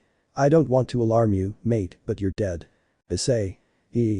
Only laughter began to be heard around Issei, as the joke Dreg had played on him had worked. Office. It was fun, she said with her characteristic stoic look while she continued hitting the floor. Big Red. Issei. Haha, tell me, where are we? Wait, Big Red. Office. Yes, we are in the dimensional gap. Dreg. Or rather, we're on top of the big red one. The brown-haired boy observed the ground as best he could, and in fact they were on a red ground, while he could observe Office hitting it with her small hands. Issei. But what happened? Office. The red idiot appeared and brought us with him to the dimensional gap. Issei. Okay, and my body? Dreg. I'm afraid to tell you that Samuel's poison finished off your body. Issei. So I won't be able to make love with Rias again. Everyone, including the big red one who paused his flight, was left with a drop of sweat on the back of their necks. Dreg. Seriously, I'm giving you the news that you no longer have a physical body and all you care about is mating with your females again. Issei. Shut up, yeah, as soon as I manage to forgive them and become one with them, so that I no longer have my body, it really is a tragedy. I also wanted to talk to Yame-san. Dreg. You are truly a unique case, the dragon sighed tiredly. Partner, you should be grateful that your soul is still intact, and all thanks to the ancient carriers. Issei. What?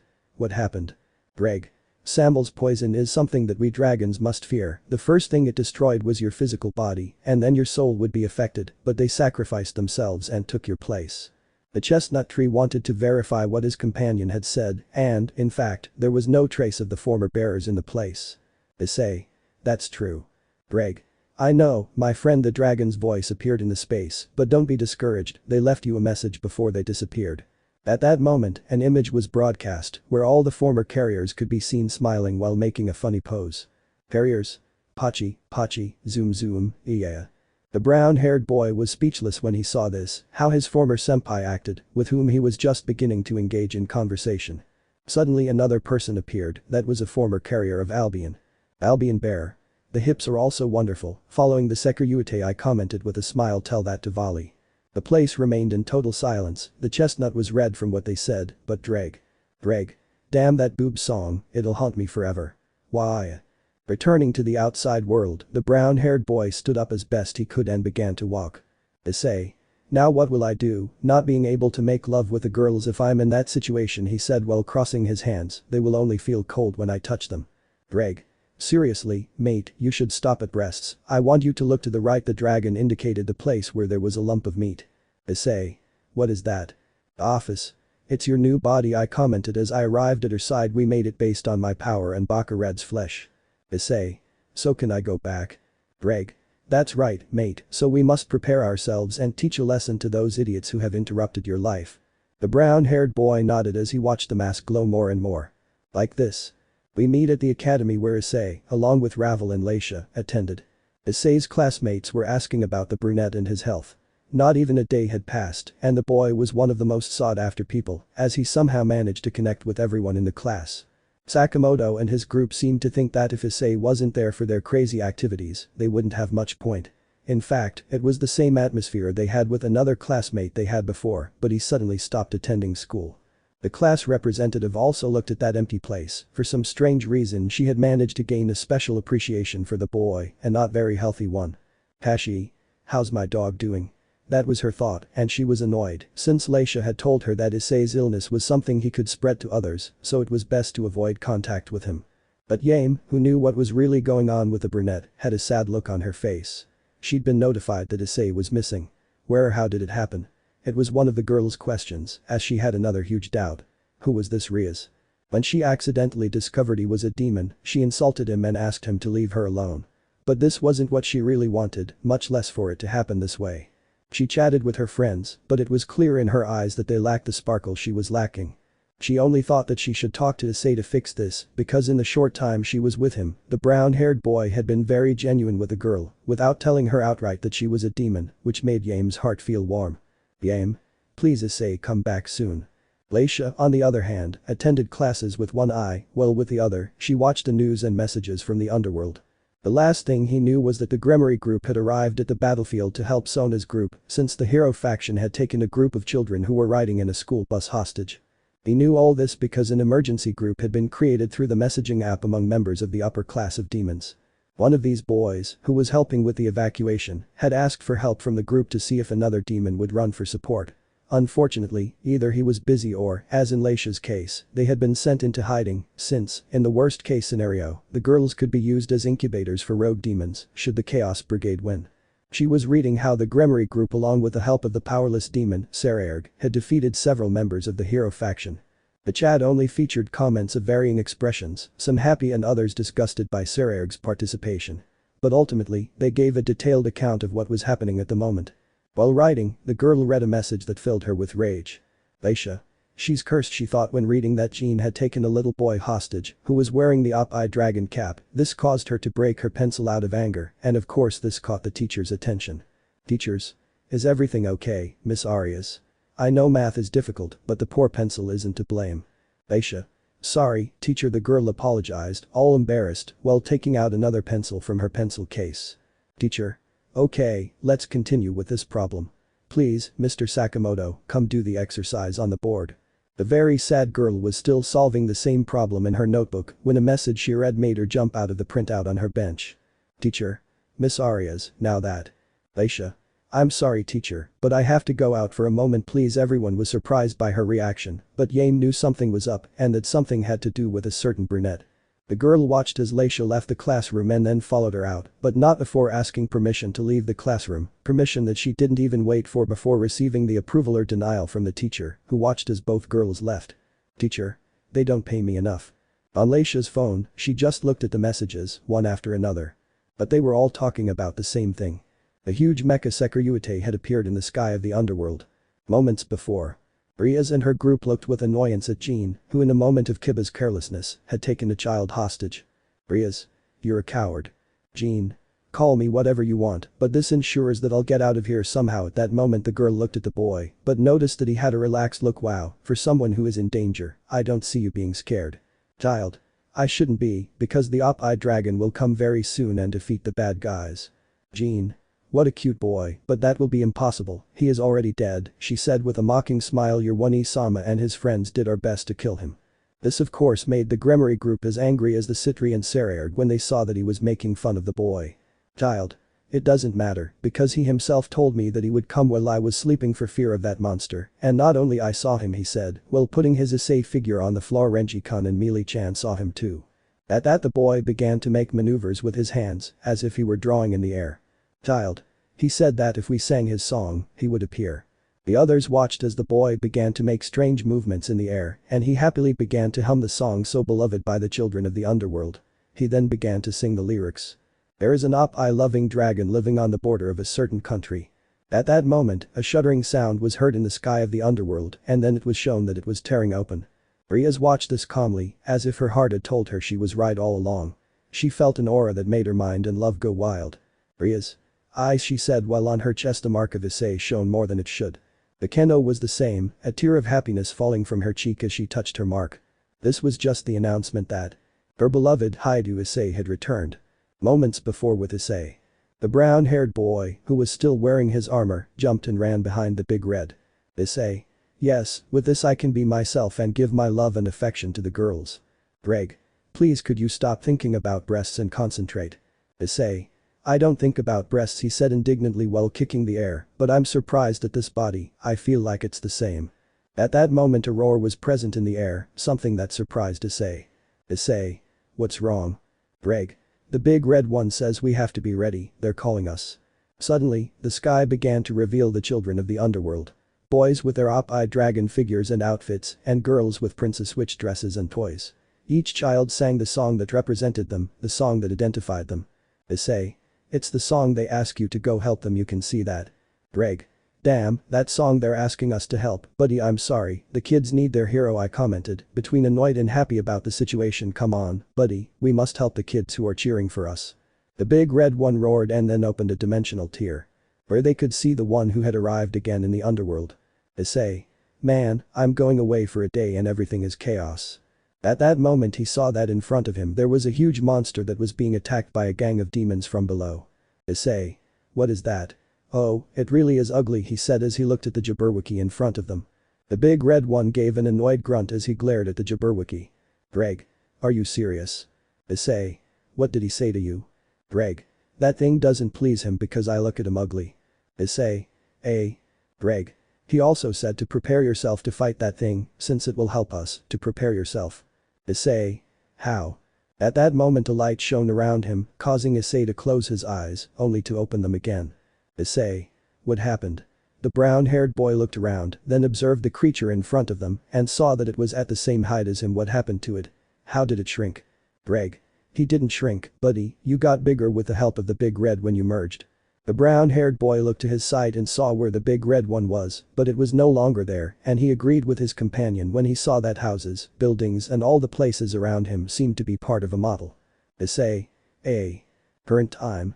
The chestnut fused with the great red had already ended the life of that beast, seeing that it regenerated with each cut they made, so the great red allowed it to reach an attack that should have been impossible for it to reach.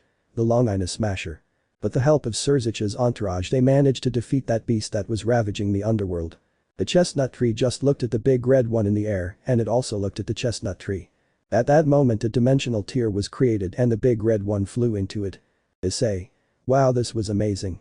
A roar rose in the sky, followed by a phrase that paralyzed everyone. Big red.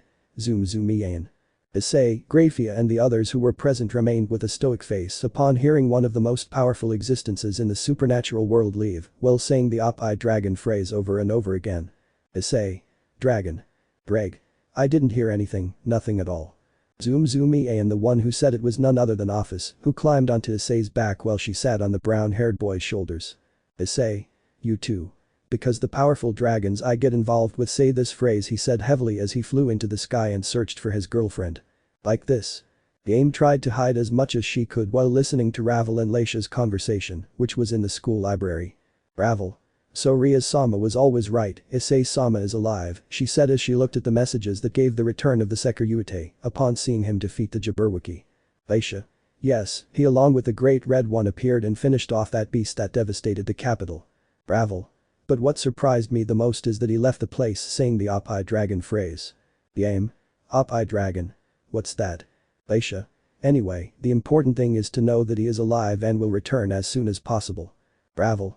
Yeah, but there's another problem, I commented as I read more help messages. The child Jean had taken hostage hadn't been rescued yet. Aisha. The good thing is that Rias-san and her dear are there and will look for a way to free him. Even so, I am impressed that the Jabberwocky has been defeated. Yame, who was hiding in one of the hallways so she wouldn't be seen and could still hear the conversation, jotted down every word or person she didn't know on her cell phone. This earned her dubious looks from other students who passed by. Underworld. The chestnut-haired boy continued flying in search of his mistress and girlfriends. He remembered seeing Rias there because one of the images that showed the children singing featured a boy in particular. It was the one who cried because he couldn't get his autograph at a show, and despite receiving a small scolding, Rias signed his cap. Office. There over there, the little dragon pointed to a place where the road was in tatters. She noticed that her girlfriend's group, Sitri's group and Ria's cousin were there. At that moment, the brunette landed in the middle of everyone, earning more than one incredulous look that it was really him. He proceeded to take off his helmet, but for some reason his expression was serious. Issei.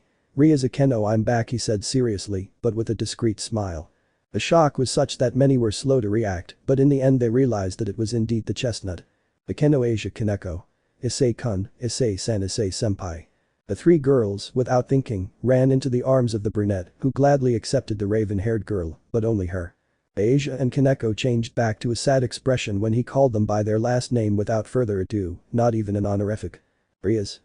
She watched her boy's reaction with sadness, but she remembered that a dragon's pride is great, and if the apology from the one who hurt him wasn't sincere, he wouldn't welcome her back with open arms.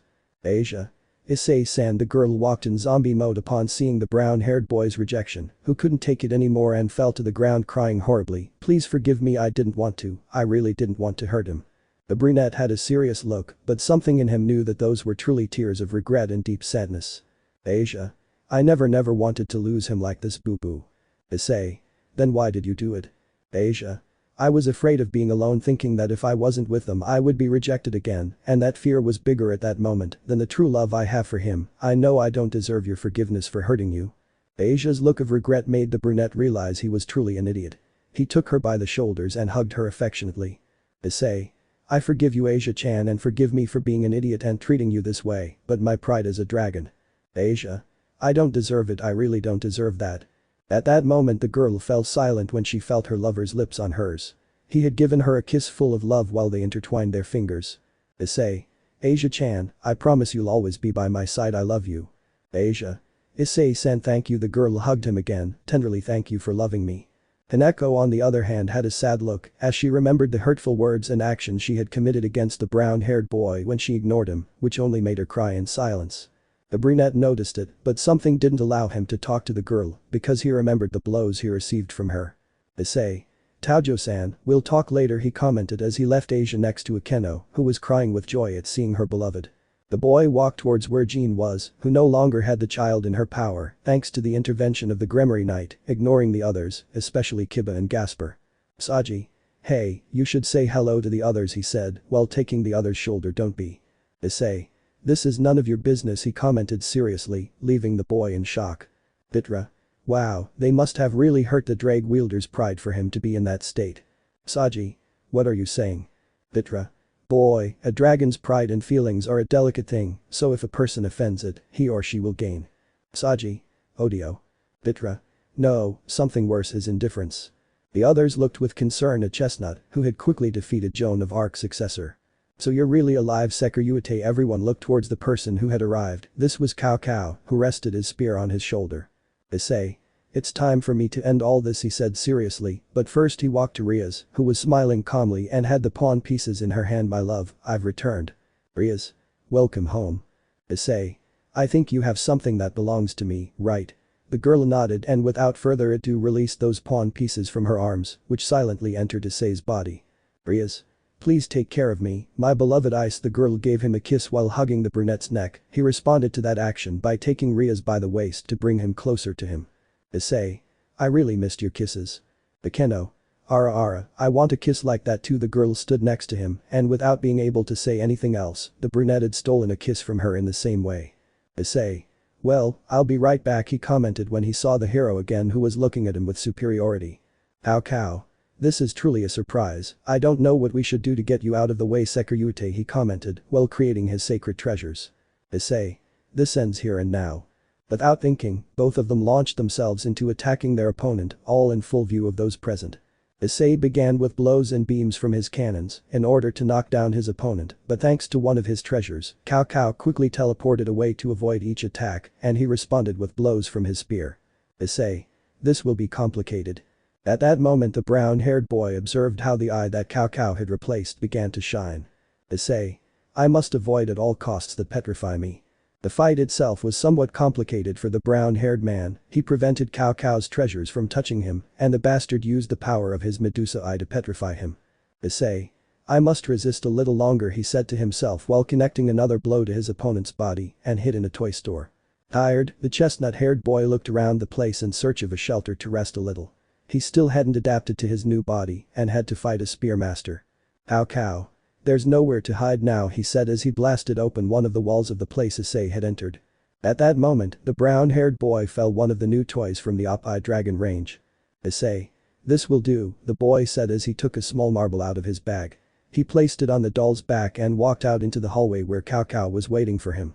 Kuoh. Wow, I see you've decided to go out, he commented while pointing at the chestnut tree with his spear. Issei.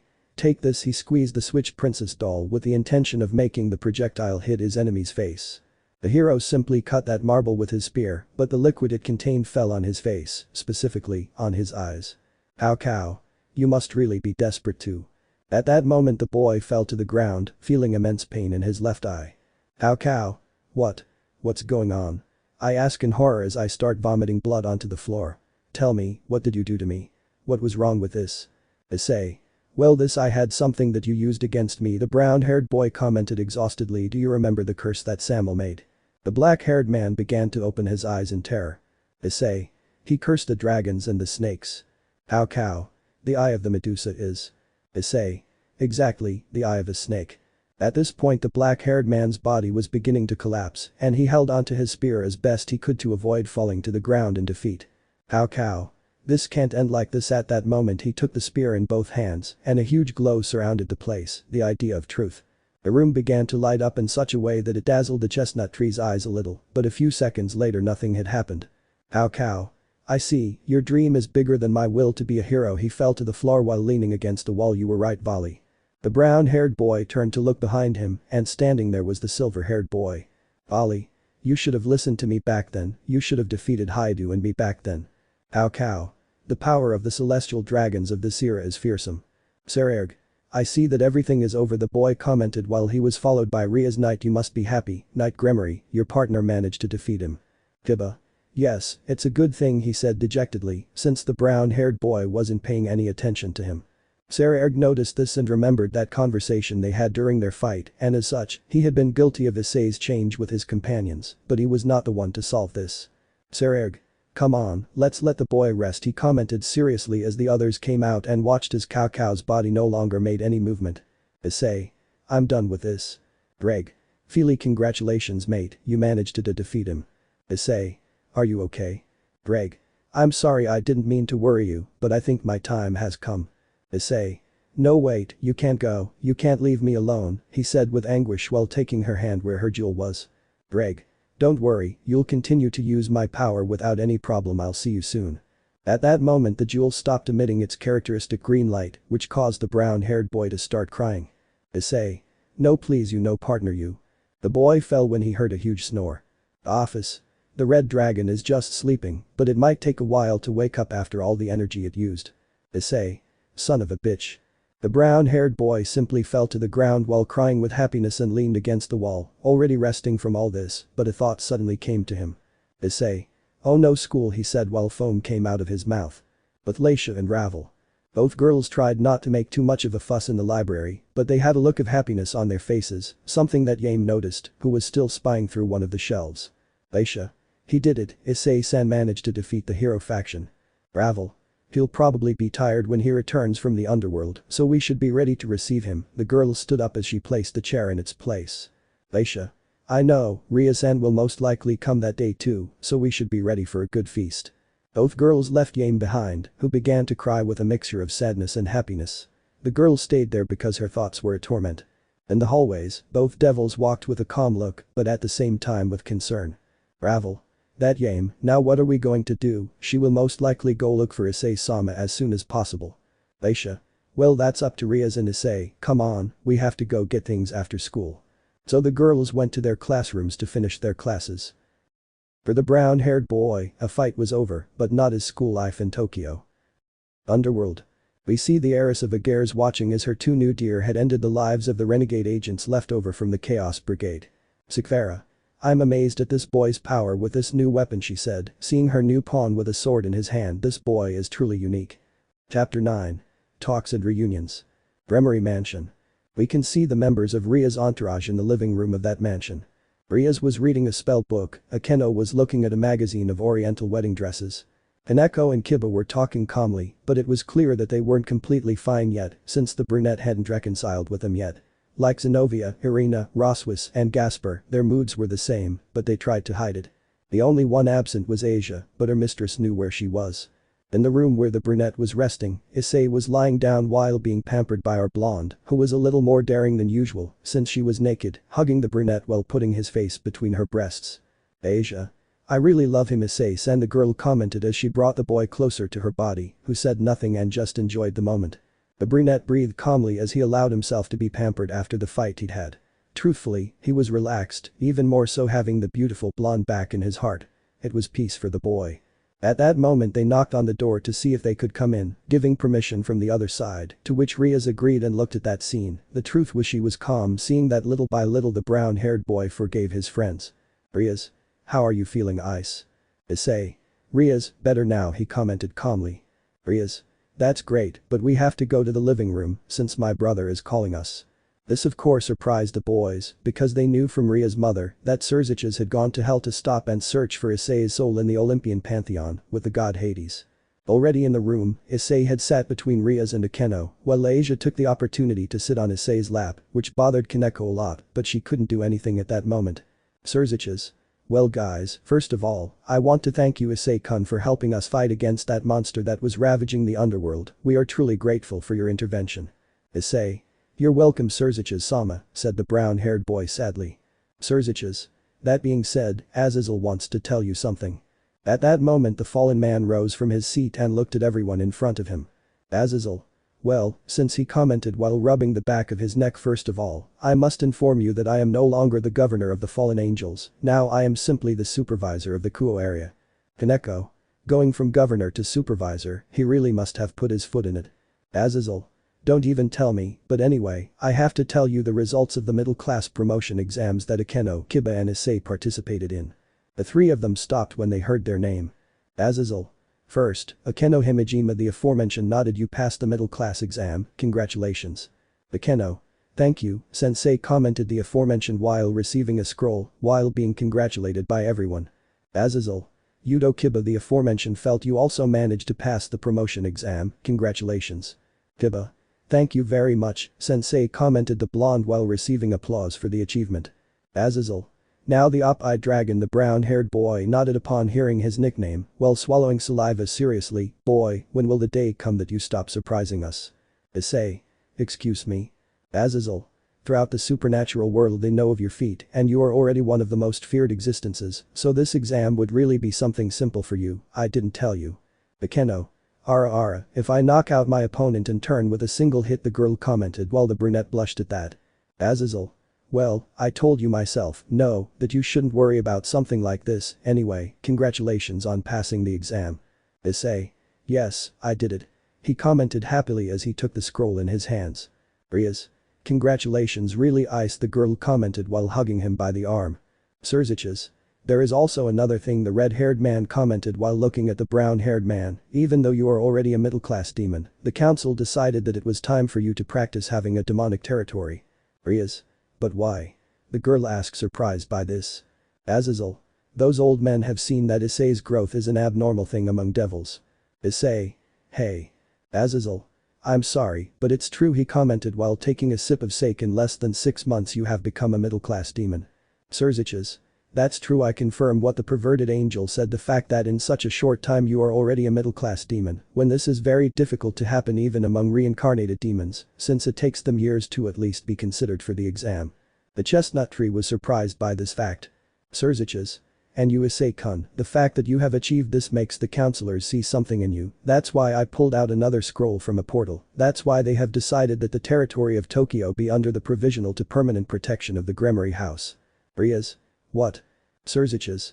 I see it as a branch of our house in another territory, and Issei-kun will be the one overseeing that area. The brown-haired boy was shocked upon hearing this as he fell onto the couch at the news. Rias. That means I can put a transportation stamp to see my ice more often. Sirzechs. Just don't overdo it, you should also pay attention to what happens in Kuoh. Rias. Don't worry about that, Lucifer-sama, I will take responsibility for my activities as a high-class devil in taking care of my territory. Sirzechs. That's my Rias-tan, the man commented childishly, who received a small blow as a reprimand from his wife. Well, that would be all. The others nodded, and without saying anything else the Retid left the room. Azazel.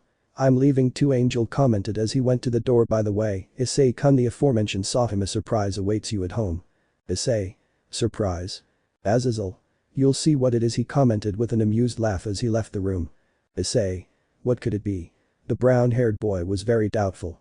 Rias. I don't know, the girl commented while looking at her boyfriend. Well, whatever it is, it's better if we go. Ravel already told me that the circle is ready to teleport us quickly. At that moment the girls changed their expression to one of sadness, especially Akeno. Akeno. Please Anata, don't go, she said while hugging the boy and burying her head in his chest. Issei. I'm sorry Akeno-san, but in Tokyo they really need someone to take care of that city from the plague that was made by renegade demons, the brown-haired boy commented while caressing the girl's long hair. Besides, you can go there as many times as you want. Akeno. It's true, she answered while looking at the brown-haired boy. Besides, I have something that will always remind me that I'm just yours.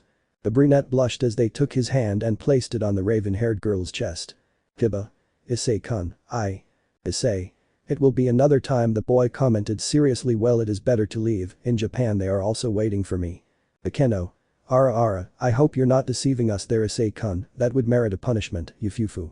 The brunette froze, as in a way, other girls were expecting him, but indirectly. Silence was the response Akeno wasn't expecting, as her aura began to rise. Akeno. Issei-kun. Issei. I swear I didn't do anything, Sakamoto and the other boy set a trap for me, the boy commented fearfully as he watched Akeno take out a whip and move it sensually. Asia. What happened in Tokyo, One-sama? Rias. Well, the charm that my ice truly has, and that lonely and mysterious boy face that he had at the beginning of his classes, made him attract too much attention, he commented while watching Akeno subdue the brown-haired boy and use him as a seat while she was wearing her tamer outfit. Asia. Issei-san is really someone special, she said with a blush, seeing the act that Akeno did with the boy, but does he agree? Rias. Well, it was at the time that Ice was upset with us, so I can't get so defensive even more with him, I won't lie, it does bother me a little to see more girls approaching him, but my mother told me that this can happen not only because of the charisma he has, but also because the dragon aura attracts girls. The blonde saw the latter as something Rias was joking about, but let it go. As for the brunette, he was somehow enjoying the punishment the raven-haired girl was giving him. After this, the brunette said a romantic goodbye to Rias, Asia and Akeno, giving each of them a quiet romantic kiss. With the others, it was a simple farewell gesture as he left through a magic circle. While being transported in this way, the brown-haired man only told them that they would talk later and without further ado disappeared from the Gremory mansion, leaving everyone with a slight hope of recovering the brown-haired man's lover friendship. Later. Already in Tokyo, Issei and Rias appeared in the middle of the room where Ravel had received the instruction to place that seal. The two inhabitants of the house were preparing dinner since the conversation itself with Azazel had actually lasted a long time. The seal began to light up and both girls went to wait for Rias. The truth is that they had not been notified of the brunette's return that same day. Ravel. Welcome Rias-sama, the girl commented politely, but at that moment the brown-haired man's figure appeared. Issei-sama. Issei. Hello Ravel-chan, Leisha-san. Both girls saw the brunette and didn't wait twice to run towards the boy. Ravel. Issei-sama, he's alive. The blonde didn't wait for the brunette to react and launched herself at him because her hero had returned. Issei. Ravel, I'm glad you're okay. Ravel. Rias-sama was right, you were alive. The brown-haired boy noticed that and turned to look at the girl. Issei. That's true. How did you know I was okay? When I saw you when I arrived with office, I could see that you were calm. Rias. Well, remember that you and I, she shows her tattoo, have a special bond. The brunette blushed as he placed a smile on his face. Hello Sekiryuutei, I came here to live with you. The others turned to look at the door of the living room, and in the place was standing Office. Issei. Office, what are you doing here? Ravel. Well, Azazel gave us the order that she would live with us, since at her request, he wanted to see how the dragons of today live in this world. The brown-haired boy looked surprised by that news, while Rias just shook her head in denial, as it was clear that her brother agreed with this. Without further ado, that day ended with a quiet dinner at Tokyo's house, while Rias and Issei agreed on how the Kuoh girls' visits to their house would be, with the purpose of ensuring that they wouldn't neglect their duties in that territory. Of course, before leaving, Rias took advantage of the fact that she was alone and made love to Issei, because despite knowing he was alive, a small part of her was afraid of truly losing the brunette. The next day. We see Issei walking in a tired manner, but with a smile. Next to him was Ravel with a blush and her gaze elsewhere, while Leisha walked on his other side with a smile on her face, but it was calm. In recent days, Sakamoto, Ishida and Minoru waited for the girls in the same corner where they waited for the brunette. It was to ask about his health, since they had been worried about Issei's health. Sakamoto looked at his cell phone. It was a video of that girl called Boa, who had made a stream about how her pet was sick, but she didn't know how she was, and that they didn't want to say it. Sakamoto. Poor Boa dog, how mean are the doctors that they haven't told him about his pet's condition, the boy commented to his companions, without imagining what the girl was really talking about. The boys were so focused on the video that they didn't notice the presence of the brown-haired boy. Issei. What are you guys talking about? Ishida. From Boa's poor dog, but good that he is. At that moment, the boys noticed the chestnut tree standing there, whole and in good health. They didn't think twice and punched the boy in the arm. Sakamoto. You're an idiot, you should be resting. Minoru. That's true, you should take more days for your illness. The brunette didn't understand what they were talking about, so he turned to look at the girls, who only made a gesture for him to play along. Issei. I feel better now guys, thanks for your concern. Ishida. Well, we have to go to class, since we're not the only ones who miss you. The brown-haired boy knew what that meant, but he had to think about how to talk to that girl who knew his secret. Without further ado, the boys continued on their way to school, talking about what had happened during the last few days, since according to the excuse Ravel gave, his illness prevented him from using his cell phone, and he should have been on complete rest. There they told him to take the exams that were coming up for the class, and that the last topics were really difficult, which made the brown-haired boy pale, because if he could barely handle the topics he saw before the promotion exams, now with what he missed he was more than finished to take the school tests. Once they arrived at the classroom, he opened the door, being the center of attention, and not expecting everyone to greet him well, some being happy that he was feeling better, and others hoping he wouldn't get sick like that again. It was a treatment he hadn't expected at the time, but it made him very happy. Even Kashi, seeing him, took his hands in a friendly manner and shed tears of joy at seeing his friend in better condition. But in the classroom, Yame, who was the most interested in going with the brunette, didn't seem to want to go with him and ask him to talk for a bit longer. The brunette walked past her, but his gaze was more serious than anything, which made her heart sink. The first half of classes had passed, arriving at lunchtime. The perfect moment for Yame to ask the brunette for a minute of his time, so they could talk about the subject. But when she wanted to go to Issei's, she noticed that Leisha, along with the trio of weird kids, had taken him to the schoolyard to have lunch together. The poor girl had a sad look on her face, something her classmates and friends in the group noticed. Girl 2. Are you okay Yame-san? Yame? It's nothing. Yame-chan, I've come to have lunch together. The girls turned to look at the door, where a brunette girl with blonde hair had arrived. Is something wrong? Yame? Renko, it's not. Girl 1. It's been like this since Hyoudou-san came back, the girl commented while taking a bite of her hot dog. Renko? Hyoudou, he's not the same idiot who's been making you sad these past few days. Yame? That's not what's happening, it's just that. Renko? None of that, let's go talk to that idiot and you'll see that no one messes with my friend, I'll teach him a lesson. The girl took Renko's hand and they both left the room, leaving her group of friends a little surprised by what had happened. They left the school building looking for the idiot who had made her friend cry these past few days, that was Renko's thought. Renko? You see that idiot, how dare he make Yame cry. Yame, on the other hand, was nervous because she would have a direct encounter with the boy who asked her out and who hurt him with her words. Upon reaching the courtyard, both looked ahead in search of Issei, well mostly Renko, because she wanted to meet the idiot who had made her friend suffer. Renko? Tell me who the idiot is, I commented angrily. Yame? There's no need for this, Renko, really. Renko? No Yame, that idiot can't stay like that with. At that moment the girl remained silent with her search because in front of her was a young brunette, a boy who had a unique bracelet on his right hand. It was a bracelet that she recognized because she had made it herself. Yame. What's up? Branko. Issei-kun. Yame. What did you say? The girl was shocked to hear Issei's name and her friend's words. Branko. Issei-kun.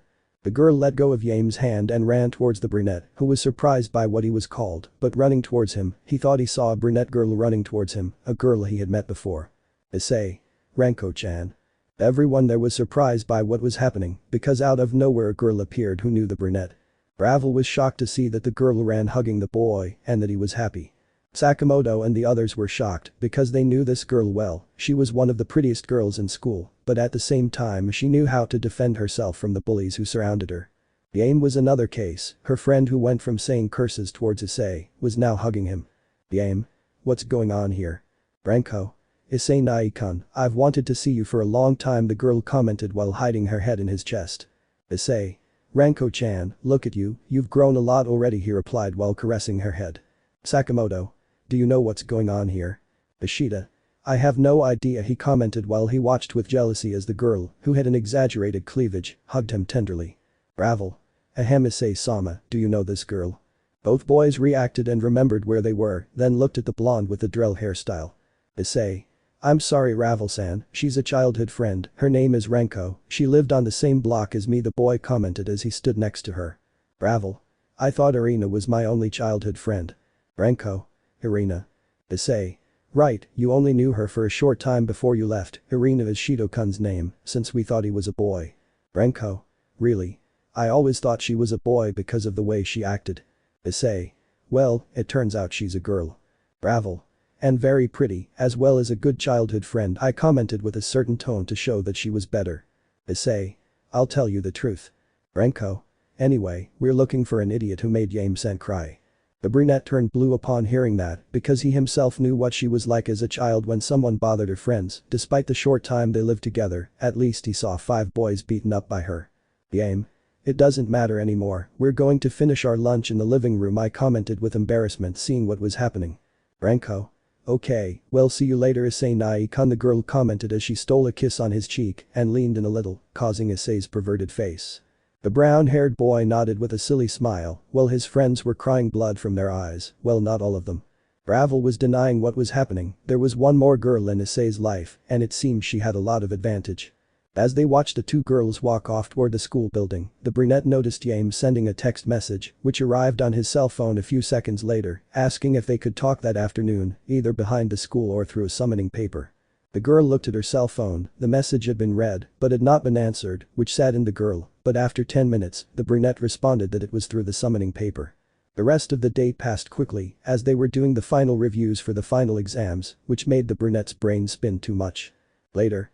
Classes had ended and after saying goodbye to the brown-haired boy, everyone went home. In Issei's new home and now headquarters, he began to read what they should do now as a branch of the Gremory family in Tokyo. Bravel. I understand, she said as she placed the application form on the table. From what I understand, we can now make more contracts, but without displacing the Leisha-san family. Leisha. No problem with it, I commented while sipping some tea. My idiot cousin and now shame of the Asteroid family did things that stained the family name, so it is better that this territory be seen in a good light under the Gremory mantle. Bravel. Well, then we better start handing out the flyers everywhere, he commented as he summoned his familiar and she transformed into a girl. At that moment the seal for the contracts began to shine, the chestnut knew who the request was from. Issei. I'll go, the boy commented seriously as he stood in the center of the transportation seal. Bravel. Are you sure, Issei-sama, he just returned from life and. Issei.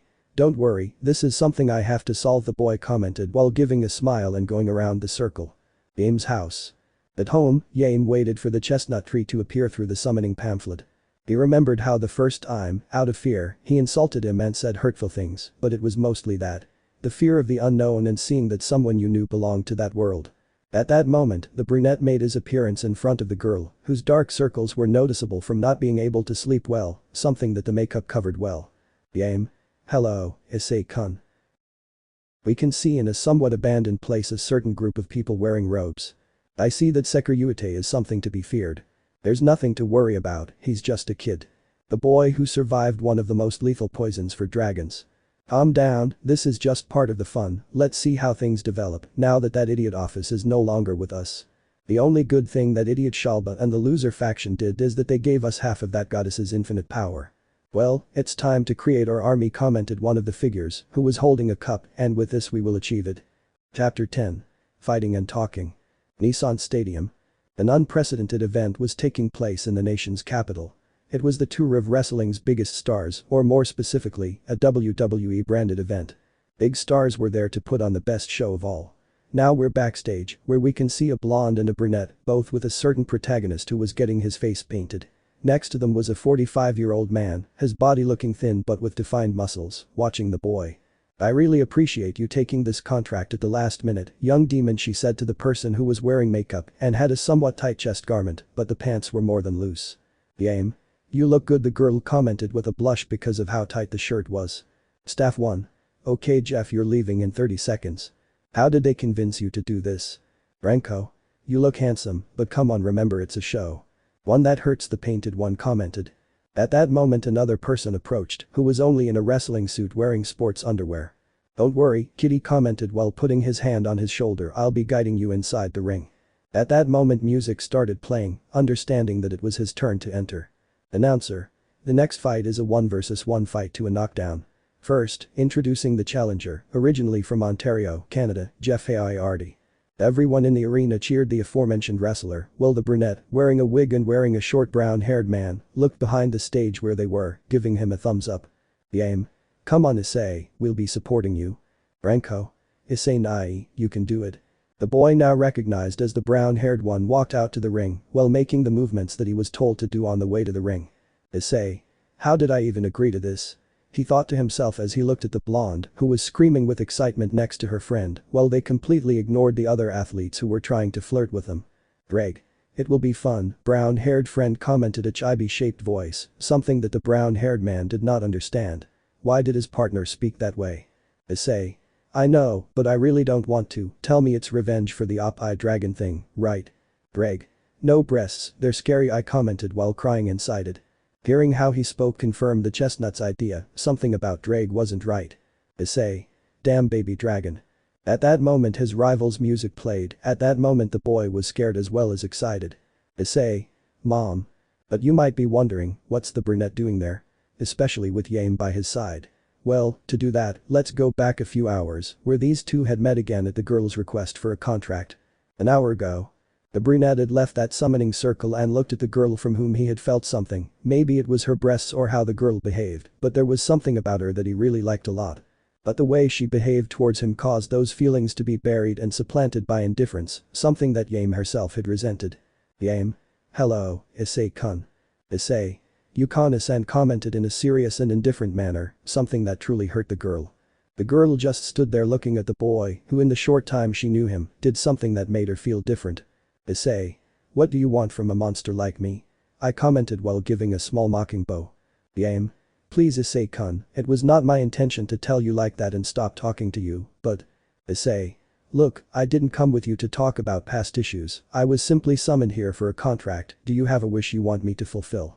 The girl's eyes began to shed tears. It was the first time she'd experienced such pain, especially for someone she truly loved. But this didn't shake her confidence. It was now or never to repair what she'd damaged. Yame. In fact, yes, my wish is that we talk about what happened and why I stopped talking to you. The brown-haired boy cursed his way of expressing himself, he wanted to simply leave, but it was one more contract for the Gremory family that he had to fulfill. Issei. Okay, just because it's a contract request. Please start. Yame. Okay, said the girl as she sat on her couch, inviting the boy to also sit down, which he accepted, but on the other side of the room. First of all, I want to know, why haven't you spoken to me again since I left with Ma-kun? Issei. Why would that be? You literally dumped me to go with a guy who goes to the same school. Yame. Ma-kun. Issei. I don't care who it is, but after that Friday, during the entire weekend not one call or message, and then in that following week until you realized that I was going through a stressful time, it really caught your attention. Yame. But things aren't like that, besides you also ignored me during the weekend, the girl commented while she took a pillow and squeezed it out of anger. Seriously, how is it possible that you get jealous of a girl? Issei. A girl. Yame. Ma-kun is my friend who is wearing the pink coat under her school uniform, the girl commented as she took out her phone and showed it on her screen. The chestnut tree was given its first blow that it had been wrong, but the discussion was not over yet. Issei. Well, that doesn't mean that you left me aside that weekend, besides that I saw you with that other happy boy in that cafeteria, he commented while taking out his phone and showing the image of her with another boy. Yame. Where did you get that? Issei. It was a Wednesday, I was going back to my house, and Ravel and Laisha stopped by for dessert for the night and tell me what do I see? You on a date with a boy who I thought was that Ma-kun because of the suffix you used. Yame. You're wrong, that day I. Issei. I don't care what you have to say about that day, if you just wanted me to be a passing person or something like that you could have told me, and we could just stay as friends and that's it. Yame. Hey, don't complain like that, the girl commented as she got up from the couch. Besides, you were the first to cheat, I'm not going to believe that Ravel is your cousin, not even close. Issei. That has to do with what I am, he said as he also got up from the chair and stood in front of the girl. At that moment they both looked into each other's eyes, which caused the girl's eyes to crystallize and Issei's eyes to glow. At the urging of both of them, they hugged each other, seeking to find peace in this tide of argument. Issei. Yame. Please forgive me, the girl commented as she leaned on his chest. Truly, being with you has been a tidal wave of emotions, fun things and at the same time something new that I don't know what it is, but it compels me to be by your side, the girl commented as she tightened her hug. Issei. I think it's best as Yame said this, she felt a tightness in her chest, it's best if we introduce ourselves properly. The girl, hearing this, her eyes shone and she looked at Issei with a blush. Issei. Let me introduce myself, I am Hyoudou Issei, a middle-class devil, I protect the city of Tokyo under the permission of the Biblical Alliance, and I am Rias Gremory's pawn. Yame? Pawn? Issei. Okay, let me tell you how this underworld thing is. The brunette sat back down and began to tell him how he entered this world, about his first girlfriend and his issues of distrust that caused this, about the advantages and disadvantages of being a demon, but, above all, about the polygamous relationships he is allowed. Issei. Look, before coming here, I had a relationship beyond master-servant with Rias, but there were some events that made me rethink my relationship with them at that time. Yame? Them? Issei. Yes, not only was he my king, but I also thought that some people of his peerage had feelings for me, the brown-haired boy commented while drinking some water, but a misunderstanding made my feelings towards her seal. Yame? Seal. Will you die from it? Issei. No, it's not a curse or anything, but for a dragon like me, being left by his partners or friends is something painful, and if he doesn't take it in the best way, he could create resentment towards them. Yame? I see, she said while eating a cookie she brought, but what does that have to do with polygamy? Issei. Well, first when I reincarnated as a demon I was given that opportunity, and now with what happened to me recently, that possibility grew even more. Yame? But would you only have them as girlfriends for pleasure? The brown-haired boy denied that question, he wasn't surprised by it, since it was something that could have been on Yame's mind, and that he was looking for her for the same reason. Issei. I had a talk with Ria's mother before the bomb exploded, she told me that I should accept the girls not for their bodies or how attractive they were, but for their feelings, the brown-haired boy commented, while putting on a complicated smile, but right now I can't accept everyone. Yame? Out of pride. The brown-haired boy nodded. Don't you think it's something very silly? Issei. As I told you, for a dragon it is complicated and pride is something we defend, it is our characteristic. Yame? Well, in the books, dragons prefer to die before giving in to their adversaries or hunters, said the girl, while putting her hand on her chin. Issei. But well, at the moment I already have a relationship with Rias and Akeno-san, that's why, the boy commented as he stood up again, I will understand if you no longer want to know anything about me as something more than a simple partner of. Yame? Wait, the girl commented while taking her hand, she knows what's going on here. Issei. Actually, I have her approval, but she also wants to meet you and. Yame? No more words, but before anything happens, let me tell you what happened and I don't want you to interrupt me. Issei. Okay, he said calmly as he sat down. Yame? What happened is the following. The girl told him how she found out she had a tough test the following week. So she left the boy to concentrate, but apparently it backfired because he used that suffix for her friend. Also, the day he saw her with that boy, well, at that moment her group of friends were having a milkshake and those boys approached them. They were more than uncomfortable since the two separated them in order to talk alone. If she was smiling at that moment, it was because she was more than uncomfortable with the situation she was in. All in all, this was somewhat stressful for her, which led to the misunderstanding. Yame? But I really wouldn't be able to deceive the person I have feelings for. Issei. Well, that explains several things, even so, are you willing to believe that you won't be the only one? Yaem lowered her head at that moment, which caused Issei's heart to sink. The message for him was clear, he was about to get up, but he only saw how the girl also got up and sat next to him. Yaem. Only if you promise not to leave me behind or be forgotten, I want to be there with you, said the girl with a smile and tears of happiness on her face. I know we have little time, but something in you tells me that I found the boy who finally doesn't look at me for how I dress or my body, but for who I am. Issei. Yes, a happy girl, a little crazy. This caused a blonde to pout and hit him in the chest, but who seeks to have that love that makes her happy. Yaem. Issei-kun, I love you, she said with a smile, while giving him a small kiss on the lips. The brunette was in shock, but he reciprocated that affection, but at that moment a knock was heard in the patio of the girl's house, which caused both of them to go check what had caused that noise, and both of them went pale. Issei. Renko-ni-chan. Yaem. Renko-chan. The girl was lying on the floor while her eyes were now a pair of spirals, and she only repeated several words. Renko. Demon, Issei-kun and Yaem, Demon, Issei-kun and Yaem. The brown-haired boy was left with a blue face, as a girl knew his secret better, but this time outside of a contract. Issei. Rias is going to kill me. After getting the girl to recover on Yaem's couch, Renko asked her childhood friend for an explanation of what was happening and how he was feeling about being a demon. Despite having heard the entire conversation, she wanted Issei himself to tell her directly. The brunette recounted everything they had talked about with the girl, who was more than attentive and nodded at everything the brunette explained, as if she were being taught a class. After finishing the chestnut, he simply let the girl analyze all the information that had been told to her. Renko. Wow, you really are in a crazy world, Issei-nai. Issei. What can I tell you? At that moment a communication circle appeared in Issei's ear. Ravel. Issei-sama, do you have much left for that contract? Yaem. Is that Ravel? The brown-haired boy nodded to answer that question. Wow, she's a demon too. Issei. Well, you saw that we are not like they portray us in the movies, he said while looking at her with a smile. Let me check what Ravel needs. The brown-haired boy at that moment focused on the girl's call. Tell me, what's wrong? Ravel. We got a last-minute contract. Issei. Could you support me with that? Ravel. I would like to, but they are specifying that it be a male demon. Upon hearing this, I alert both girls. They say that this contract requires a man or young man. Issei. Where is it? Ravel. Nissan Stadium is a WWE event. The girls' eyes lit up when they heard this, an event they couldn't get tickets for was calling their boyfriend's secret crush. Yaem. We'll accompany you. Issei. Huh? Renko. Yes, it will be fun. Issei-nai. Issei. I don't know if it's a good idea, but it's okay, I'll go. Besides, what bad can happen? Current time. We see the chestnut being punished with a snake lock, his opponent subduing him in such a way that he didn't have time to breathe. Randy. You're doing great, kid. Now I'm going to throw you into the corner and you'll jump back and lean on it. Issei. Do what? Greg. I help rookie fighter.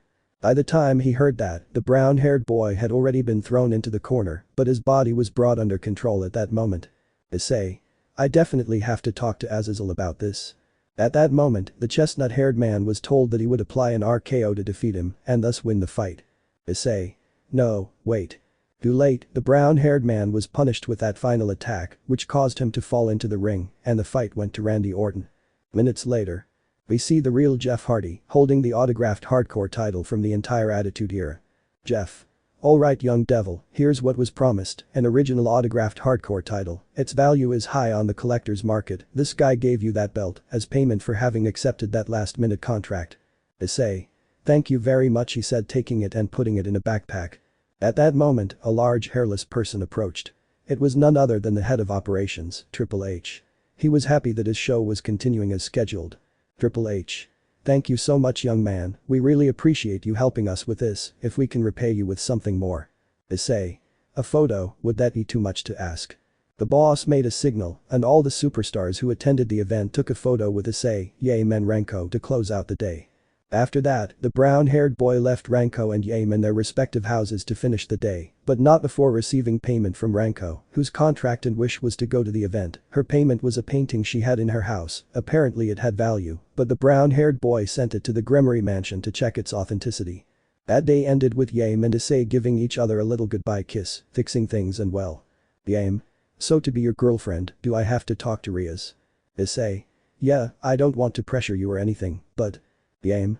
No more words, I'll be your girlfriend, so I want to talk to her this week, the girl commented with a determined look and without further ado entered her house. Issei. Well, at least this is solved. Baby Drake. The brown friend is dead, lol. Issei. Damn dragon with a child complex, I'll touch Ria's breasts with my glove on to see if you like it. Baby Drake. No, boobs are scary. The chestnut tree simply disappeared from the place through the same summoning circle through which it arrived. The next day. Rias. Of course I want to talk to her, we must set certain limits, commented a redeed who was transmitted by a hologram. I can't believe that she kissed you after knowing you for a short time and I. Issei. You kissed me when we were flying through the underworld the day I saved you from Razor's party, the boy commented while drinking some juice. At this moment the brown-haired boy was having breakfast since he got up early to continue with his morning training. Office. More cereal, she said stoically as she brought her plate closer to Issei. Issei.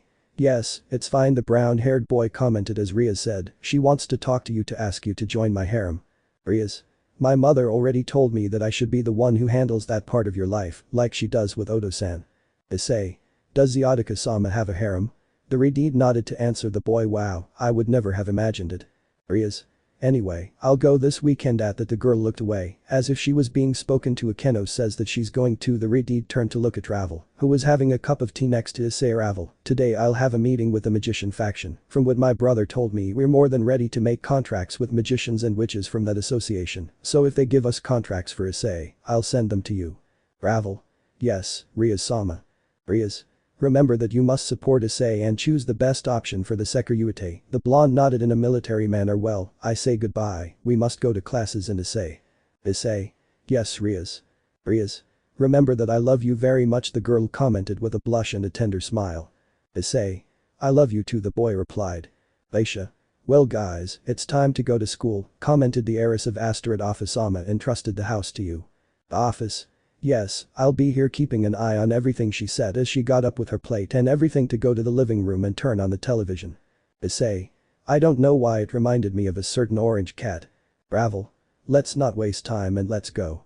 The boys left the house in the direction of school, where Sakamoto and the others were already waiting for them at the same street crossing to walk together. Yame. Good morning, Issei-kun, said a girl who came to the boy's side, took his arm and hugged him lovingly while holding him to her chest. Issei. Gee, good morning, he said, somewhat nervous about that interaction. Ravel just watched as the girl approached the boy in such a way. Branko. Issei nai, good morning, said the other girl as she put her arm around his neck. Issei. Ranko ni-chan, good morning. The girls greeted each other and headed toward school, but what they didn't notice was that there was a girl watching from afar. She just bit her thumb in frustration at seeing that scene. DSK, how is it possible that my dog ignores me even after I worried about him and doesn't pay attention to me? He said while taking out a small box of chocolates, but today I will take the first step. Underworld. We can see Ria's cousin, Seekvaira, visiting the territory of Agares, specifically a certain heiress of that house. Seekvaira. Good morning, Seekvaira, the boy greeted politely as he arrived at the aforementioned side. Seekvaira. I'm glad you could come, the girl commented as she continued entering data into a tablet she was holding. At that moment the boy noticed that there were two people fighting each other in a room. Seekvaira. Is that them? Seekvaira. Yes, I commented the moment she paid attention to the boy. I need you to help me with something. Seekvaira. What is it? Seekvaira. I want you to have a fight against Junichi. I want you to know how far his limits are and that sword. The Baal looked at the aforementioned and was surprised by the sword he had in his hand. Seekvaira. That sword is. Seekvaira. We obtained it when the Gremory team defeated its former wielder, and Ria's horse took Gram as a prize, but she didn't remember that she had other demonic swords in her possession, and we were left with 3 for Junichi, the girl said, while watching her new piece create ice pillars with that weapon. Seekvaira. Well, this will be a good training for me, the boy commented with a challenging smile. Besides, something tells me that dark times are coming for the entire underworld. A very dark place, where you could see a black river passing in front of a palace, there was a huge shadow looking forward sitting on a throne full of jewels. At that moment, a specter appeared before him as he bowed. Tell me, what did that idiot Lucifer want? Spectre. Hades-sama, that being called Risevim is asking you to peacefully join his cause or refrain from any intervention. Hades. That idiot, commented the man recognized as the Greek god of hell, thinks I'll just give in to him like it's nothing. Spectre, what do we do, sir? Hades. I think if those idiots from the underworld think we're not going to do anything, it's time for them to see what hell itself is capable of. It seems things will come together for everyone in an unexpected way. Chapter 11. Our first bento, meeting with the Masters of the Night. Issei's house. It was already night and Issei had a pile of papers in front of him, to be exact, they were 2 towers of papers at least 2 meters high stacked together. Issei. Am I really that sought after? Bravo. Indeed Issei-sama, the girl commented while reading one of those papers she had in front of her and placing it in a section where she placed a rejected sign according to the meeting Rias-sama had this afternoon. The Gremory family has been qualified to already have contracts with wizards and witches. Issei.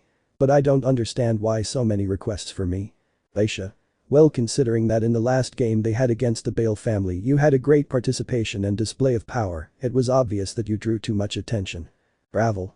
Not to mention his return to life in the fight against the Chaos Brigade in the underworld and his victory over the leader of the hero faction. Issei. I know, but at that moment it wasn't me as such, it was my dragon pride who really fought against them, he commented with shame upon recognizing that it wasn't him who had fought. Bravo. Even so, I commented while drinking a cup of tea and leaving another contract paper in the same rejected section. My duty as your manager is to ensure that you have the best contract between a demon and a magician. Issei. What do you mean? Bravo. You Issei-sama are the Sekiryuutei, the title you carry is of great importance in addition to the history you have made and simply for belonging to the Gremory family, the family where the current Crimson Mau comes from, so you must have a contract that really lives up to you, he commented while taking a paper from that pile. Issei.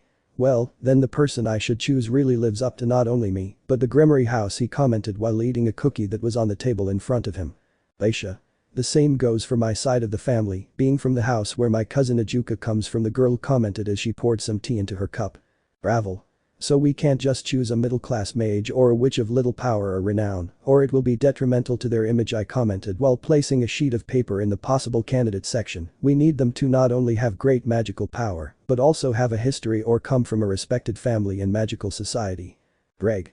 I like the wizard Hermione, he said in a chibi voice. Bravo.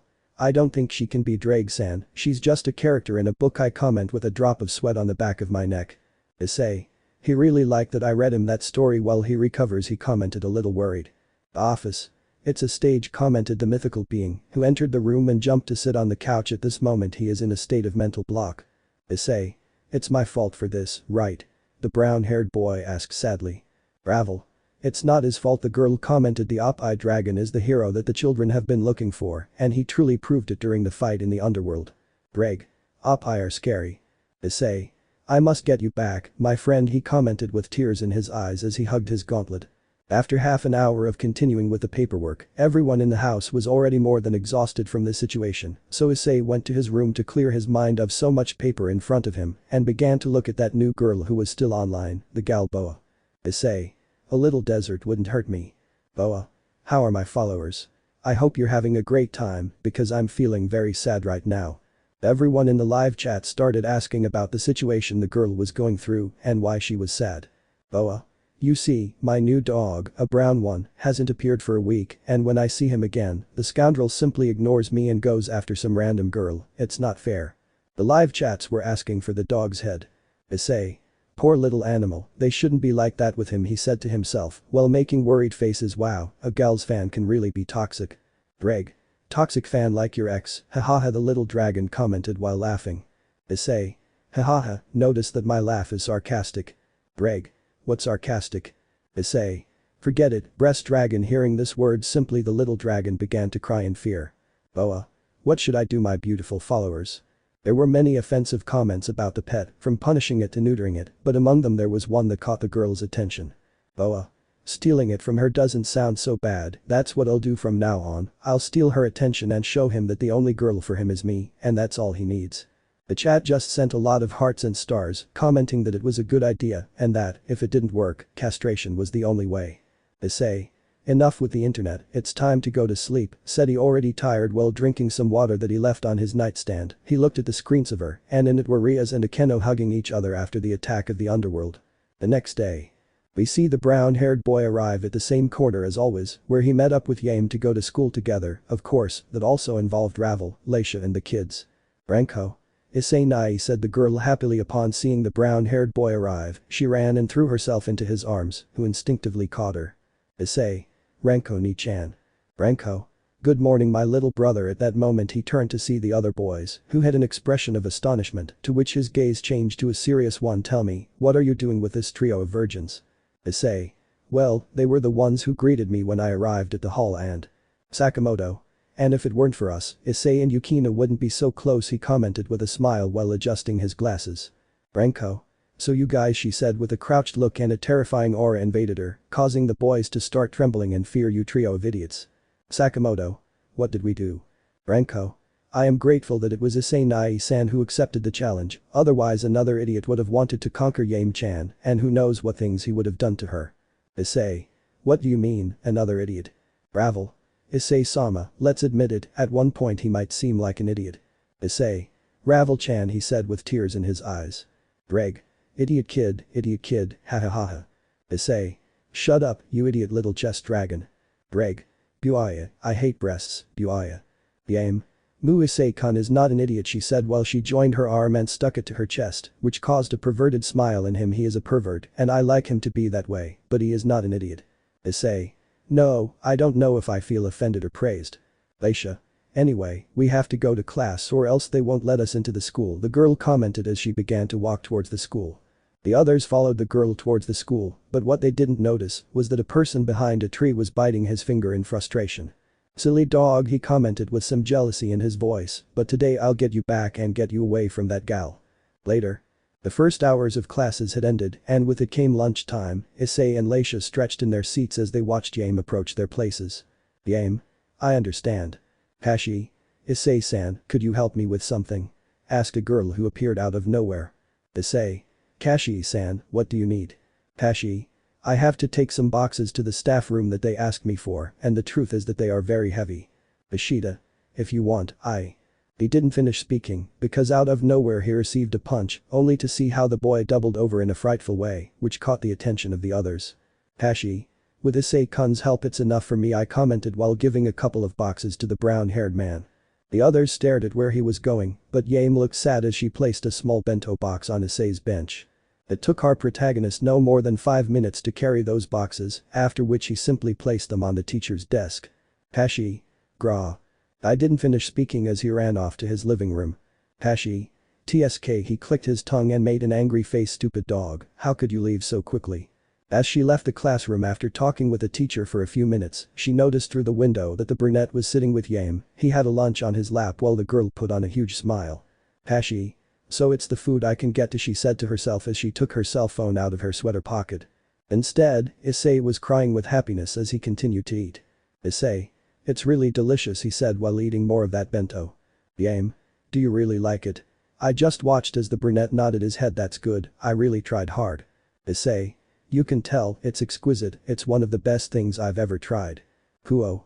We see our dear Akeno enjoying her lunch at the occult club. In front of her there was an image of the brown-haired boy who had a smile that always made her fall in love. At that moment, while enjoying a bit of her rice, she stopped dead in her tracks and looked towards the window. Akeno. Ara, something tells me I have to punish Issei-kun. She took another small bite of her food. I'll give him a cooking lesson he won't forget, Yufufu. Back with the chestnut. Issei for some reason trembled in fear as he continued eating his lunch. Yame. Are you okay? Issei. Yes, but something tells me I'm in trouble. The others were left in doubt when he said this, but they continued with their lunch. After that, the classes continued normally, the brunette paying the necessary attention to not fall asleep. Leisha wrote down every word the teacher said. For her, being in the human world and taking classes was a new experience. Issei's trio of friends were looking at their own affairs, of course everything related to that girl called Boa, while Minoru was looking at another magazine, which for security reasons, I won't say what the topic was really about. As for Ravel, she had received an urgent message from Rias, requesting a very urgent errand from her. Classes ended and the kids were heading back to their homes, Yame hugging Issei's arm and he with an expression of enjoying the moment. Ravel and Leisha on the other hand. Leisha. Together with the vampires. Ravel. The truth is that I was also surprised by that request from the Carmelia family. Leisha. What do you think the meeting is about? Ravel. I don't know, but considering that Gasper-kun is in Rias-sama's family, it's probably something related to him. Leisha. Does Rias have a vampire-like deer? Ravel. I think the correct term is a damper, since he has no problem being under the sunlight because of his race. Leisha.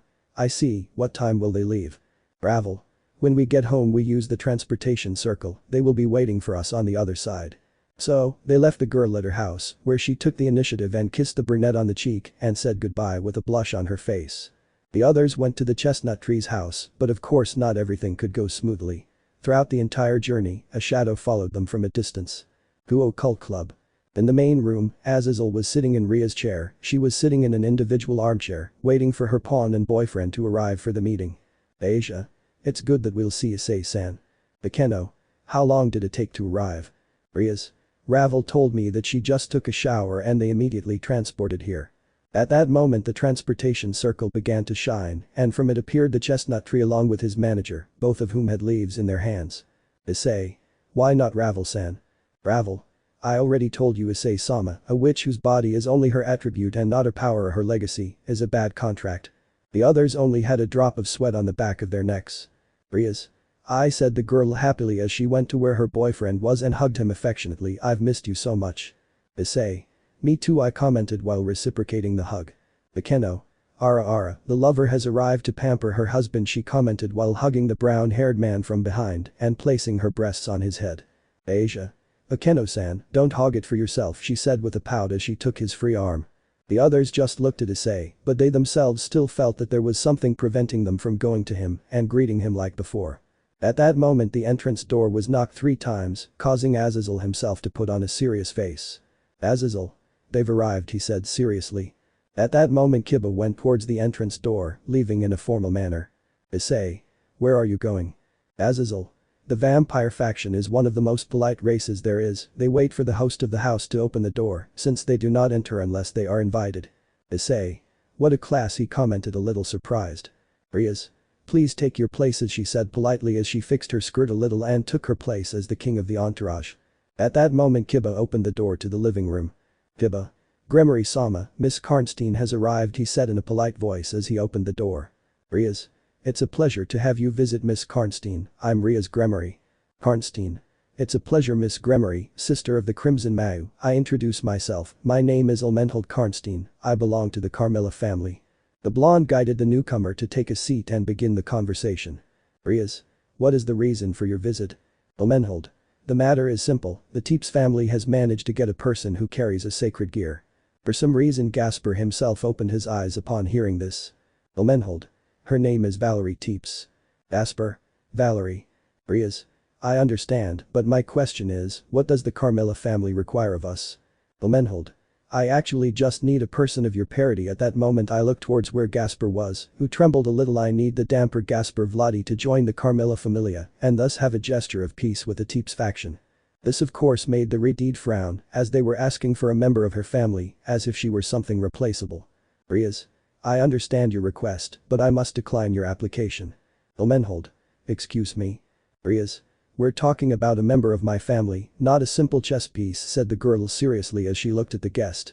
Issei. Well, technically we are chess pieces, was the boy's thought as a drop of sweat fell down his neck. Rias. So I refuse your request. Elmenhold. Well, I didn't want it to come to this, she commented calmly while sipping some tea, I will then be forced to create a bit of chaos in the peace that the alliance has if they don't give in to my requests. Saying this alarmed both Rias and Azazel himself, since the latter knew that there were talks with the Carmilla faction for a peace agreement, this threat jeopardized the progress they had made. Elmenhold. Furthermore, I'm not just asking for this as a favor for the truce with the Teeps family, the leader herself is asking for this. Azazel. Wait, you said same. I thought the Teeps family was a patriarchal family. Somewhere in the world. Average feminist. I don't know why, but I'll say death to the patriarchy. Okay, bad joke I know. Back to the board. Elmenhold. That was until recently, the new leader of the Teeps faction personally requested that if we want to reach a peace agreement, we should bring Gasper himself before her. Rias. And who is their leader? Elmenhold. The same Valerie. Issei. This is nonsense, he said in a low voice, but he forgot that he was in the presence of a vampire, so his hearing was more acute. Elmenhold. What did you say? Who are you? Issei. I am Hyoudou Issei, and what I am saying is that it is nonsense, how dare you threaten the peace we have between the factions? Elmenhold. Of course you are the Sekiryuutei, I had heard that you are a somewhat rude person, she commented with a touch of superiority, so I will not take your opinion into account, low-class reincarnated. Issei.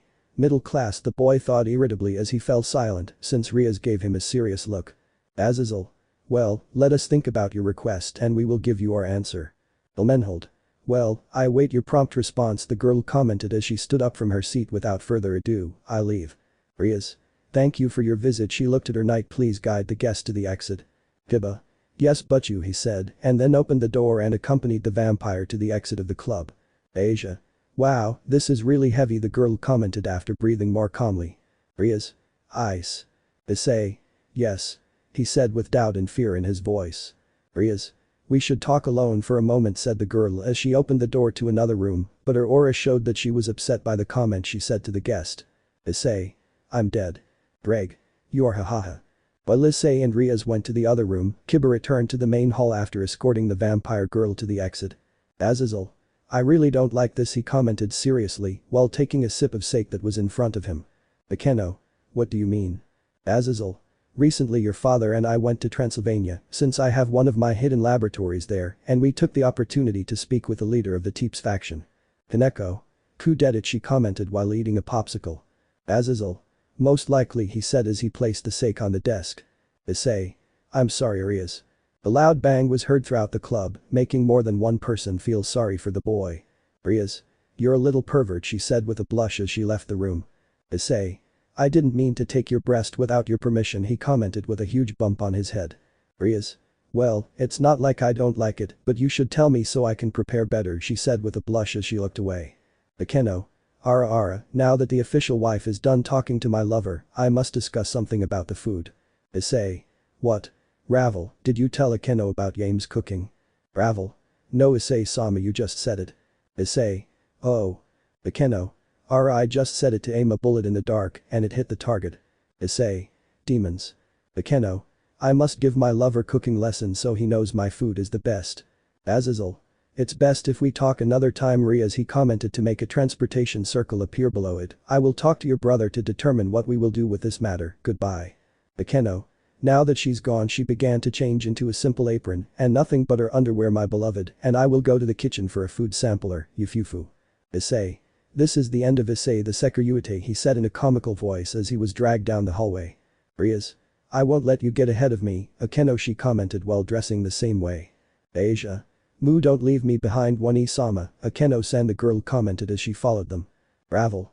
Please wait, we must return home early, Issei-sama is still looking at the candidates they sent him, said the girl as she walked out behind everyone with a blush on her face. Zenovia. We were ignored again, commented a little sadly to the girl, to which Kaneko and Irina looked at that scene with sadness and jealousy. Kiba. Is everything okay, Gasper-kun? Asper. I'm really worried about Valerie. Kiba.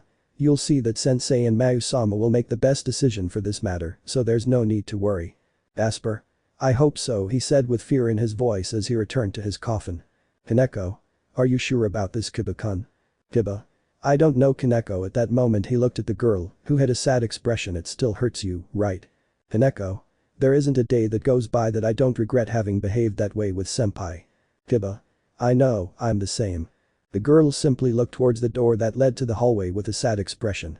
After that meeting and the brunette learning the best ways to taste the food in a way he hadn't expected, the day had ended with a phrase that surprised the boy. Rias. Tomorrow we'll go to Tokyo, I want to talk to that Yame. Issei. Akeno. Me too, I won't give up my position as the mistress who prepares the best meals to a girl who wants to take my place. The brown-haired boy simply nodded and together with Ravel they returned to Tokyo as they would have to continue looking at the options of the magician companion that Issei needed as a contract. The next day. The city of Tokyo began its daily activities, young people went to their classes, businesses began to open their doors. In the houses, they also began their activities, but we'll focus on one house in particular. In an upper-class neighborhood, which, as far as we could see until recently, was empty, the residents of this house were also beginning their activities. Seekvaira. Well, Seekvaira, this is the last box, he commented while leaving a box on the floor with this, your move is complete. Seekvaira. Thank you for your help. Junichi. Seekvaira-sama, we have already enrolled in the institute. Seekvaira. Sounds good to me, with this we can begin with the request that King Baal himself made to us to take care of this area. Seekvaira. Well, it's time for me to go, the boy commented as he said goodbye to the residents of the house. I hope everything goes well. Seekvaira. Well, our new life begins, she said with a smile, hoping for the best. In a castle we see several shadows sitting around a table. Fine, we'll go get our own supply of phoenix tears. And the latest report says that a girl from the demon clan is in Kuoh. So we already have our plan, Kuoh will know the power of the Chaos Brigade from us. Chapter 12. Her first cooking competition. Issei's house. The situation in the house was tense.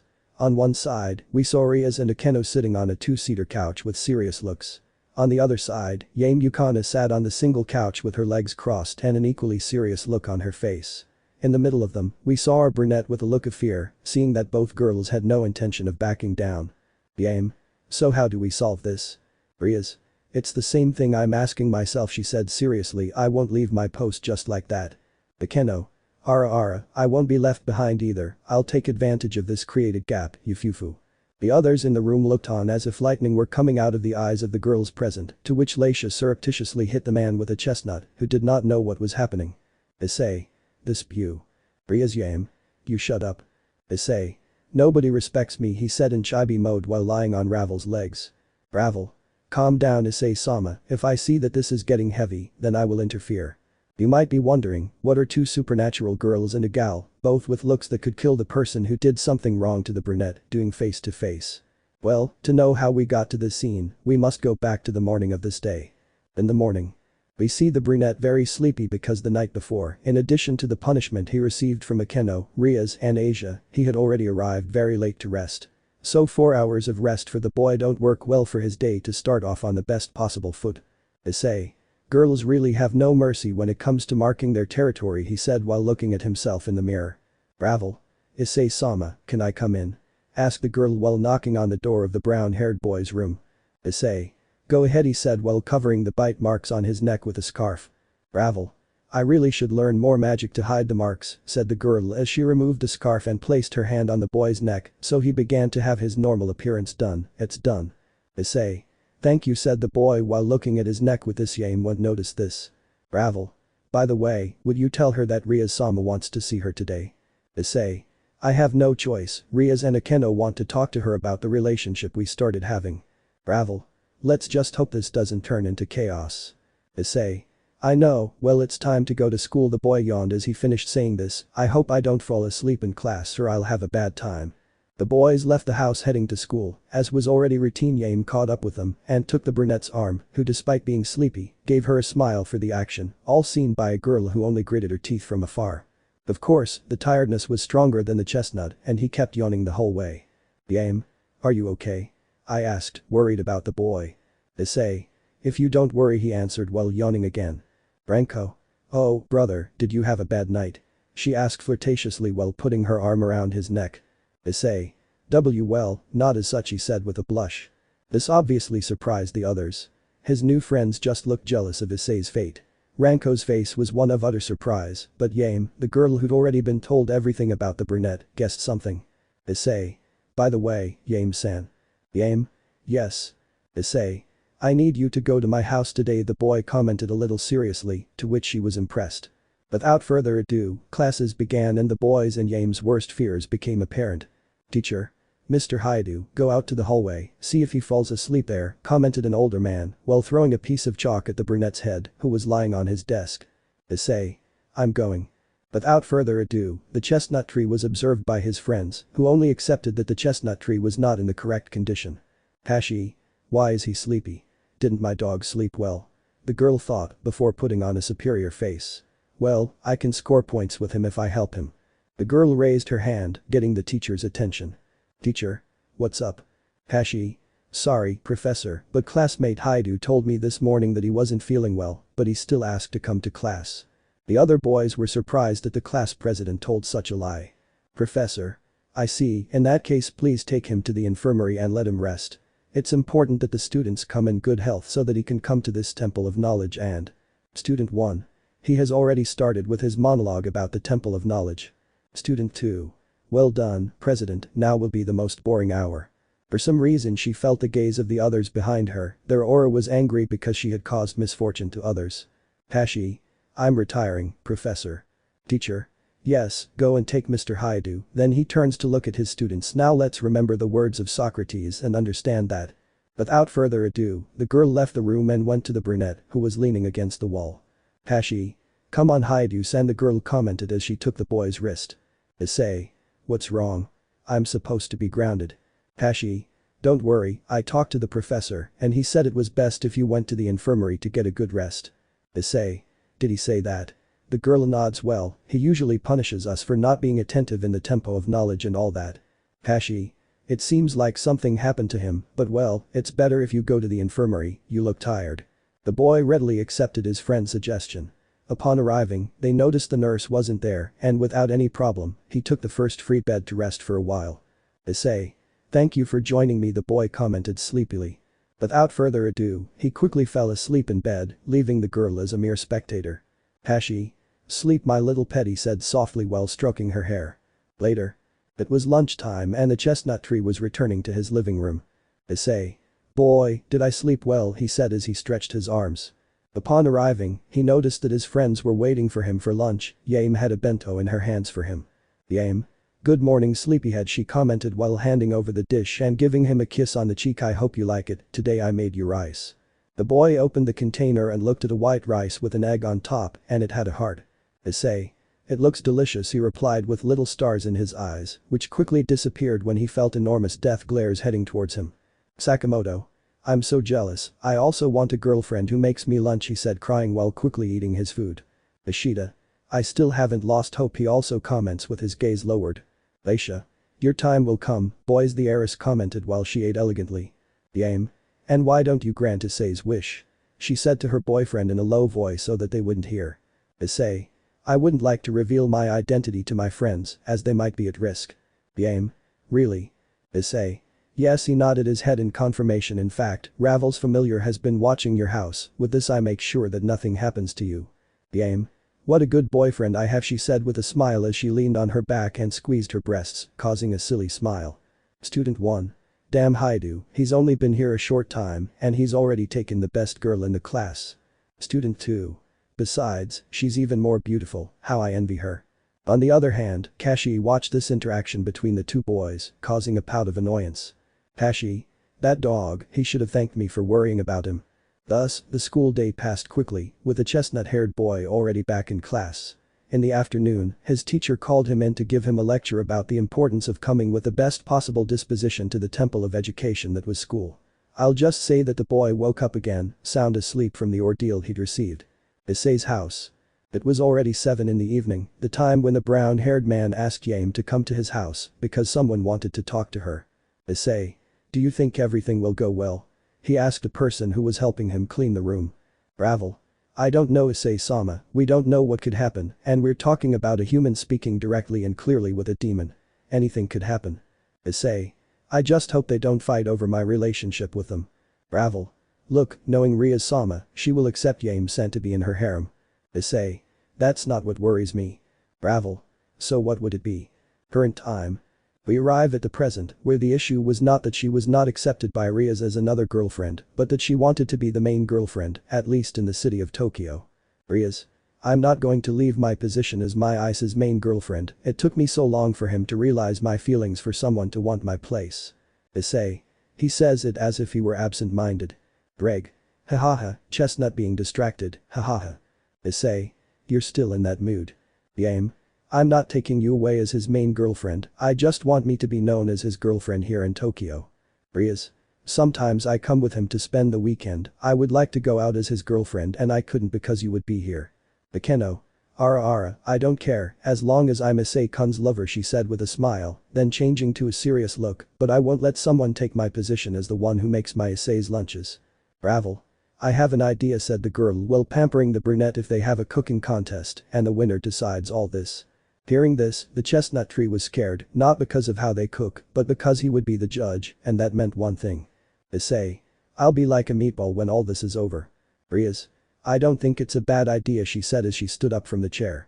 Bakeno. I will prove that only I can make food for my lover, she said with a smile. Yame. I won't lose this competition, the girl said to herself. Ravel. Well, I will create the space for the competition to take place with Rias-sama. Rias. Yes. Ravel. Don't let Issei-sama leave, he will be the judge of this and will taste all the dishes. Issei. It's better to leave, I don't want to end up like a penguin. Greg. How's that, chestnut friend? Issei.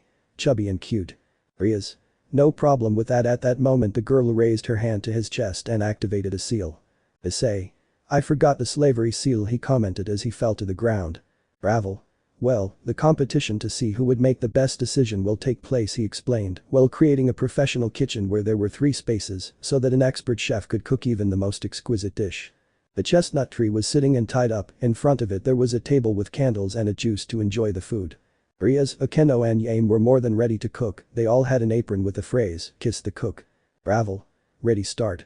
Without wasting any time, each girl began cooking, cutting the vegetables, washing them, and preparing each one according to her heart's desire. Be hungry and writing this. The chestnut tree was just leaning on the table waiting for the first course, which Akeno brought. Akeno. I hope you like it, Issei-kun. It's a soup that my mother made when I was a child. It's potato.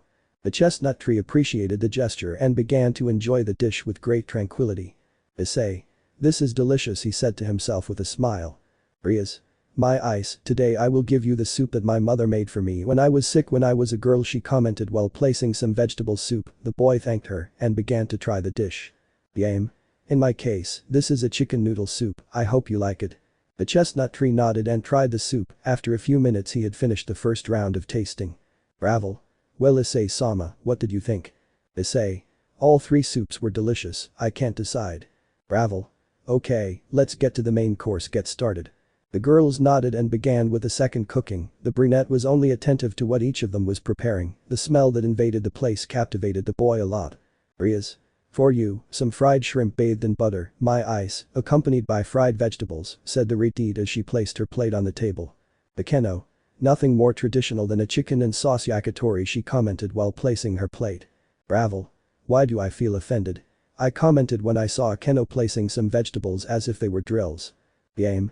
A traditional hamburger for you, Issei, commented the girl with spots on her face, showing that she had put a lot of effort into the dish. Bravo.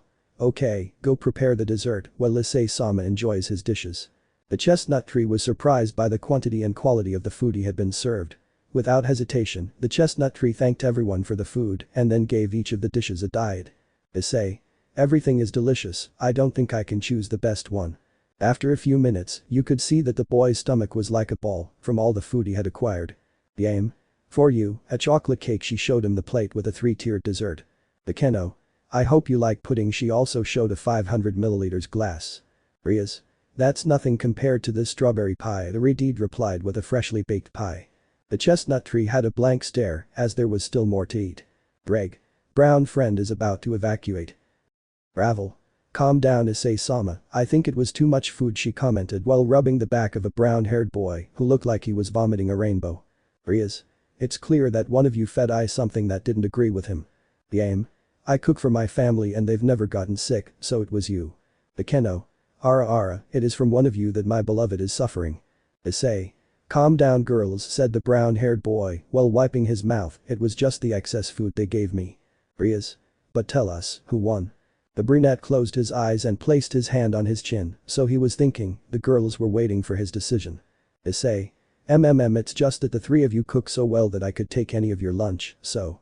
He didn't say anything else because there was literally so much food that he fell backwards, or rather all of it, because he was more than full, and that was noticeable given the shape of his stomach. Bravo. Well, I can declare it a tie, since Issei-sama doesn't know who to choose at that. I looked at the watch on his wrist, besides we must continue with a review of the contracts with the magicians. Rias. Haven't you decided yet? Bravo. I'm sorry, but even though he didn't have as many requests as you or the others, the amount was huge. It's better if I take him, he said calmly, while rolling the boy. Rias. Well, it will be a tie, she said with a laugh that spread to the others. At that she looked at the girl, who was watching Issei and smiling at the moment the boy was going through. Rias. It's clear that she wants to be with him. Rias. Okay, Yukina-san, I accept you as one of my Ice's girlfriends, but it's clear that if I come to Tokyo, which I will be his main girlfriend, but I will still respect his time when you are on a date if this arises in the city. Yame. I had already forgotten this, he. Akeno. As long as my position as the lover is free, I give my approval, she said as she stood next to her queen. Rias. Well, it's time to go, we must see about the preparations for the trip. Issei. What trip? He asked while being helped by Ravel to turn and see his girlfriends. Rias. That was the other reason for my visit, she said seriously, and then looked at Gal in the room. I imagine you know that there is more beyond demons and angels, right? Yame. Yes, during a date with Issei I asked him what was beyond the supernatural world. Flashback. We see the brunette and the blonde holding hands after having dropped off their friend Ranko at her house. The aim. Tell me Issei, besides demons, what other beings are there? Issei. You can't imagine the types of supernatural races there are, as well as demons. There were also angels and fallen angels, I tell him as I begin to count with the fingers of his free hand. There are the fallen angels, the yokai, the gods of the different religions that exist or that once existed, like the Romans, the Egyptians and the Norse. The aim. Really? Issei.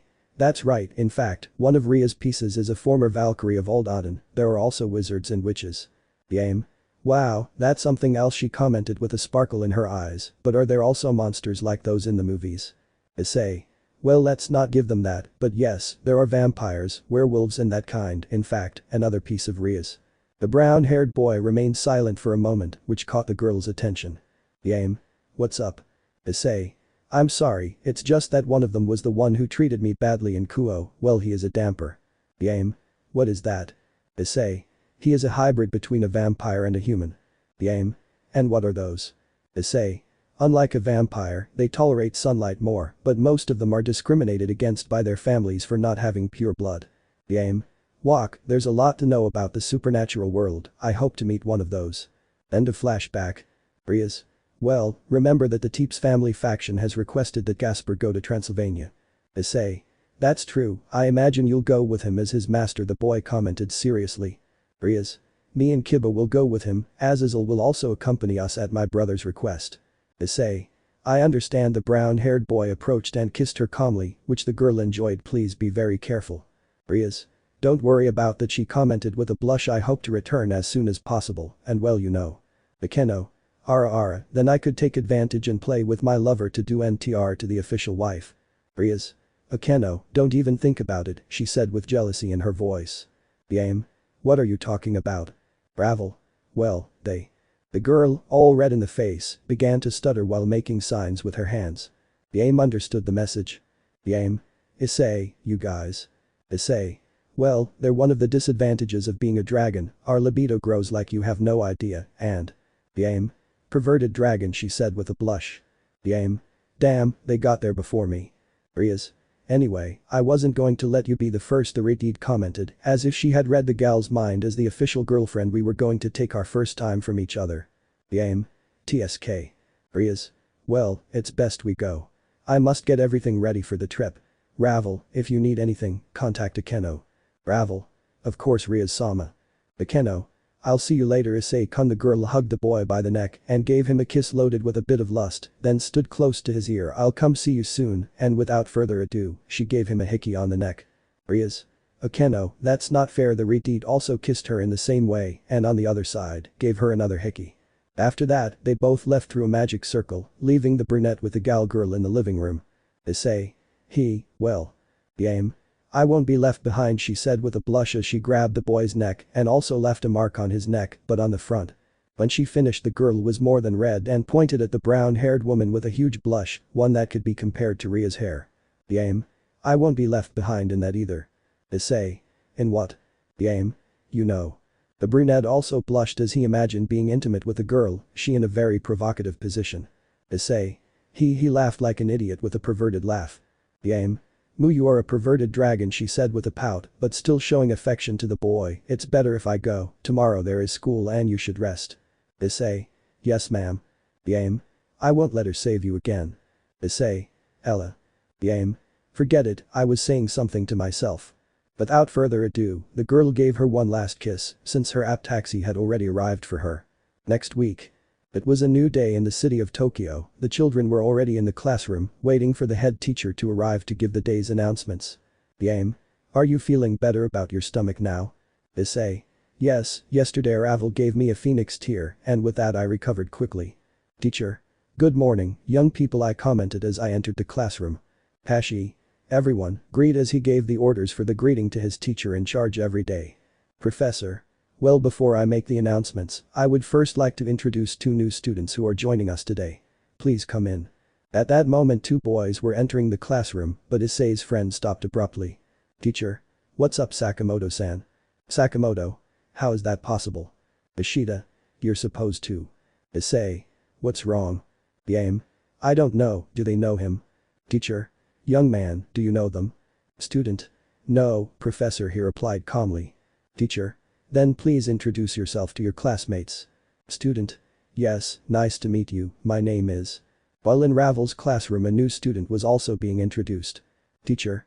Well guys, I present to you the new student who is joining us, please introduce yourself. Student. How are you? My name is Shizune Fujinoki, I just returned to Japan after a time in Europe, I hope we get along. Ravel.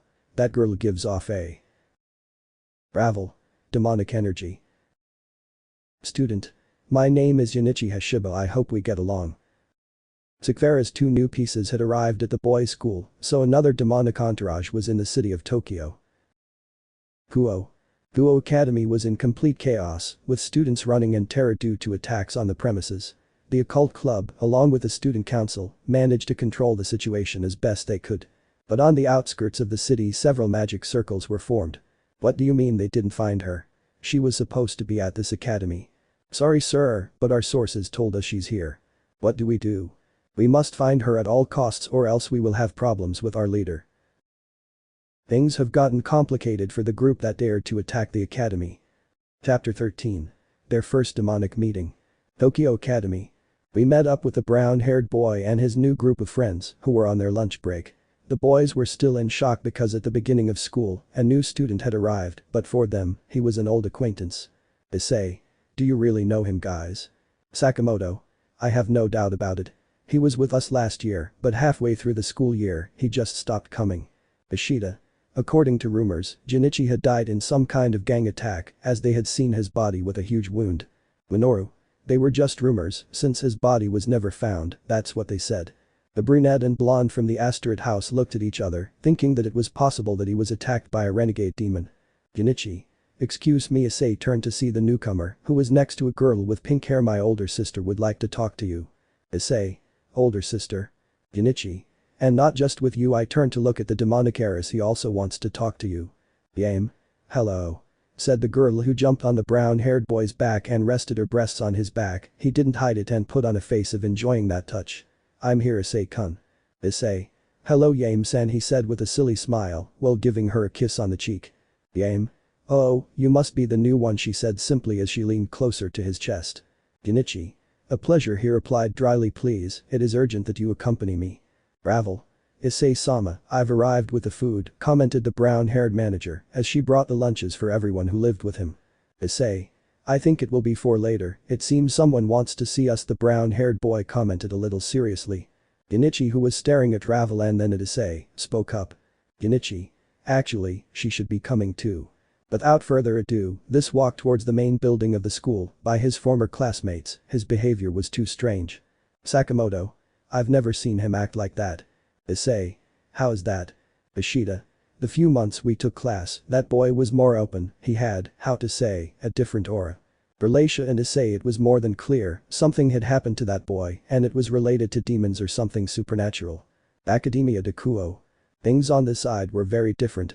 Not because Issei wasn't there, but if he had been, the scenario might have been somewhat different. What happened a few minutes ago was a surprise attack by the Klepeth, in this case, their faction of stray mages that had attacked the academy.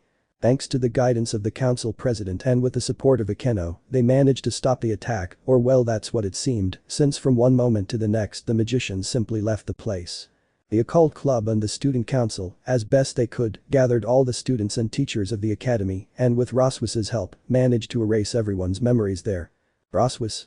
I don't understand what they were looking for here, the girl commented while sipping some tea. They were currently in the occult club room. To say they escaped unscathed would be a lie, as Kaneko and Raruko Nomura, both first-year students, were unconscious after the attack. According to the accounts they were able to gather from the students before their memories were erased, they were looking for someone of that grade. Sona. What worries me is why they attacked. It doesn't seem like it was a simple operation or just a desire to create chaos, but rather that they were looking for something. Saji. I heard one of the magicians say that they should retreat, that the mission was a failure. Akeno. I heard the same thing while I was catching one of them, they said they had gone to the wrong floor and that they hadn't found the target. Tsubaki. I wonder what they were looking for. The others were thoughtfully trying to figure out what this group of lunatics was looking for. They were looking for Yakitori. A very tired voice came into the club room.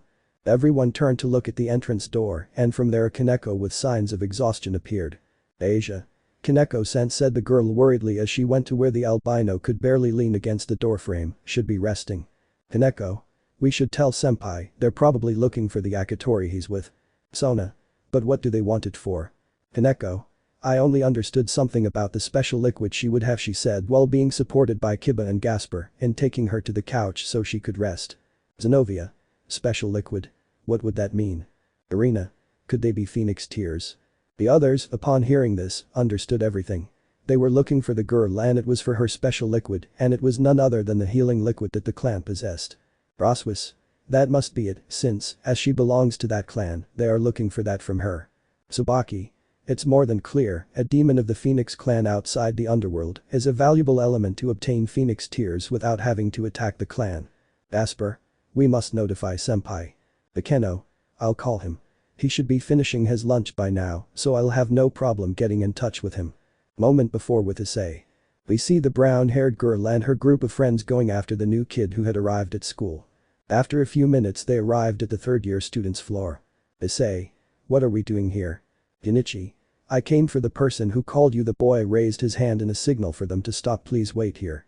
The others simply nodded and waited for the other boy's instructions. At that moment, a message arrived on the brown-haired man's cell phone and he was about to check it, but a voice stopped him. It's a pleasure to see you again, Sekiryuutei Hyoudou Issei. The boys looked at the newcomer. It was obvious to the boys that they recognized that voice. Ravel. Seekvaira-san. Leisha. Agares-san, nice to see you again. In front of them was the heiress of the Agares house, one of the promising young demons who had participated in the tournament created by Sirzechs. Seekvaira. I didn't expect the heiress of the Asteroid house and the youngest daughter of the Phoenix family to be here too. The girl very elegantly greeted each one with a bow. By the way, her gaze shifted towards the brown-haired boy. First of all, allow me to congratulate you on your class promotion. Issei. Thank you very much. Seekvaira. It is very rare for a newly reincarnated low-class demon to pass the promotion exam, but the fact that you did so speaks highly of you, he said with his characteristic serious voice, and you didn't know if he was really congratulating you or scolding you. Issei. Well, I did what I had to do to protect my my master Gremory. The brown-haired man quickly corrected how he referred to the girl. Something that Ravel misses. Ravel. Issei-sama, why do I call Rias-sama by her last name? I asked the brown-haired boy in a low voice. Issei. Our engagement is not official yet and we don't want it to spread through the underworld. It's not time yet, he replied, which the girl nodded at. Leisha. But what are you doing here in the city? Seekvaira. Well, I found out that the Tokyo territory was available after what the previous owner did, so my family asked me to come in their place and not leave it unprotected, the girl commented while taking out a sheet, but I was surprised to see the Sekiryuutei in this school. Ravel. I could afford that, I commented while looking at her family's advertisement. Seekvaira. Of course, said the girl as she gave him the notice her father gave her. Issei's manager looked closely at the decree that the Agares family would take over Tokyo, but she noticed one thing. Ravel. Excuse me, but you were given this role a few months ago, right? Seekvaira. Yes, I couldn't come because I was busy training my new pieces. Why? Ravel. Vera. With it she takes out the decree of the Mao Lucifer, with his seal. According to the recent agreement, this territory still had no owner, so it passed into the hands of the Gremory family under the supervision of Issei-sama, and its scroll was issued 2 months ago, but without a reply. The blonde's glasses fell to the floor upon hearing that. Seekvaira. What do you say? Ravel. Well, they took away his territory for not responding in a timely manner. The brown-haired boy fell to the ground upon hearing that, while Genichi was left with an incredulous face and looked at his mistress for that carelessness. Seekvaira. There is no. Issei. Well, for me there is no problem with him staying in the city. We can talk to Sirzechs-sama, most likely he won't see the problem. Seekvaira. How could I have been careless in that regard? I'm sure I had seen the date correctly. Genichi. Agares-sama, I believe it was at the time when he locked himself in his workshop and began working on his full-scale project. The blonde blushed at that and looked away because she was so embarrassed. Seekvaira. Then there's no problem staying in Tokyo. Sekiryuutei. Issei. Please call me by my last name or my first name. Anyway, if we're going to the same school, it would be weird if you called me by my title. Seekvaira. Me Paris bien Hyoudou-san. At that moment a message reached the brunette. His face went from relaxed to serious and annoyed. Issei. Can we meet at my house after school please? Seekvaira. Did something bad happen? Issei. I'll explain everything in the afternoon. At that moment he took his manager's hand, who blushed at the act. Ravel, for nothing in the world are you going to leave me, and I want you to be attentive in class in case something happens. Ravel. What's going on? Issei. T. Agares Sama, I'm glad I caught up with you. Another voice was heard in the place. This one was from another girl who was arriving now. What are you doing here, Phoenix? Junichi. Where were you, Nin? I went to look for you in your classroom, but they told me you ran away. Nin. Sorry Ani-chan, but I was too hungry. Issei. An acquaintance of yours? The brown-haired boy asked, seeing the familiarity with which she arrived. Seekvaira. Well, to make the introductions quick, these are my new pieces. Junichi. My name is Hashiba Junichi, and I am Miss Agares' pawn. Nin. Hello, my name is Shizune Fujinoki, but my Ani-chan calls me Nin, and I am Miss Agares' second pawn. Issei. Well, my name is Hyoudou Issei, and I am the pawn of Rias Gremory, a high-class devil. At that moment the bell rang indicating that lunch was over. Seekvaira. Okay, we leave the introductions for later, it's time to get back to class. Issei. I would like to ask your pawn not to leave Ravel's side. Seekvaira. And that. Issei. I'll tell you in the afternoon, but please I ask for your support. Seekvaira. No problem, she commented while looking at her room, please don't get lost in Miss Phoenix. Nin. Yes Agares Sama, I will not leave her side at any time, he commented with an energetic smile and took her arm. Ravel. Hey wait, haven't they taught you what personal space is? She commented annoyed as she removed herself from the girl's grasp, then gave her the lunch she had brought to her client. Here, Issei Sama, it's your lunch. Issei. That's true, I didn't eat anything. Ravel.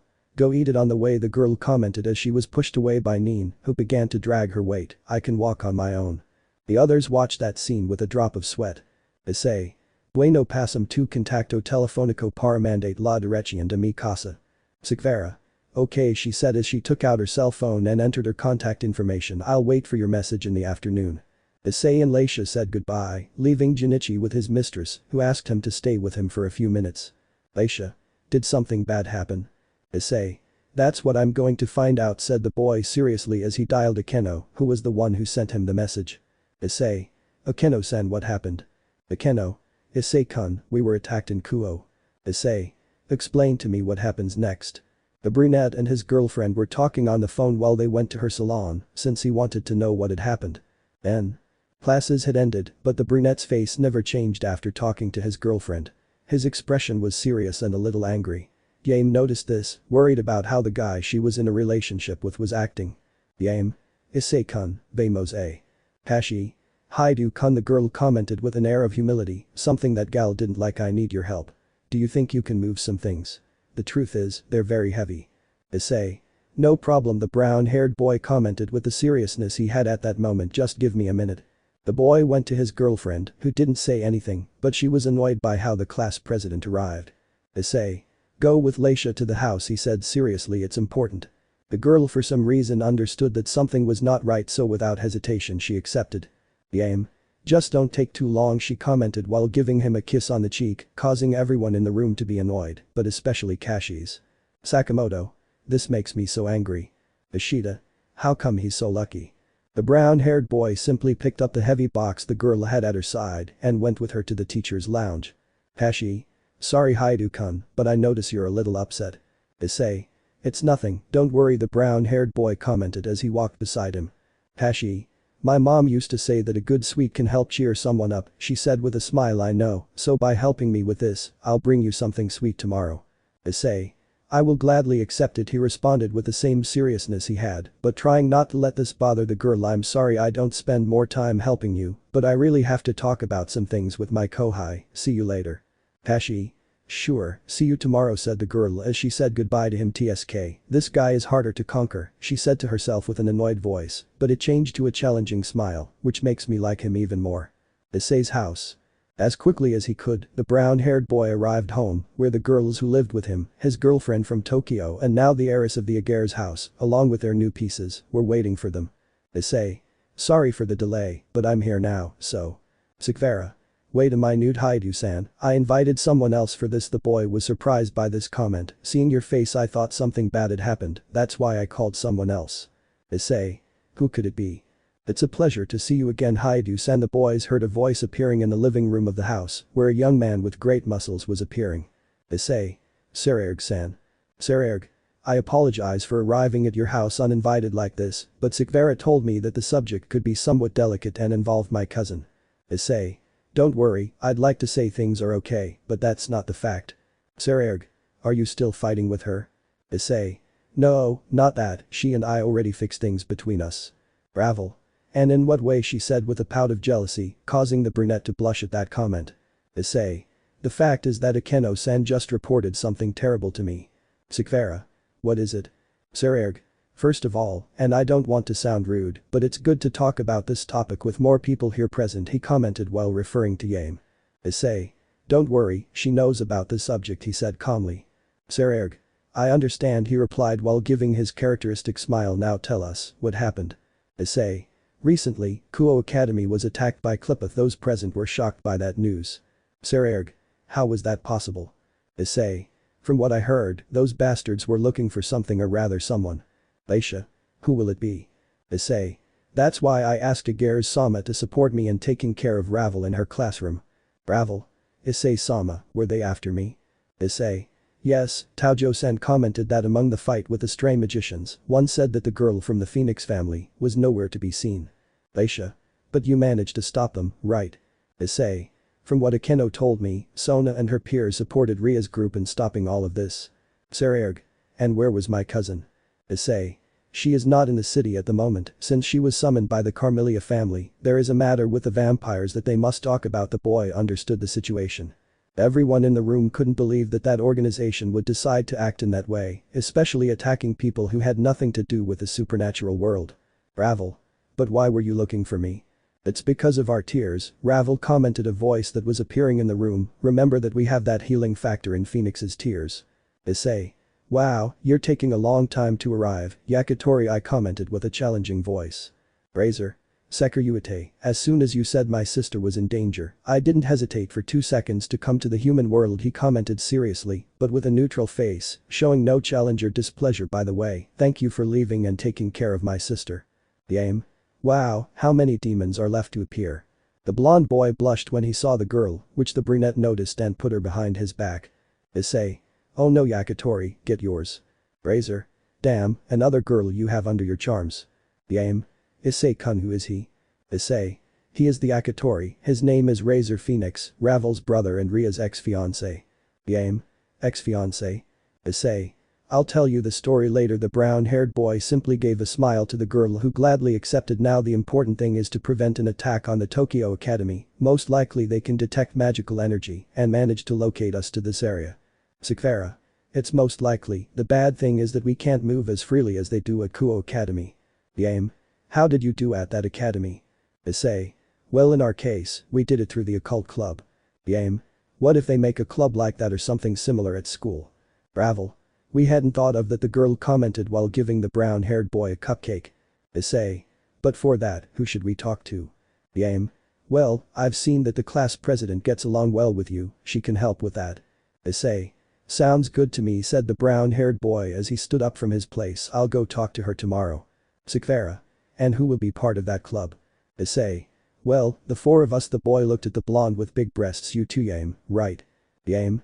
Yes, that's no problem for me. Issei. Well, as I was saying, there are 4 of us and 3 of you, so that would meet the required number of members. Seekvaira.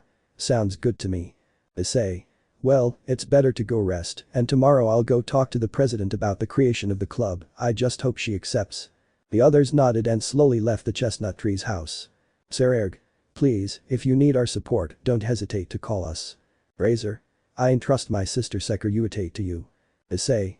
Okay, if anything happens I'll keep you informed, said the boy as he watched those demons leave his home. Yame. Well, Issei-kun, I better go. Issei. Wait, I'll take you home. Yame. Can we get some ice cream? Issei. Of course, he replied while giving her his hand, which she gladly and happily accepted. I'll be back in a while, girls. Ravel. Please don't take too long. Issei. It'll just be a quick outing. The boy simply left the house with Yame, who hugged his arm with great joy, like a girl in love. Leisha. Do you think they'll attack this place? Ravel. I'm not sure, but we should be careful, she commented as she began to clean the coffee table. Office. Hey, said the little dragon, who had come down from her room, give me more candy. Ravel. Yes, Office-sama, they should be in the cupboard, I'll go get them. Office. Thank you, I'll be in my room again, she commented as she left her empty plate of candy near the girl. Leisha. I still don't believe that a being with that much power lives under our same roof. At night. After a short date with Yame, the brunette returned to his room and as usual, he began to see the girl from the internet that he began to follow. Boa. I don't know what to do anymore, the nicer I am to my dog, he still doesn't listen to me. Her followers only said hurtful things to the girl's dog, while others took those comments with humor. The brunette only read those comments, and he also found them funny. Boa. Not a bad idea, she said upon seeing one of the comments. They say that hitting a man in the stomach is the best way to make him fall for you. Well, my audience, I'll see you next week in a new edition. Without further ado, the live broadcast ended, leaving the brunette with thoughts of how he would talk to the president in the morning, but this went to hell when his cell phone fell on his face. Issei.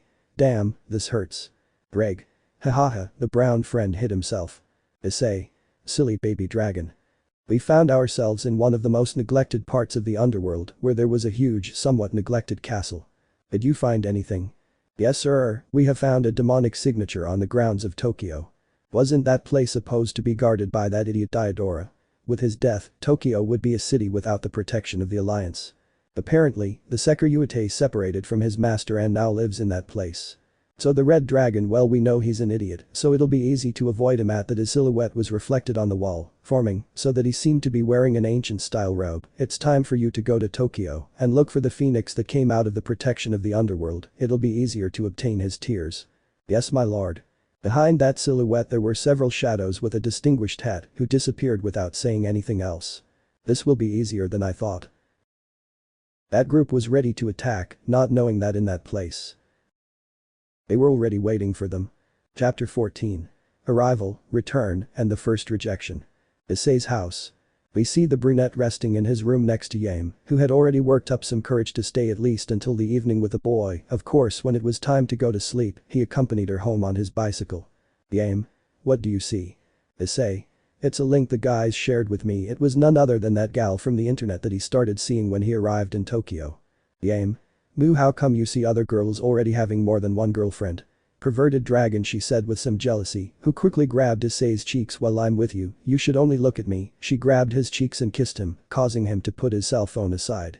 On the broadcast was Gal Boa sharing her plan for tomorrow. Boa. Guys, tomorrow I'll carry out my two-step plan. First I'll take him out for a drink, and then if things go well, my dog will know that I'm the only one for him. The comments were divided. On one hand, one group encouraged the girl, while another group cried that their goddess would already have a partner. Boa. Thanks for your encouragement, guys, and I see a comment that's right. I shouldn't wait and I have to teach my dog that he belongs to me alone. The brown-haired boy who only heard the word dog laughed in the middle of the kiss the girl was having. Yame. What makes you laugh? Issei. Nothing, I just didn't think you were so direct, he said while stealing another kiss, causing her to blush and give a laughing smile. For the rest of the evening the boys just cuddled each other. Even so, the brunette had a feeling of concern about what had happened in Kuoh, but it was not the time to let it go. Yame. I love you, Issei-kun. The next day. We find ourselves in the school where Issei and his friends attended classes, but more than anything the place where they did their work as demons. In the council room we can see the girl who somehow became obsessed with our protagonist and who was the student council president, speaking of none other than Kashi, who at that moment was looking at some application papers for the creation of a new club at school. Kashi. Well, Hyoudou-san, tell me what this club is about. Issei. Well, we would like to see and give the topics of the hidden things that happen in the city of Tokyo, as well as its legends. Kashi. But what is the goal of creating this club? Yame. It's about informing and showing that this city isn't just about technology, but also about ancient customs. The president read each of the papers they gave her, and they showed the same club plan that Rias had made to found hers. Kashi. I see that if the requirements to open this club are met and they have the necessary students for it, she commented when seeing the list of students who had signed, which was none other than her group and the people from Seekvaira. Well, that's fine by me, the girl placed a seal of approval. Just go talk to one of the teachers so that you are assigned to one of them. Issei. Thank you very much, really, the boy commented as he got up from his seat. Kashi. I just hope you can return the favor someday, he said in a low voice, in a seductive and somewhat possessive manner, assuming that the brown-haired boy wouldn't hear, but without expressing it, he tensed up. Without further ado, the boys left the place, leaving the girl to continue with her activities. Yame. What happened? I saw you stop walking so much. Issei. No, it's nothing. Without further ado, the two boys headed toward the staff room, where they hoped to be assigned a homeroom teacher as their club tutor. They entered, noticing that the classroom was almost empty, with only a couple of teachers, but the vice principal was absent. Issei. Excuse me, what about the vice principal? Teacher. Hey guys, he went out to show the new facilities to the new teacher who was joining us. Game. New teacher. The chestnut tree looked around and noticed that there was a space with a small welcome decoration. Deputy Director. Well, I hope you soon acclimatize to this work environment and feel more than welcome. I hope the same, Director commented, a woman with a sweet voice, but the brunette quickly recognized her by the multiple signs that a certain crow had in the occult room. Vice Principal. Good morning young people, I would like to introduce you to the new teacher who will be teaching the English class, Miss Penum Grindelwald. Penum. It's a pleasure to meet you, the teacher commented while looking at the brunette in a complicit manner, something that the blonde at her side noticed. Vice Principal. What do I owe the visit to? Game. We came to ask for a teacher as a club advisor. The vice principal read the paper and put on a huge doubtful face. Vice Principal. A cult club? I don't think a club that. Penum. I really like that kind of topic, the girl asked the vice principal for the role, and when she looked into his eyes, they shone purple. I would be happy to apply to be the advisory teacher. Vice Director. What a great idea, I highly recommend it. Penum. Okay guys, I'll see you in an hour in the new classroom. Let me get settled in my seat and check what groups I'll have as students. Without further ado, the two left the place, leaving the girl with many doubts, but the brunette had a different reaction. Game. What just happened, Issei-kun? Issei. How come? I must speak with Azazel-sensei. Game was still confused, and without saying anything else she took the boy's hand to go to a more private place. In the short time she was with the brunette, that expression only meant one thing: she must be talking to a demon or someone from that world. Kuoh. We see the occult club taking stock of the damage they had recently received from a surprise attack by those terrorists who had demonstrated during the invasion of the underworld. The girls were looking at some leaves that came to them from the Alliance, but only one was staring into space. This was Zenobia, who was staring into space with a leaf in her hand. The Keno. What's wrong, Zenobia-san? Zenobia. I'm just worried. Irina. But why? Zenobia. By Issei-kun. This caught the attention of everyone in the room. The Keno. You're worried about what happens to him in Tokyo, the girl nodded. Zenobia. I know he's strong, but I'm worried that something might happen to him because of how reckless he is if something happens to Phoenix-san. The Keno. You shouldn't worry about that, said the girl a little calmer. My father told me that the Alliance already took care of that when he heard about the attack we had at school. The girls were surprised to hear that statement. Asia. What did you do, Akeno-san? Back in Tokyo. Issei. What do you mean by a magic barrier? Penum. Well, more than a barrier, it's a trap, he commented to the kids who were gathered in that room, including Yame and Ranko, who already knew about the subject. Seekvaira. So the plan is that when the Chaos Brigade touches down at this academy, they'll be sent to a pocket dimension. Penum. It will be strong enough to stop a special enemy that attacked the academy, he said seriously, while showing a photo with a dragon silhouette. Aisha. But what if they don't attack the academy and do it somewhere else? Penum. Well, that's what I'm here for, and my legion of fallen angels. At that moment a crystal ball was shown where several fallen angels could be seen in the skies of the city of Tokyo. I just need one of them to warn me, and then I will quickly place a trap of lesser power, but resistant enough for us to attack. The brown-haired boy felt relieved to hear that, because he knew that one of his friends could be a victim of these terrorists. Penum. The plan that stubborn Baraquiel made is perfect. Issei. Akeno-san's father. Penum. Yes, he said something like, I will be the only one to kill that perverted dragon. He will be hurt for what he did to my daughter. At that he looked at the brown-haired man. I don't know what you did to Baraquiel's daughter, but you should know that he is furious with you, he commented in a funny way, provoking fear in the brown-haired man. Issei. Will he know we did that? The others in the room were surprised by the cadre's statements, while they continued to observe the Alliance's plan as a measure against a possible attack. Game. Another one who got ahead of me. The girl thought when she saw the brunette's expression. At that moment the door of the new club rang, revealing President Kashi at the entrance, holding several documents. Kashi. Sorry to bother you, but Issei-kun, could you help me with these documents? The brunette nodded and excused himself to go out with the girl, who had a tender smile while giving the papers to the brunette. This was clearly noticed by Yame, who when they made eye contact the raven-haired girl only gave a smile, that she had achieved her goal. Ravel. Is something wrong, Yame-san? Yame. It's nothing, she commented while drinking some juice that was in front of her. While that was happening, the brunette had accompanied the girl to the teacher's lounge to leave the documentation. Kashi. And tell me Issei-kun, it seems you know the new teacher. May I know from where? Issei. Well as such I don't know her in person, but she is a classmate of a teacher I had at Kuoh. Clearly I wasn't going to say that I knew her from the Biblical Alliance. Hashi. Wow, it's strange that a person from another city, especially at the end of the school year, decides to change jobs, he said with a certain tone of curiosity, don't you think? Issei. This well look, we've arrived at the room he said, so the girl could open it so he could enter and leave the papers on the table where they had requested them. Issei. Well it's time for me to go the boy commented as he was about to turn around and leave the classroom, but he was taken by the hand of the girl who had her gaze lowered this. Hashi. Come with me, I need a favor he said as he pulled the boy and they left the classroom. They both went to the roof of the school where a beautiful sunset awaited them. Issei. Hey, I don't think we should be here. Hashi. Don't worry about that, I have the teacher's permission he said while looking towards the city. Issei. Okay, this seems like the typical declaration scene. Greg.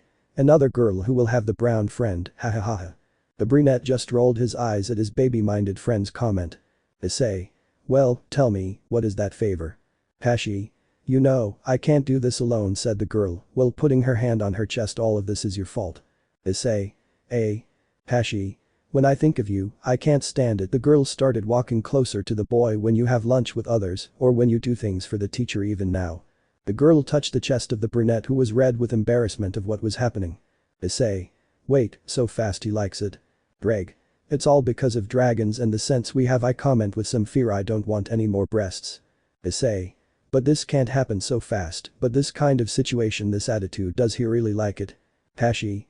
It's embarrassing, but I'm going to say it. The girl got closer and closer to Issei. Hyoudou Issei, I like you.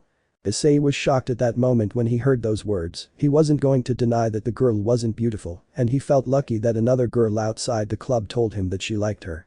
Hashi. So please go out with me. Issei. Yo why Kashi-san? Hashi. That's why I was hoping you'd break up with Yame and not talk to her or any other girl anymore. Issei. Excuse me? Hashi. I want you to break up with her and go out with me. I want you to be only mine, said the girl with tender eyes, something the boy noticed. The brunette calmly took the girl by the shoulders and gently pulled her forward. Issei. I'm sorry, but I'm very happy with her. I hope you can understand that he said with a smile, even knowing that he could be with her. Well of course he had to ask permission from more than 3 people. I really feel flattered to know that a pretty girl likes me, but right now I'm happy with her. The girl lowered her gaze so that he wouldn't see it. Hashi. You're just a dog he said in a low voice, but this surprised the brown-haired boy. Issei. Hashi. You're just a dog. Why won't you do what I tell you? You're just a dog. The brown-haired boy was shocked to hear such a statement, especially the word dog. What did he mean by that? Hashi. You must obey what I tell you like my dog. The brown-haired boy simply looked at the girl seriously. The admiration he had in his eyes was erased. Issei. Do you think I'm just a dog? The boy simply turned around. Until you understand the magnitude of your words, I ask you not to look for me again. Besides I'm very happy with Yame, and I don't think you can give me that happiness. The boy simply walked back into the school building, leaving the girl there alone, who couldn't believe that he would leave her like that. Hashi. He rejected me. At that moment she took a small piece of paper out of her purse and looked at the stamp next to the inscription that said, I will grant your wish. Hashi. You'll see that either way you'll end up being mine Issei-kun, even if I have to make a pact. What she didn't know was that the paper in her hand was none other than Issei himself. While the girl had stayed up on the roof, Issei left the school where Yame and her friends were waiting for him. Yame. Did something bad happen? Issei. You don't have to worry, everything is fine. Venom. Well, now that you're done with that favor, it's better to tell you what we'll do if these terrorists come to the city, but it's better to go to their house, don't you think? This alerted the boys too much, since office was in that place, and the location of the girl was only a secret among the highest commands of the Alliance. Issei. And if we go for a milkshake, I promised Yame-san we'd go for one on our way out. Yame. So? She looked at her boyfriend who had a sign of help on his face. It's true, I asked Issei for a milkshake, let's go get it, and there you see his things. Venom. Well, it helps that I see more of this place, okay, let's go get those milkshakes. Leisha.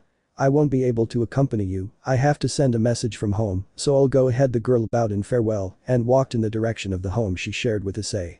At that moment the brown-haired boy received a text message saying, I'll hide off Isama in case she decides to go to Penim-sama's house, don't worry. Without further ado, the boys went to the milkshake shop, where Yame drew a sigh from many, something that the brunette noticed, and without saying anything else, he took the girl by the waist, which caused her to blush and, well, a small pout from Ravel. The next day. Now we find ourselves at Yame-sen's house, where our protagonist was in the girl's dining room, because after school she asked him to please accompany her home, since she wanted to do something with him. The brunette couldn't refuse when she gave him a sad puppy dog look, which knocked the boy out, and he went after her. Of course, earning the hatred of Kashi, who watched the couple walk out of the classroom hand in hand. Laisha and Ravel told her that it was of utmost importance to go to the club in the afternoon, that despite having a relationship in that city, she couldn't neglect her duties as a middle-class demon. The chestnut tree was at the girl's table at that moment because he told her that he had prepared a very special dessert for her. Issei. I really should wait blindfolded, the boy commented while moving his head from side to side. Yame. It's something you're going to like and don't think I didn't notice it yesterday. The brown-haired boy wondered what happened yesterday, maybe he found out about Kashi, or it could be something else. Yame. Okay, I already brought the cake, open your eyes, said the girl with a mischievous voice. Nodding, the brown-haired boy removed his blindfold to see a beautiful girl dressed as a maid, his jaw dropped at this fact. Issei. Yame. Yesterday I noticed you staring at the waitress who served us, so I said, Issei in this city can only look at me like that. Issei.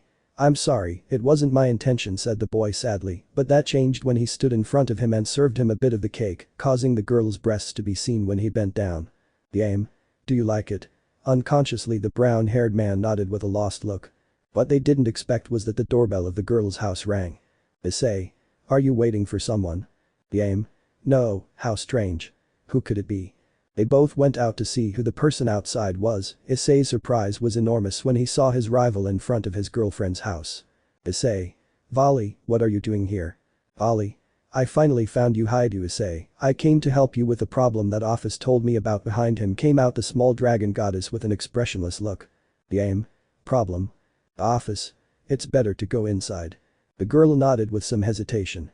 First of all, she wondered, who are these people? Especially if her boyfriend had a fetish for little girls.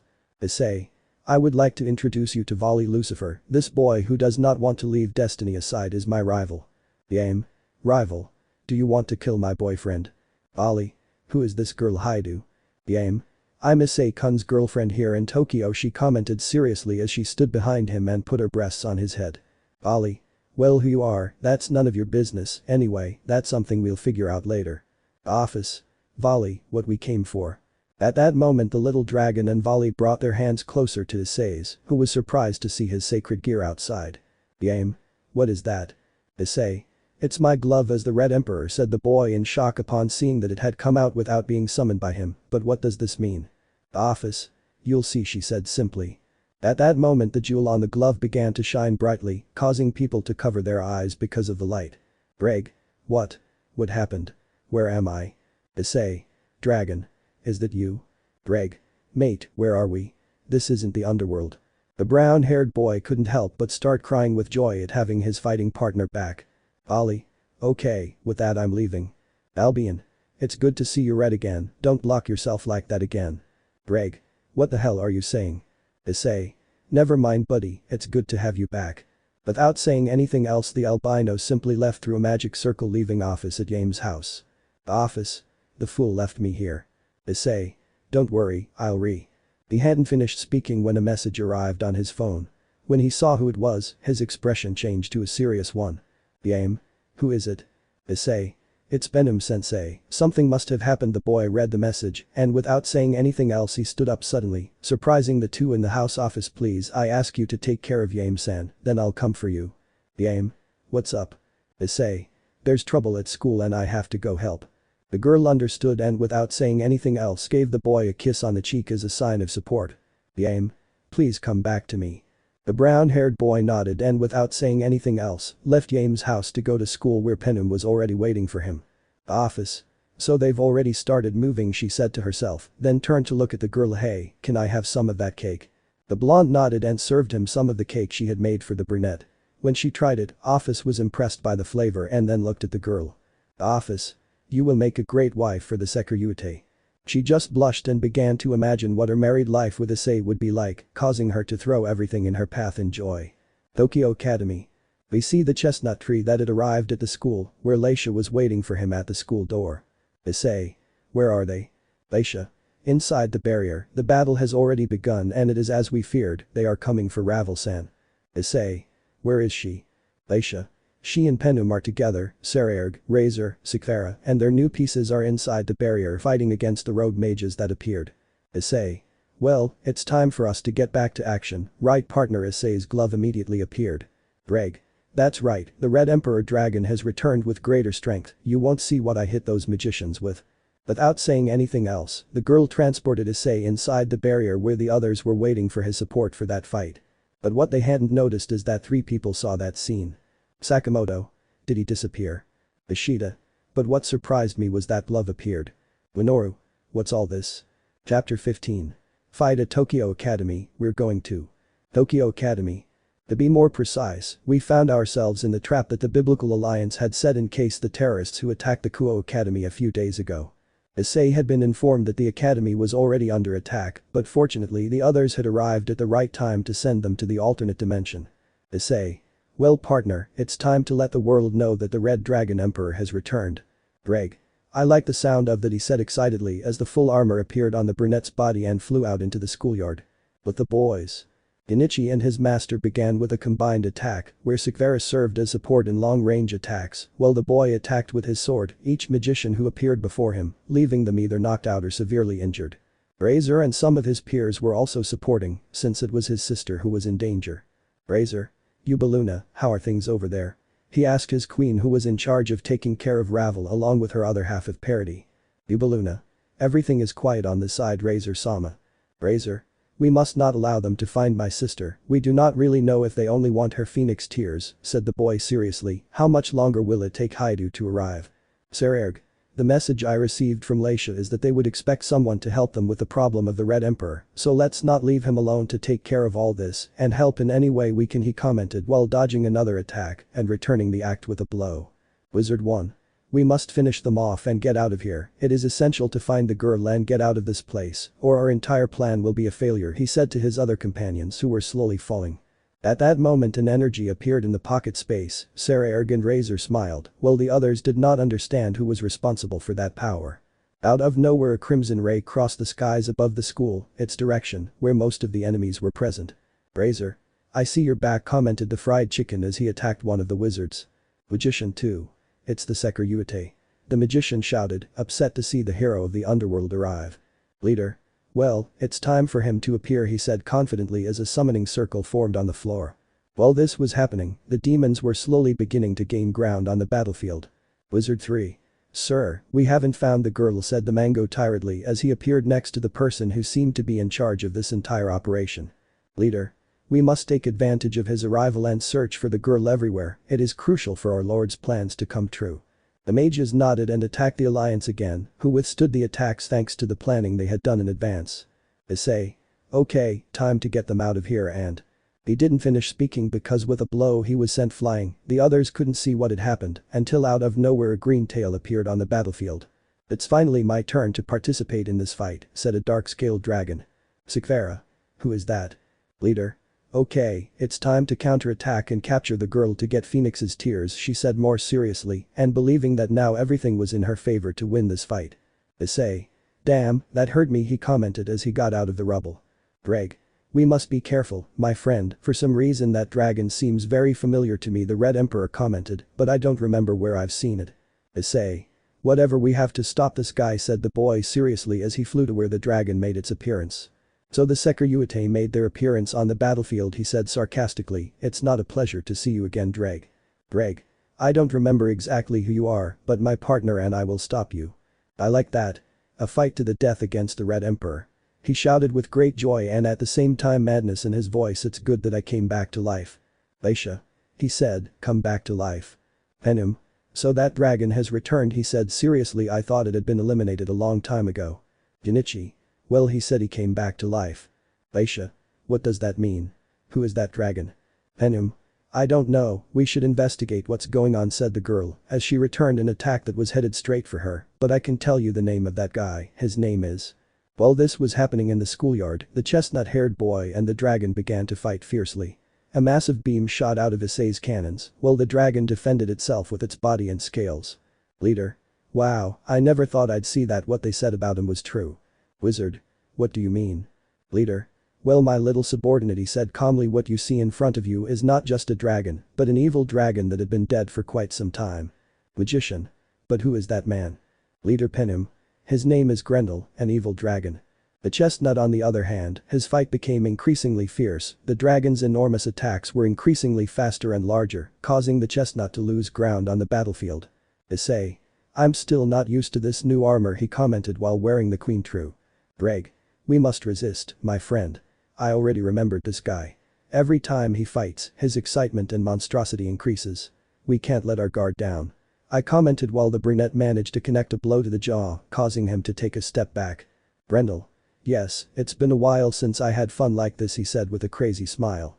On the wizard's side, one of the henchmen arrived where the leader and an assistant were. In a low voice he said something to them, and they looked again where the fight between the dragons was taking place. Leader. So it's not here either, he said in a disappointed voice. Well, it's time to leave. Wizard. Sir. Leader. If we stay here any longer, our identity will be revealed prematurely, and our lord wants us to remain anonymous. Penim. What anonymity? Said this one arriving with a legion of fallen angels. If we already know who you are, you belong to the Chaos Brigade group. Leader. You know, we prefer to be called by our real name. The Chaos Brigade was just a front to get half of the Infinity Dragon's power. Penim. So they were responsible for Issei's disappearance. Leader. Our new name is something that represents our true nature, and with it we will return true glory and chaos to this world, he commented, while taking off the robe that covered him. Our name is Klepeth, and my name is none other than Euclides Lucifugus. Those present were shocked because a person whose pillar was already reported missing appeared before them. But the brown-haired man was the most shocked, since that person reminded him of a certain someone. Issei. She looks a lot like Grayfia-sama, the boy thought as he stood up. Euclides. It's time to go, we'll give up on this mission, he said seriously as he began to disappear from the place. Grendel. Let's hope that next time they don't interrupt our game and kill you, Drake, he commented with a crazy voice as he also began to disappear from the place. Penim. Well, we can say that this was a victory, said the teacher. Well, a piece of the building behind the good thing is that it is a different space, there is no collateral damage. Issei. Penim sensei, I have a question. The teacher looked at him curiously. It seems you knew who that dragon that attacked us was, right? Penim. That's true, but I must discuss that with Azazel and the Alliance leaders. The fact that this guy was present means that these lunatics have powerful weapons in their hands, capable of bringing the dead back to life. Razor. What do you mean dead? Seekvaira. Please tell us, is that dragon dead? Greg. His name is Grendel, but I didn't know he was dead. Well, the last time he challenged me I swept the street with that guy. He wasn't even close to me at my best, he said proudly, causing the brown-haired boy to freeze in place. Issei. Then why didn't you tell me if you knew him? Greg. Idiot. I just came back. The boys were surprised at how the dragon and its carrier talked to each other. Greg. We'll see that with Office, he told the brown-haired boy privately. She'll tell us more about what happened and if Grendel really died. Issei. With Office. Issei. Oh no, the others looked at the brown-haired boy. I left her with Yame. I should see how she is. Without saying anything else, the boy left the pocket dimension, leaving everyone with a lot of doubt. Penim. What could have happened to him? Razor. I don't know, but it must have been serious for him to leave without saying goodbye, he said indignantly. These commoners. Seekvaira. Haha, you call your unnamed rival a commoner? Razor. Shut up. Seekvaira. Well, it's time to go home. I must analyze the progress my pawn had in this battle. Razor. I'll go see my sister and from there drop her off at the Sekiryuutei's house. Seekvaira.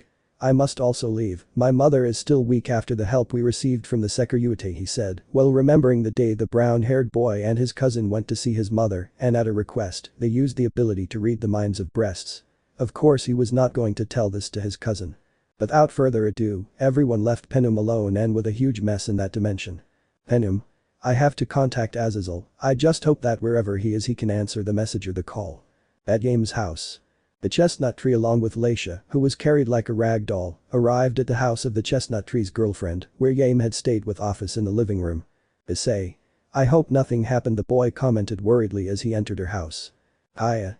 This scream alarmed the brunette and the heiress of the House of Astereth, who without a second thought entered the room, expecting the worst. But when they arrived, the scene was completely different. Branko. It's so adorable, said the brunette girl. Well, in her arms she had an office in her arms carrying her like a doll and had her on her lap. Issei and Leisha had enormous fear on their faces, seeing that such a powerful being was being treated this way. Office. More cake please, she said in a chibi way while giving her plate to Yame, who was still wearing the maid outfit. Yame. No problem, the girl replied with a smile. Now, when did you guys arrive? The girl asked curiously when she saw her boyfriend at the door, but she noticed that his face had lost color. Issei, is everything okay? Issei. Rara Renko-san, what are you doing? He asked with great fear, and behind him was Leisha with her soul outside. Renko. Hello Issei Nai, well I came to see Yame, and I found this cute person, she commented while rubbing Office's head. The two demons were trembling in fear at the way one of the most powerful dragons was being treated. Greg. I think I want to return to my larval stage, I don't want to die, he said fearfully to his carrier. Issei. Wait, I don't think you should treat her that way, he said with a forced smile, but the word panic was written all over his face. Office. I don't mind, the girl commented while looking at the brown-haired boy, causing the boys to be shocked. It's nice to be here. Both Issei and Leisha fell to the floor to catch their breath after seeing this. Yame. Issei-kun, are you okay? His girlfriend asked worriedly and gave him a cup of tea. Issei. Yes, don't worry. Office. By the way, how did that go? This question made the boys remember why they also came running to Yame's house. Issei. Office Ann, I'd like to ask you something, but it would be best at home. Office. I understand, she replied with her now characteristic expressionless face. It's time to return. The girl stood up from Renko's legs and returned the plate where they had given her the cake. Thank you very much for the dessert, wife of the Sekiryuutei in Tokyo. The girl took the plate, but she was more than blushing at the title they had given her, already Issei's wife, which caused her to daydream imagining a scenario. Yame's imagination.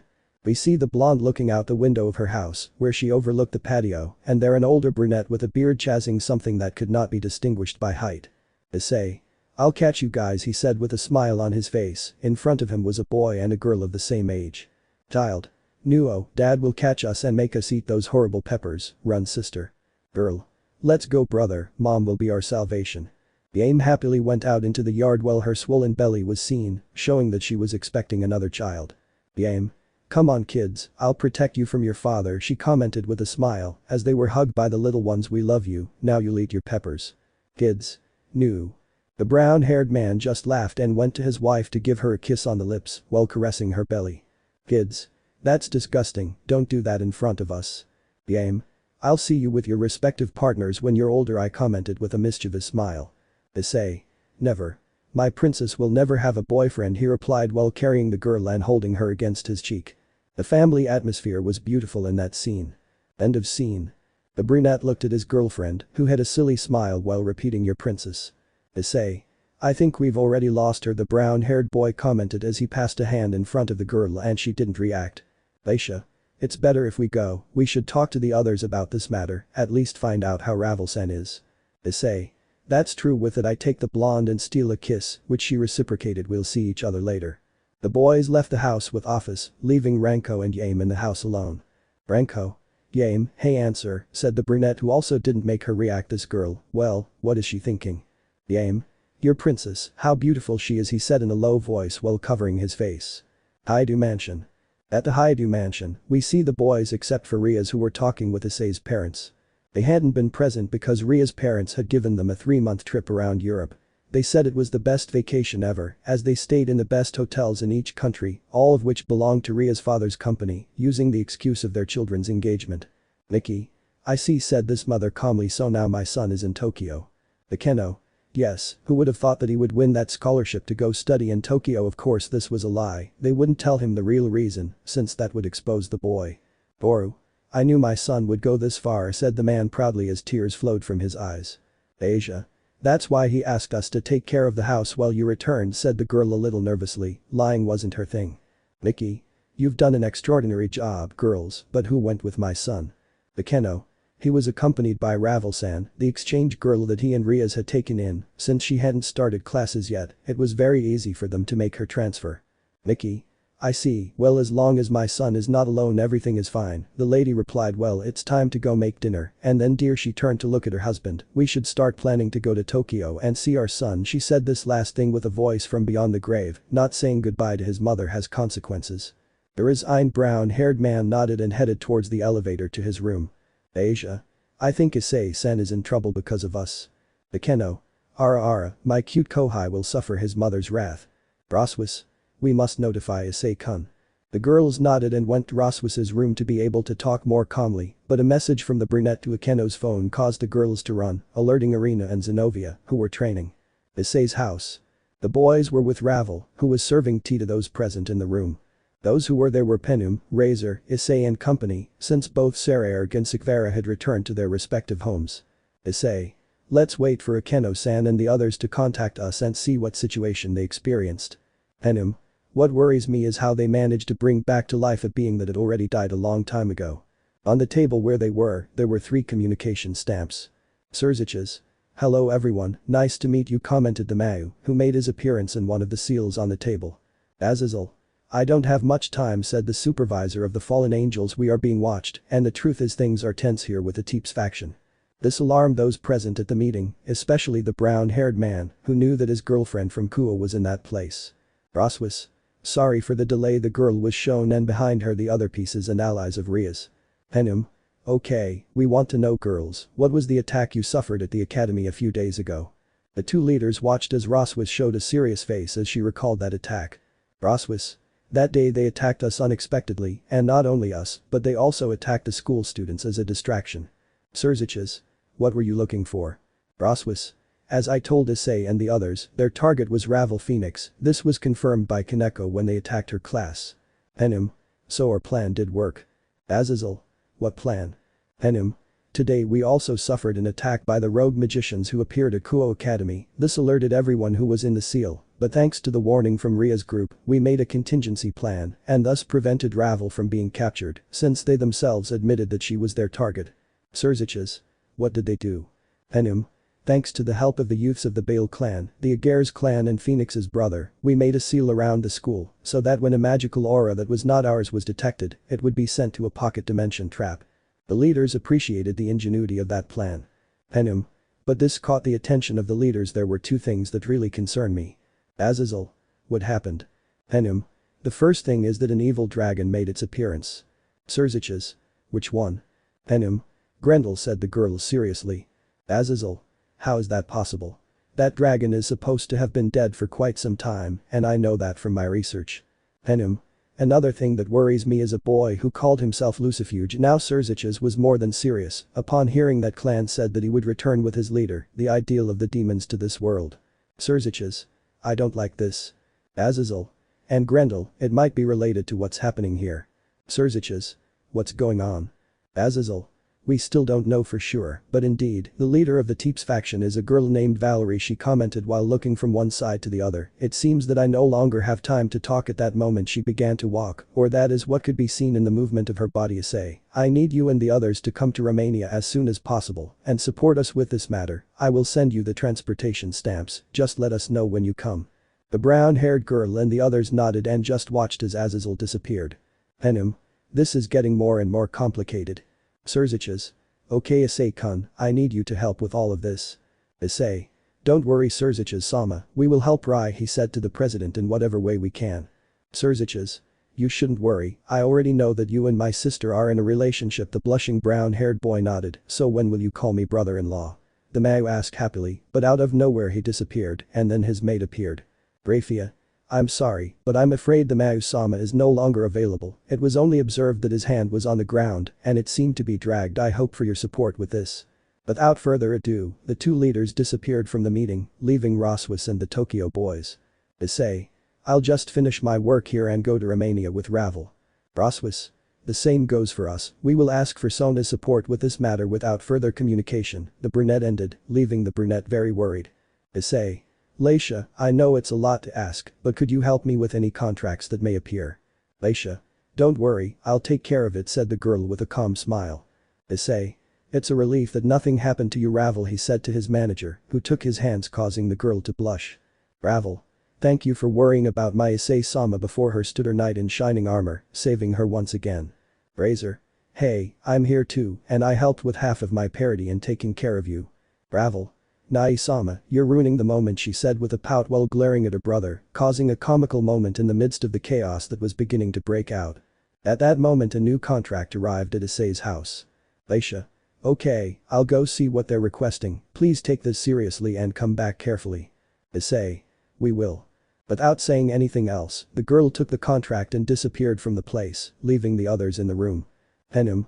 Well, it's better to get on with what we're going to do. At that I turned to see Razor once again, thank you for your help. Razor.